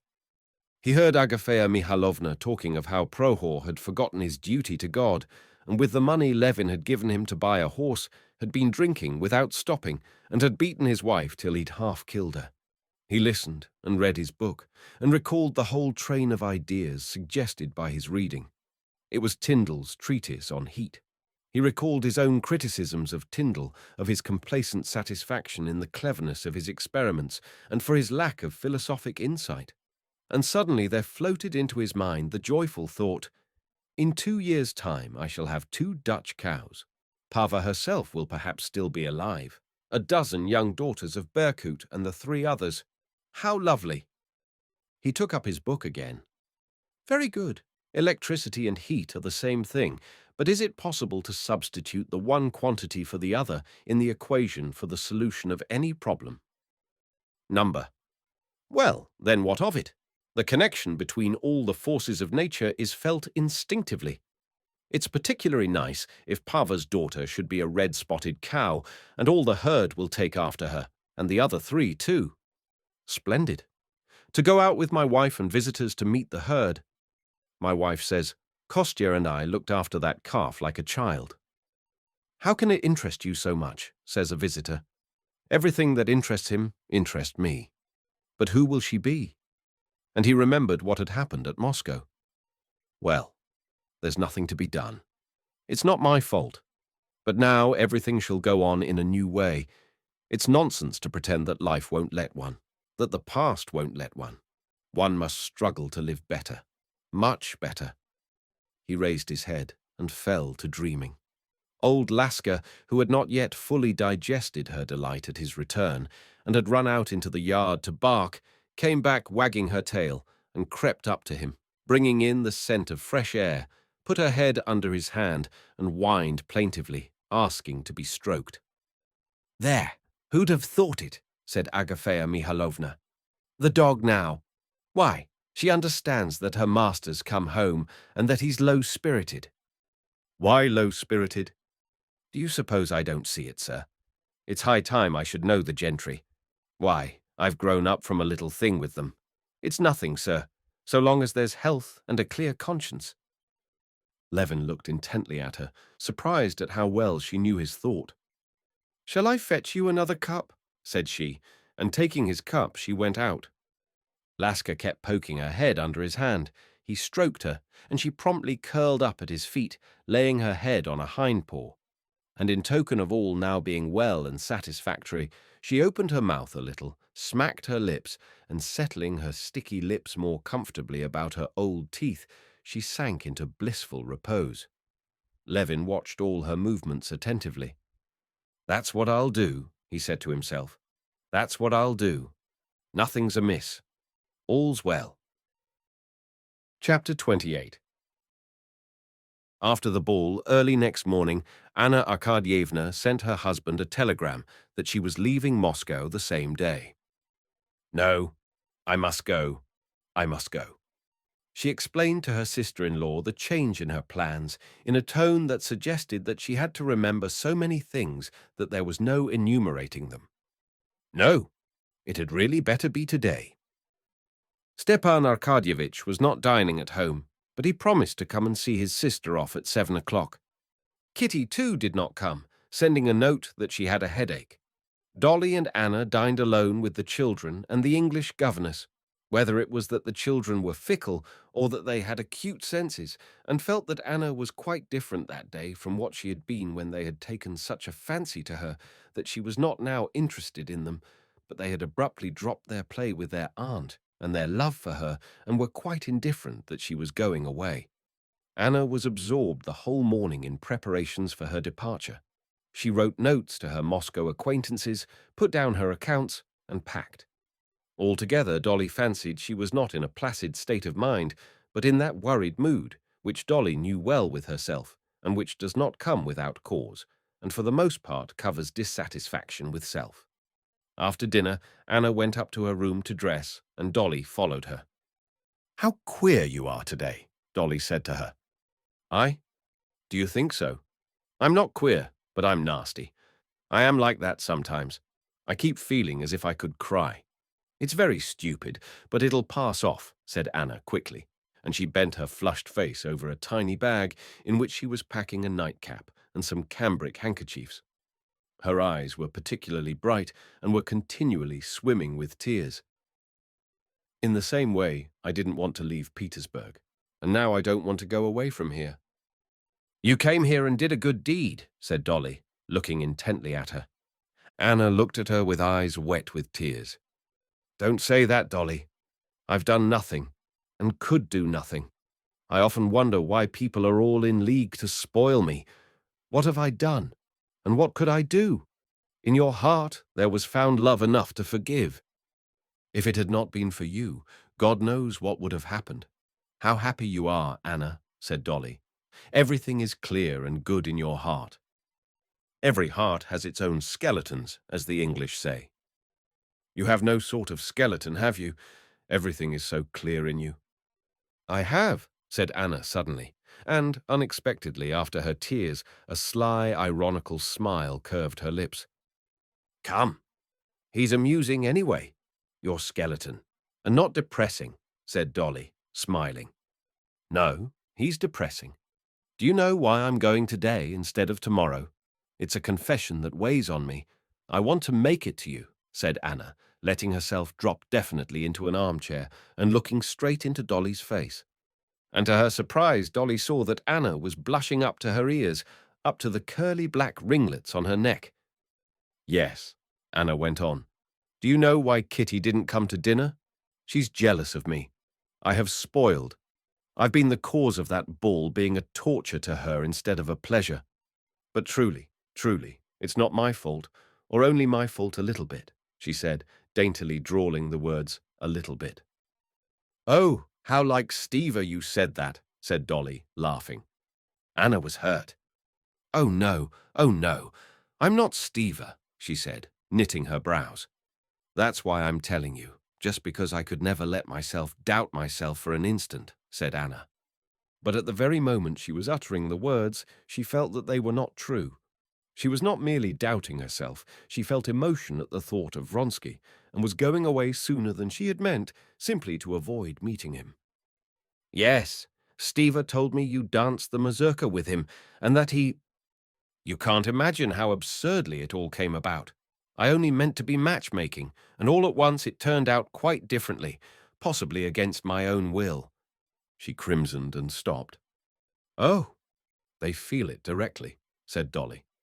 But I should be in despair if there were anything serious in it on his side, Anna interrupted her. And I am certain it will all be forgotten, and Kitty will leave off hating me.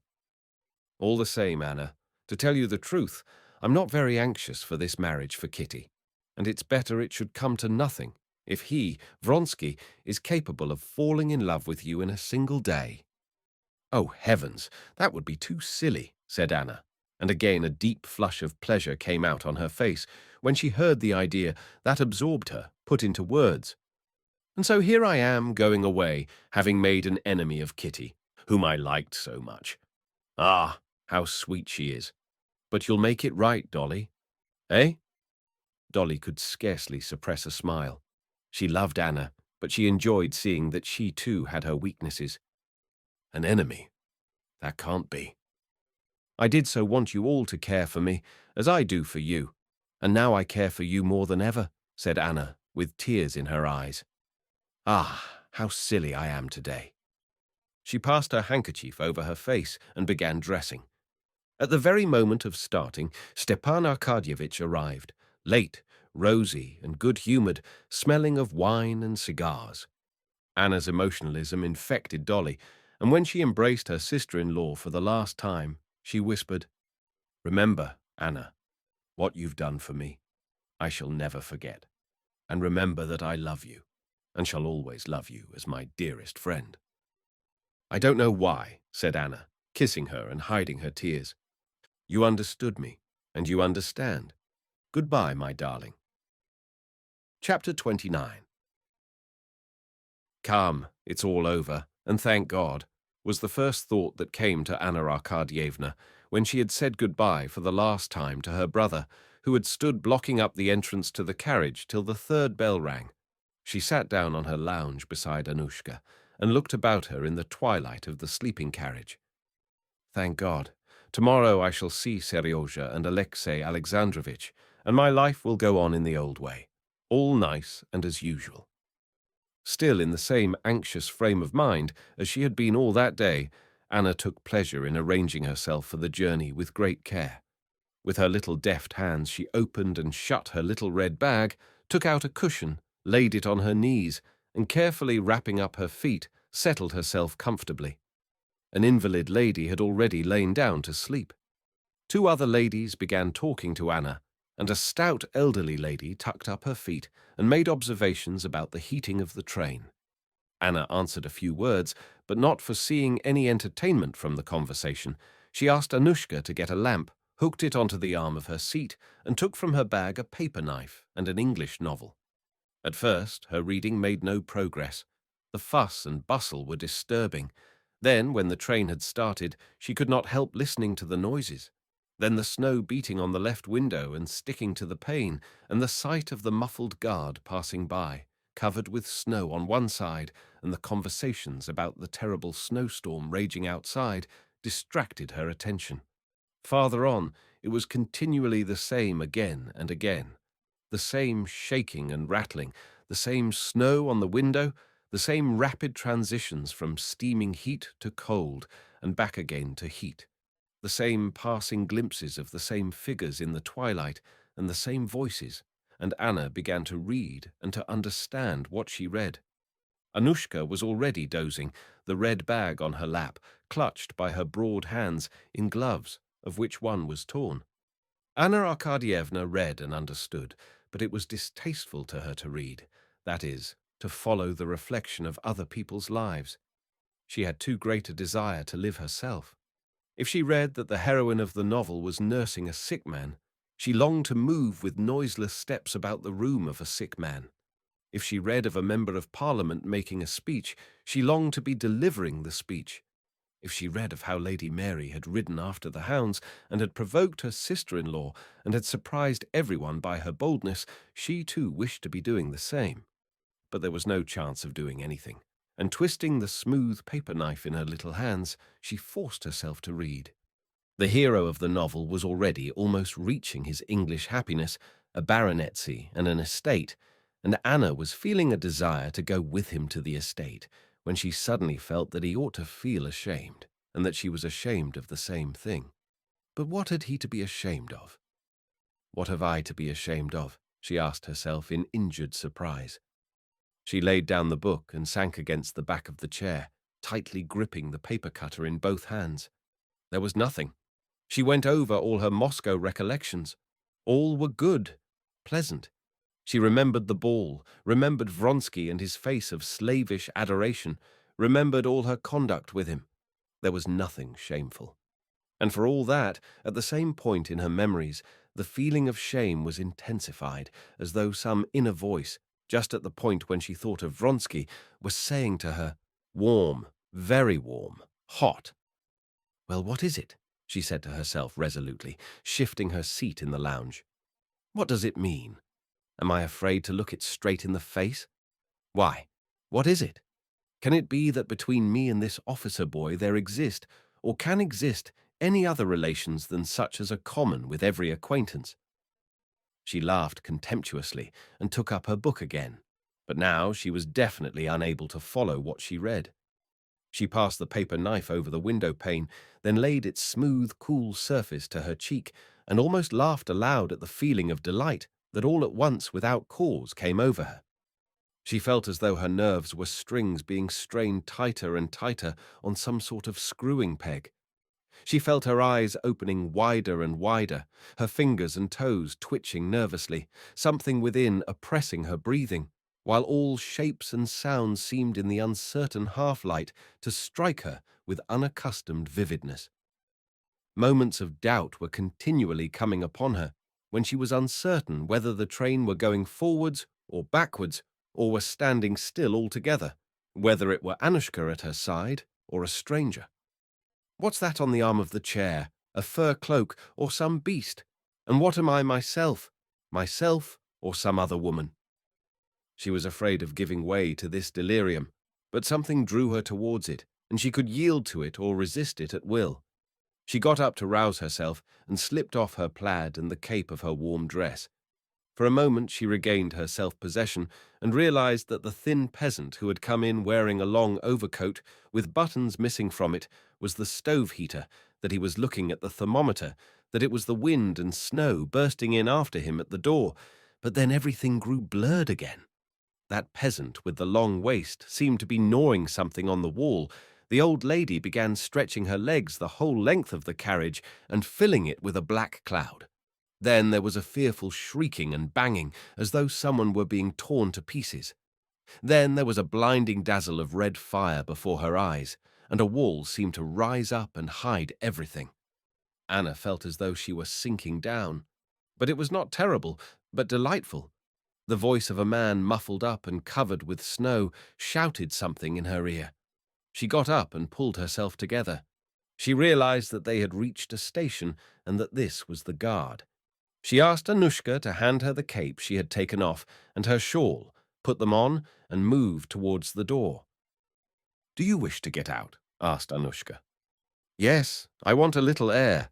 It's very hot in here." And she opened the door.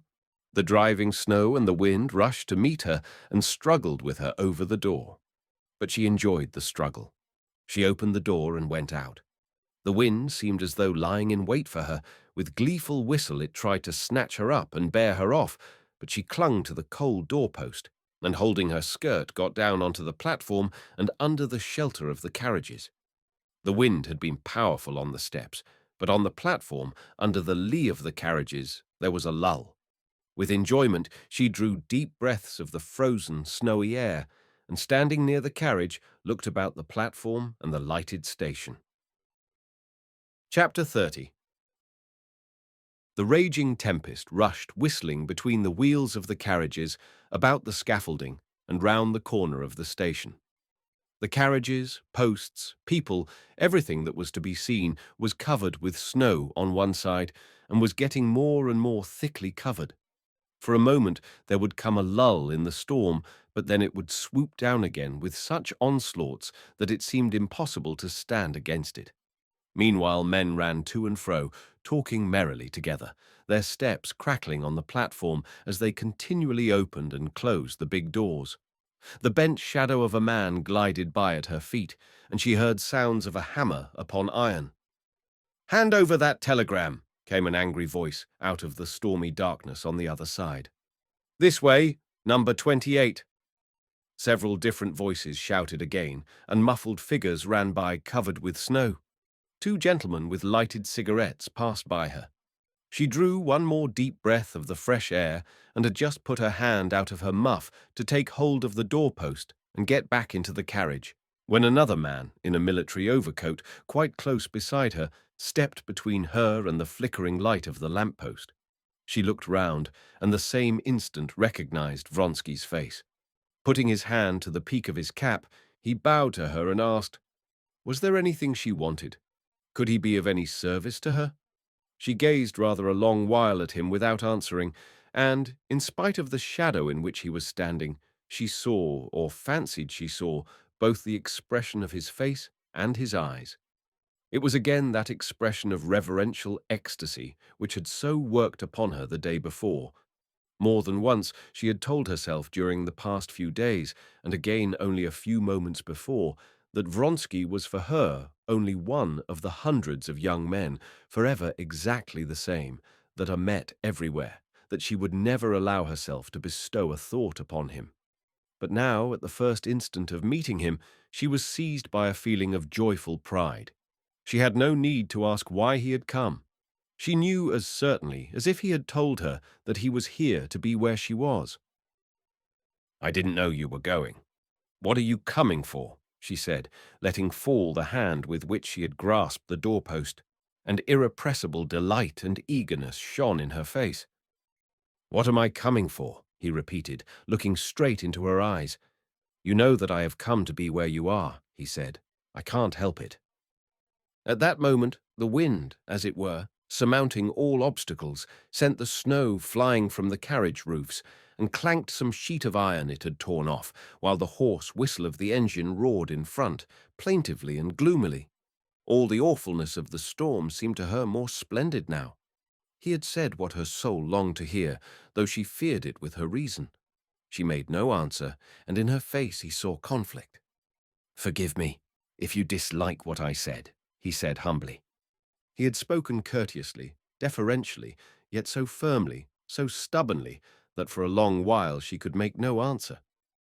"It's wrong, what you say, and I beg you, if you're a good man, to forget what you've said, as I forget it," she said at last. "Not one word, not one gesture of yours, shall I, could I, ever forget."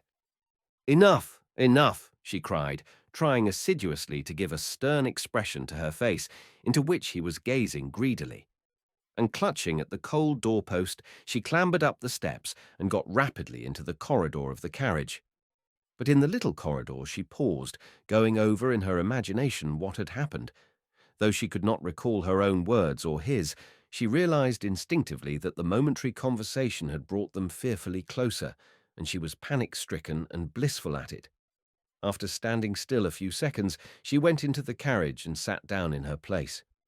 The overstrained condition which had tormented her before did not only come back, but was intensified, and reached such a pitch that she was afraid every minute that something would snap within her from the excessive tension.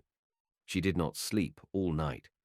But in that nervous tension, and in the visions that filled her imagination, there was nothing disagreeable or gloomy, On the contrary, there was something blissful, glowing, and exhilarating. Towards morning, Anna sank into a doze, sitting in her place, and when she waked it was daylight and the train was near Petersburg. At once, thoughts of home, of husband, and of son, and the details of that day and the following came upon her.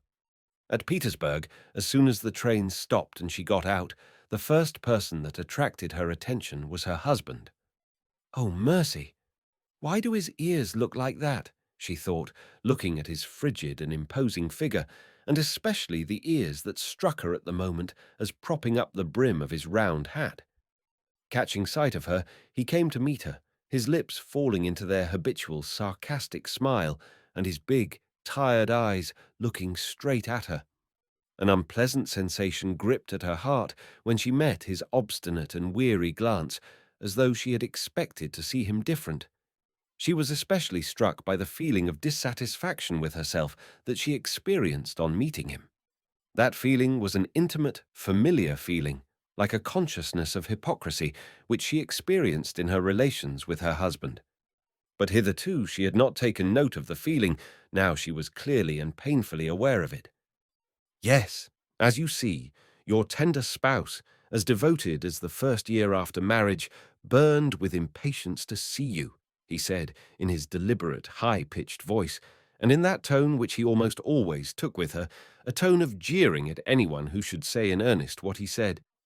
"Is Seryozha quite well?" she asked. "And is this all the reward," said he, "for my ardor?" "He's quite well." Chapter 31. Vronsky had not even tried to sleep all that night. He sat in his armchair, looking straight before him, or scanning the people who got in and out. If he had indeed on previous occasions struck and impressed people who did not know him by his air of unhesitating composure, he seemed now more haughty and self-possessed than ever. He looked at people as if they were things. A nervous young man, a clerk in a law court, sitting opposite him, hated him for that look. The young man asked him for a light and entered into conversation with him and even pushed against him to make him feel that he was not a thing but a person. But Vronsky gazed at him exactly as he did at the lamp, and the young man made a wry face, feeling that he was losing his self-possession under the oppression of this refusal to recognize him as a person. Vronsky saw nothing and no one. He felt himself a king, not because he believed that he had made an impression on Anna. He did not yet believe that, but because the impression she had made on him gave him happiness and pride. What would come of it all he did not know, he did not even think. He felt that all his forces, hitherto dissipated, wasted, were centered on one thing and bent with fearful energy on one blissful goal. And he was happy at it. He knew only that he had told her the truth, that he had come where she was, that all the happiness of his life, the only meaning in life for him, now lay in seeing and hearing her. And when he got out of the carriage at Bologova to get some seltzer water and caught sight of Anna, involuntarily his first word had told her just what he thought. And he was glad he had told her it, that she knew it now and was thinking of it. He did not sleep all night. When he was back in the carriage, he kept unceasingly going over every position in which he had seen her, every word she had uttered, and before his fancy, making his heart faint with emotion, floated pictures of a possible future. When he got out of the train at Petersburg, he felt after his sleepless night as keen and fresh as after a cold bath. He paused near his compartment, waiting for her to get out. "Once more," he said to himself, smiling unconsciously. "Once more I shall see her walk, her face.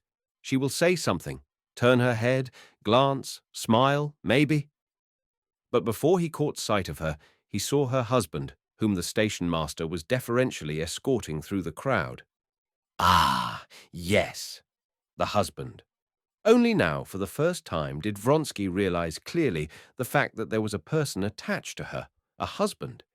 He knew that she had a husband, but had hardly believed in his existence, and only now fully believed in him, with his head and shoulders and his legs clad in black trousers, especially when he saw this husband calmly take her arm with a sense of property. Seeing Alexei Alexandrovitch with his Petersburg face and severely self-confident figure in his round hat with his rather prominent spine, he believed in him and was aware of a disagreeable sensation, such as a man might feel tortured by thirst, who, on reaching a spring, should find a dog, a sheep, or a pig who has drunk of it and muddied the water. Alexei Alexandrovitch's manner of walking, with a swing of the hips and flat feet, particularly annoyed Vronsky. He could recognize in no one but himself an indubitable right to love her. But she was still the same, and the sight of her affected him the same way, physically reviving him, stirring him, and filling his soul with rapture. He told his German valet, who ran up to him from the second class, to take his things and go on, and he himself went up to her. He saw the first meeting between the husband and wife, and noted with a lover's insight the signs of slight reserve with which she spoke to her husband. No, she does not love him and cannot love him, he decided to himself. At the moment when he was approaching Anna Arkadyevna, he noticed too with joy that she was conscious of his being near, and looked round, and seeing him, turned again to her husband. "Have you passed a good night?" he asked, bowing to her and her husband together, and leaving it up to Alexei Alexandrovitch to accept the bow on his own account, and to recognize it or not as he might see fit. "Thank you. Very good," she answered. Her face looked weary, and there was not that play of eagerness in it, peeping out in her smile and her eyes. But for a single instant, as she glanced at him, there was a flash of something in her eyes, and although the flash died away at once, he was happy for that moment. She glanced at her husband to find out whether he knew Vronsky. Alexei Alexandrovitch looked at Vronsky with displeasure, vaguely recalling who this was. Vronsky's composure and self-confidence here struck, like a scythe against a stone, upon the cold self-confidence of Alexei Alexandrovitch. "Count Vronsky," said Anna. "Ah, we are acquainted, I believe," said Alexei Alexandrovitch indifferently, giving his hand.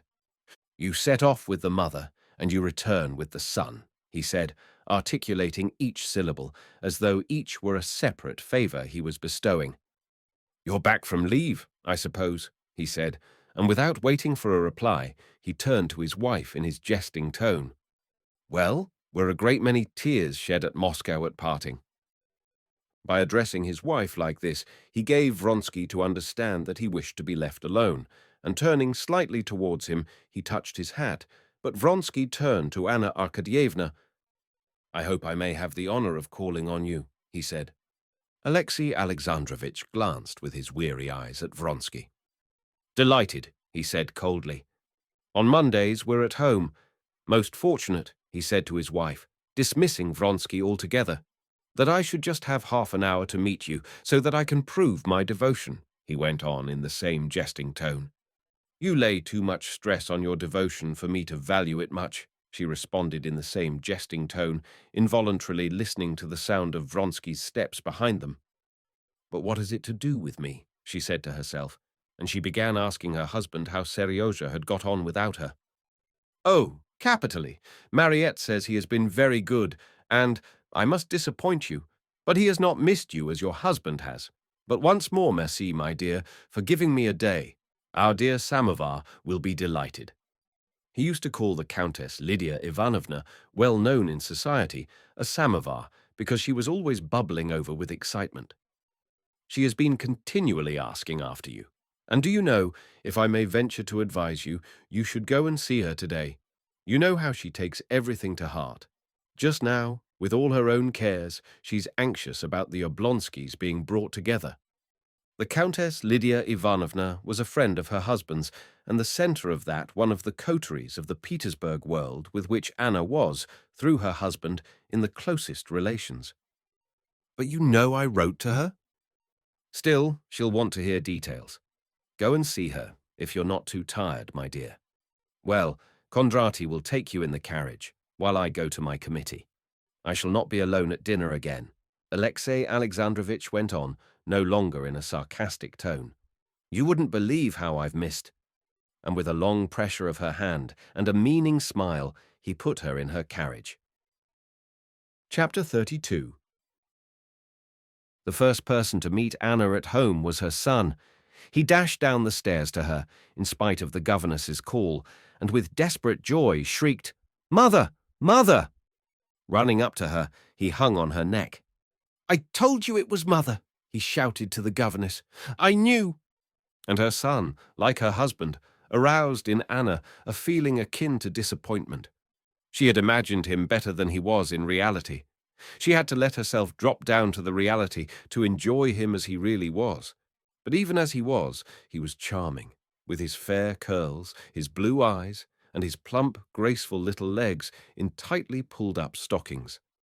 Anna experienced almost physical pleasure in the sensation of his nearness and his caresses and moral soothing when she met his simple, confiding and loving glance and heard his naive questions. Anna took out the presents Dolly's children had sent him and told her son what sort of little girl was Tanya at Moscow, and how Tanya could read and even taught the other children. "Why, am I not so nice as she?" asked Seryozha. "To me you're nicer than anyone in the world." "I know that," said Seryozha, smiling. Anna had not had time to drink her coffee when the Countess Lydia Ivanovna was announced. The Countess Lydia Ivanovna was a tall, stout woman with an unhealthily sallow face and splendid, pensive black eyes. Anna liked her, but today she seemed to be seeing her for the first time with all her defects. "Well, my dear, so you took the olive branch?" inquired Countess Lydia Ivanovna as soon as she came into the room. "Yes, it's all over, but it was all much less serious than we had supposed," answered Anna. "My belle-sœur is in general too hasty." But Countess Lydia Ivanovna, though she was interested in everything that did not concern her, had a habit of never listening to what interested her. She interrupted Anna. "Yes, there's plenty of sorrow and evil in the world. I am so worried today." "Oh, why?" asked Anna, trying to suppress a smile. "I'm beginning to be weary of fruitlessly championing the truth, and sometimes I'm quite unhinged by it. The Society of the Little Sisters, this was a religiously patriotic, philanthropic institution, was going splendidly, but with these gentlemen it's impossible to do anything," added Countess Lydia Ivanovna in a tone of ironical submission to destiny. "They pounce on the idea and distort it, and then work it out so pettily and unworthily. 2 or 3 people, your husband among them, understand all the importance of the thing, but the others simply drag it down. Yesterday, Pravdin wrote to me." Pravdin was a well-known pan-Slavist abroad, and Countess Lydia Ivanovna described the purport of his letter. Then the Countess told her of more disagreements and intrigues against the work of the unification of the churches, and departed in haste, as she had that day to be at the meeting of some society, and also at the Slavonic Committee.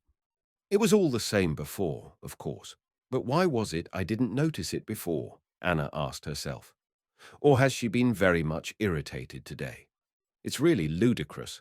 Her object is doing good, she a Christian, yet she's always angry, and she always has enemies, and always enemies in the name of Christianity and doing good. After Countess Lydia Ivanovna, another friend came, the wife of a chief secretary, who told her all the news of the town. At 3 o'clock she too went away, promising to come to dinner. Alexey Alexandrovitch was at the ministry. Anna, left alone, spent the time till dinner in assisting at her son's dinner. He dined apart from his parents, and in putting her things in order, and in reading and answering the notes and letters which had accumulated on her table. The feeling of causeless shame, which she had felt on the journey, and her excitement, too, had completely vanished. In the habitual conditions of her life, she felt again resolute and irreproachable. She recalled with wonder her state of mind on the previous day. What was it? Nothing. Vronsky said something silly, which it was easy to put a stop to, and I answered as I ought to have done. To speak of it to my husband would be unnecessary and out of the question. To speak of it would be to attach importance to what has no importance. She remembered how she had told her husband of what was almost a declaration made her at Petersburg by a young man, one of her husband's subordinates, and how Alexey Alexandrovitch had answered that every woman living in the world was exposed to such incidents, but that he had the fullest confidence in her tact and could never lower her and himself by jealousy. So then there's no reason to speak of it. And indeed, thank God, there's nothing to speak of, she told herself. Chapter 33. Alexei Alexandrovitch came back from the meeting of the ministers at 4 o'clock, but as often happened, he had not time to come in to her. He went into his study to see the people waiting for him with petitions and to sign some papers brought him by his chief secretary. At dinner time, there were always a few people dining with the Karenins. There arrived an old lady, a cousin of Alexei Alexandrovitch, the chief secretary of the department, and his wife, and a young man who had been recommended to Alexei Alexandrovitch for the service. Anna went into the drawing room to receive these guests. Precisely at 5 o'clock, before the bronze Peter I clock had struck the 5th stroke, Alexei Alexandrovitch came in, wearing a white tie and evening coat with 2 stars, as he had to go out directly after dinner. Every minute of Alexei Alexandrovitch's life was portioned out and occupied, and to make time to get through all that lay before him every day, he adhered to the strictest punctuality. Unhasting and unresting was his motto. He came into the dining hall, greeted everyone, and hurriedly sat down, smiling to his wife. "Yes, my solitude is over. You wouldn't believe how uncomfortable." He laid stress on the word uncomfortable. "It is to dine alone." At dinner, he talked a little to his wife about Moscow matters and, with a sarcastic smile, asked her after Stepan Arkadyevitch. But the conversation was for the most part general, dealing with Petersburg official and public news. After dinner, he spent half an hour with his guests, and again, with a smile, pressed his wife's hand, withdrew, and drove off to the council. Anna did not go out that evening either to the Princess Betsy Tverskaya, who, hearing of her return, had invited her, nor to the theatre, where she had a box for that evening. She did not go out principally because the dress she had reckoned upon was not ready. Altogether, Anna, on turning, after the departure of her guests, to the consideration of her attire, was very much annoyed. She was generally a mistress of the art of dressing well without great expense, and before leaving Moscow she had given her dressmaker 3 dresses to transform. The dresses had to be altered so that they could not be recognized, and they ought to have been ready 3 days before. It appeared that 2 dresses had not been done at all, while the other one had not been altered as Anna had intended. The dressmaker came to explain, declaring that it would be better as she had done it, and Anna was so furious that she felt ashamed when she thought of it afterwards. To regain her serenity completely, she went into the nursery and spent the whole evening with her son, put him to bed herself, signed him with the cross, and tucked him up. She was glad she had not gone out anywhere and had spent the evening so well. She felt so light-hearted and serene. She saw so clearly that all that had seemed to her so important on her railway journey was only one of the common trivial incidents of fashionable life, and that she had no reason to feel ashamed before anyone else or before herself. Anna sat down at the hearth with an English novel and waited for her husband. Exactly at 9:30 she heard his ring, and he came into the room. "Here you are at last," she observed, holding out her hand to him. He kissed her hand and sat down beside her. "Altogether, then, I see your visit was a success," he said to her. "Oh, yes," she said, and she began telling him about everything from the beginning: her journey with Countess Vronsky, her arrival, the accident at the station. Then she described the pity she had felt, first for her brother and afterwards for Dolly.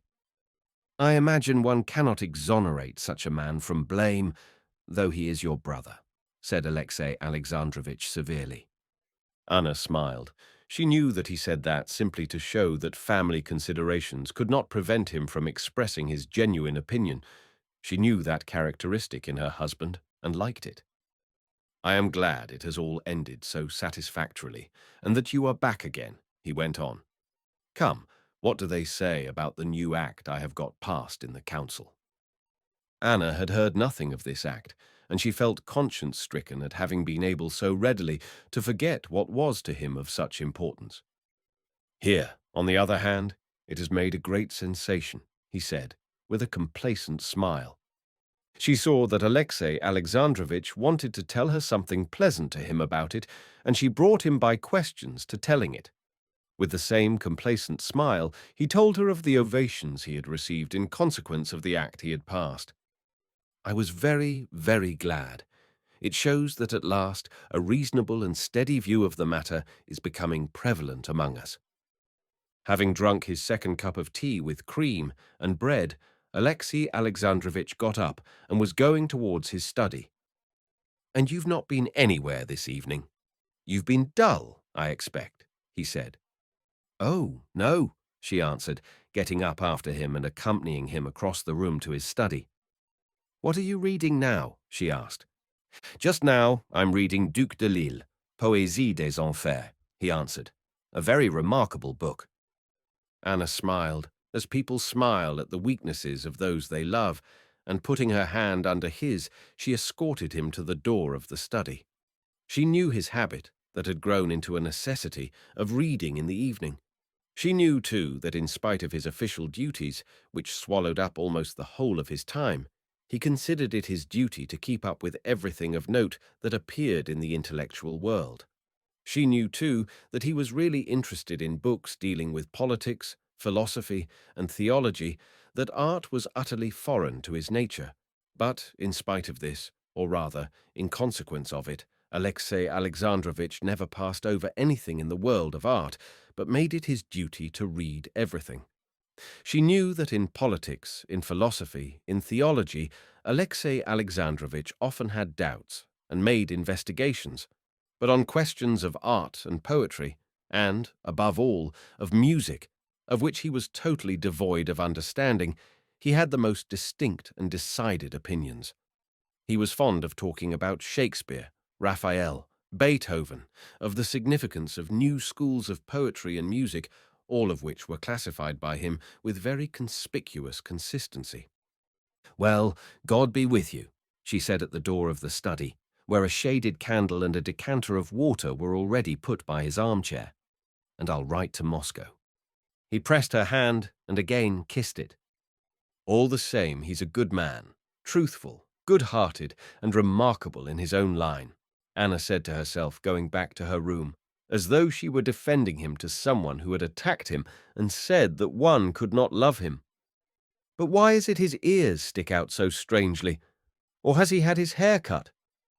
Precisely at 12 o'clock, when Anna was still sitting at her writing table, finishing a letter to Dolly, she heard the sound of measured steps in slippers, and Alexei Alexandrovitch, freshly washed and combed, with a book under his arm, came in to her. It's time," said he, with a meaning smile, and he went into their bedroom. And what right had he to look at him like that? Thought Anna, recalling Vronsky's glance at Alexei Alexandrovitch. Undressing, she went into the bedroom, but her face had none of the eagerness which during her stay in Moscow had fairly flashed from her eyes and her smile. On the contrary, now the fire seemed quenched in her, hidden somewhere far away. Chapter 34. When Vronsky went to Moscow from Petersburg, he had left his large set of rooms in Morskaya to his friend and favorite comrade Petritsky. Petritsky was a young lieutenant, not particularly well connected, and not merely not wealthy, but always hopelessly in debt.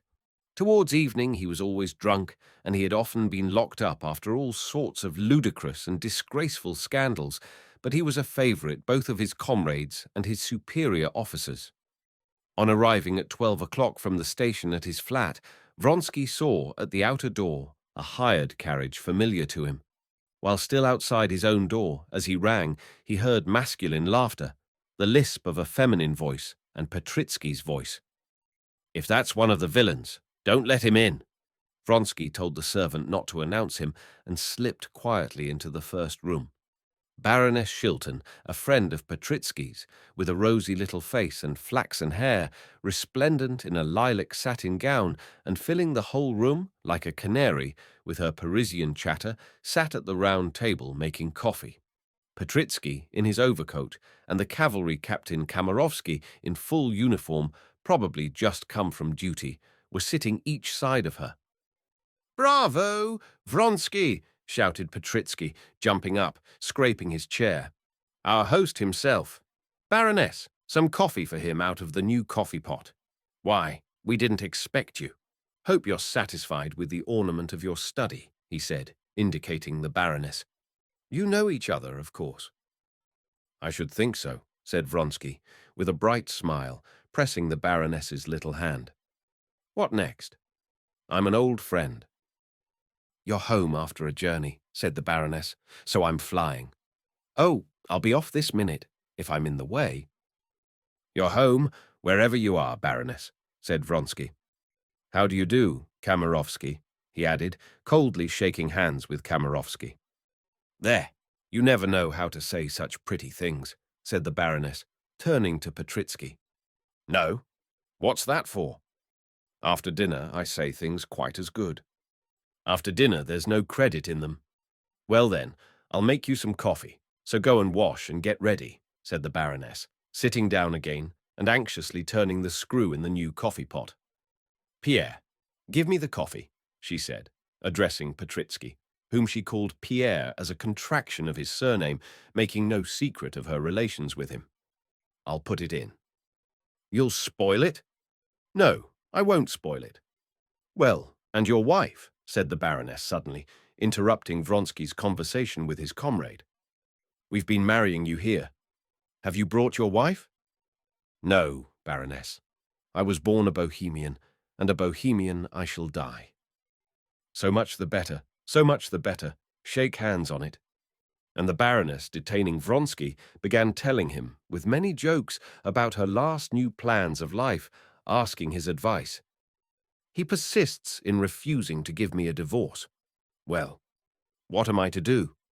He was her husband. Now I want to begin a suit against him. What do you advise? Kamerovsky, look after the coffee. It's boiling over. You see, I'm engrossed with business.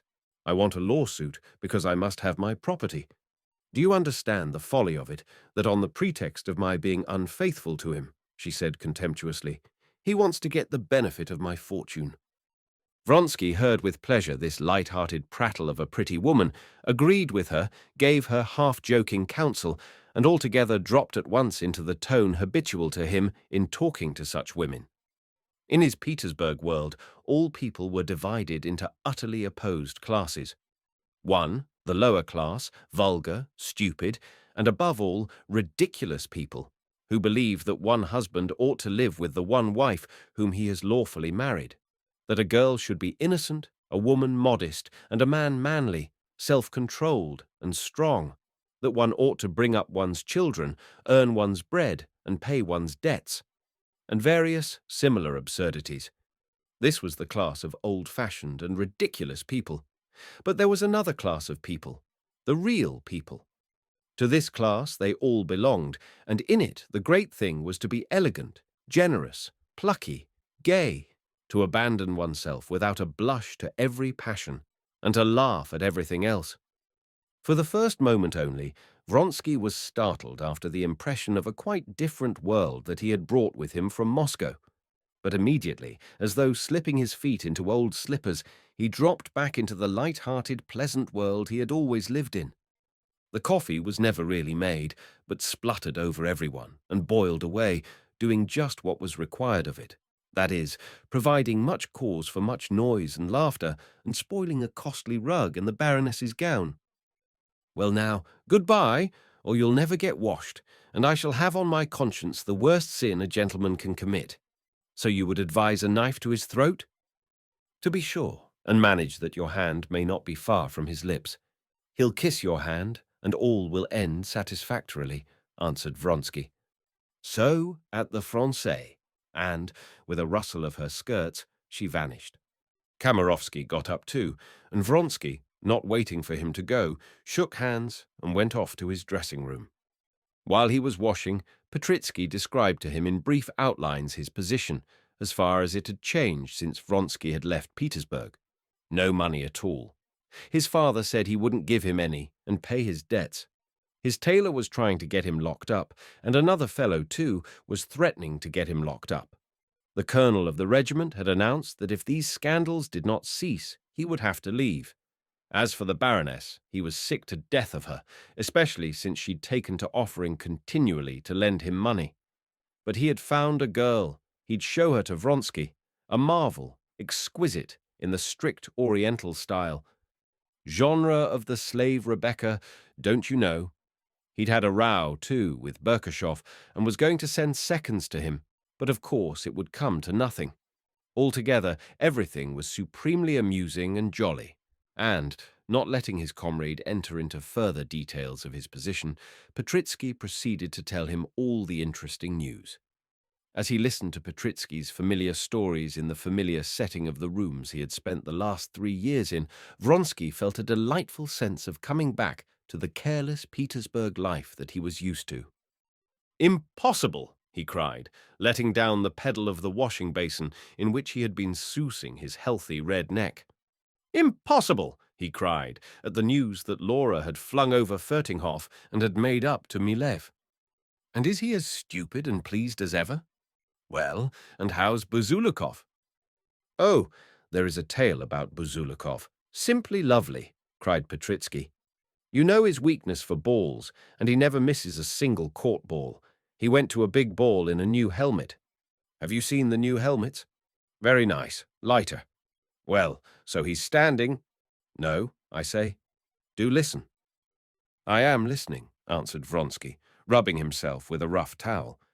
"Up comes the Grand Duchess with some ambassador or other, and, as ill luck would have it, she begins talking to him about the new helmets. The Grand Duchess positively wanted to show the new helmet to the ambassador. They see our friend standing there." Petritsky mimicked how he was standing with the helmet. "The Grand Duchess asked him to give her the helmet. He doesn't give it to her. What do you think of that? Well, everyone's winking at him, nodding, frowning. Give it to her, do. He doesn't give it to her. He's mute as a fish. Only picture it. Well, what's his name? Whatever he was, tries to take the helmet from him. He won't give it up. He pulls it from him and hands it to the Grand Duchess. 'Here, Your Highness,' says he, 'is the new helmet.' She turned the helmet the other side up, and, just picture it, plop went a pear and sweetmeats out of it, 2 pounds of sweetmeats. He'd been storing them up, the darling." Vronsky burst into roars of laughter, and long afterwards, when he was talking of other things, he broke out into his healthy laugh, showing his strong, close rows of teeth when he thought of the helmet. Having heard all the news, Vronsky, with the assistance of his valet, got into his uniform and went off to report himself. He intended, when he had done that, to drive to his brother's and to Betsy's, and to pay several visits with a view to beginning to go into that society where he might meet Madame Karenina. As he always did in Petersburg, he left home not meaning to return till late at night.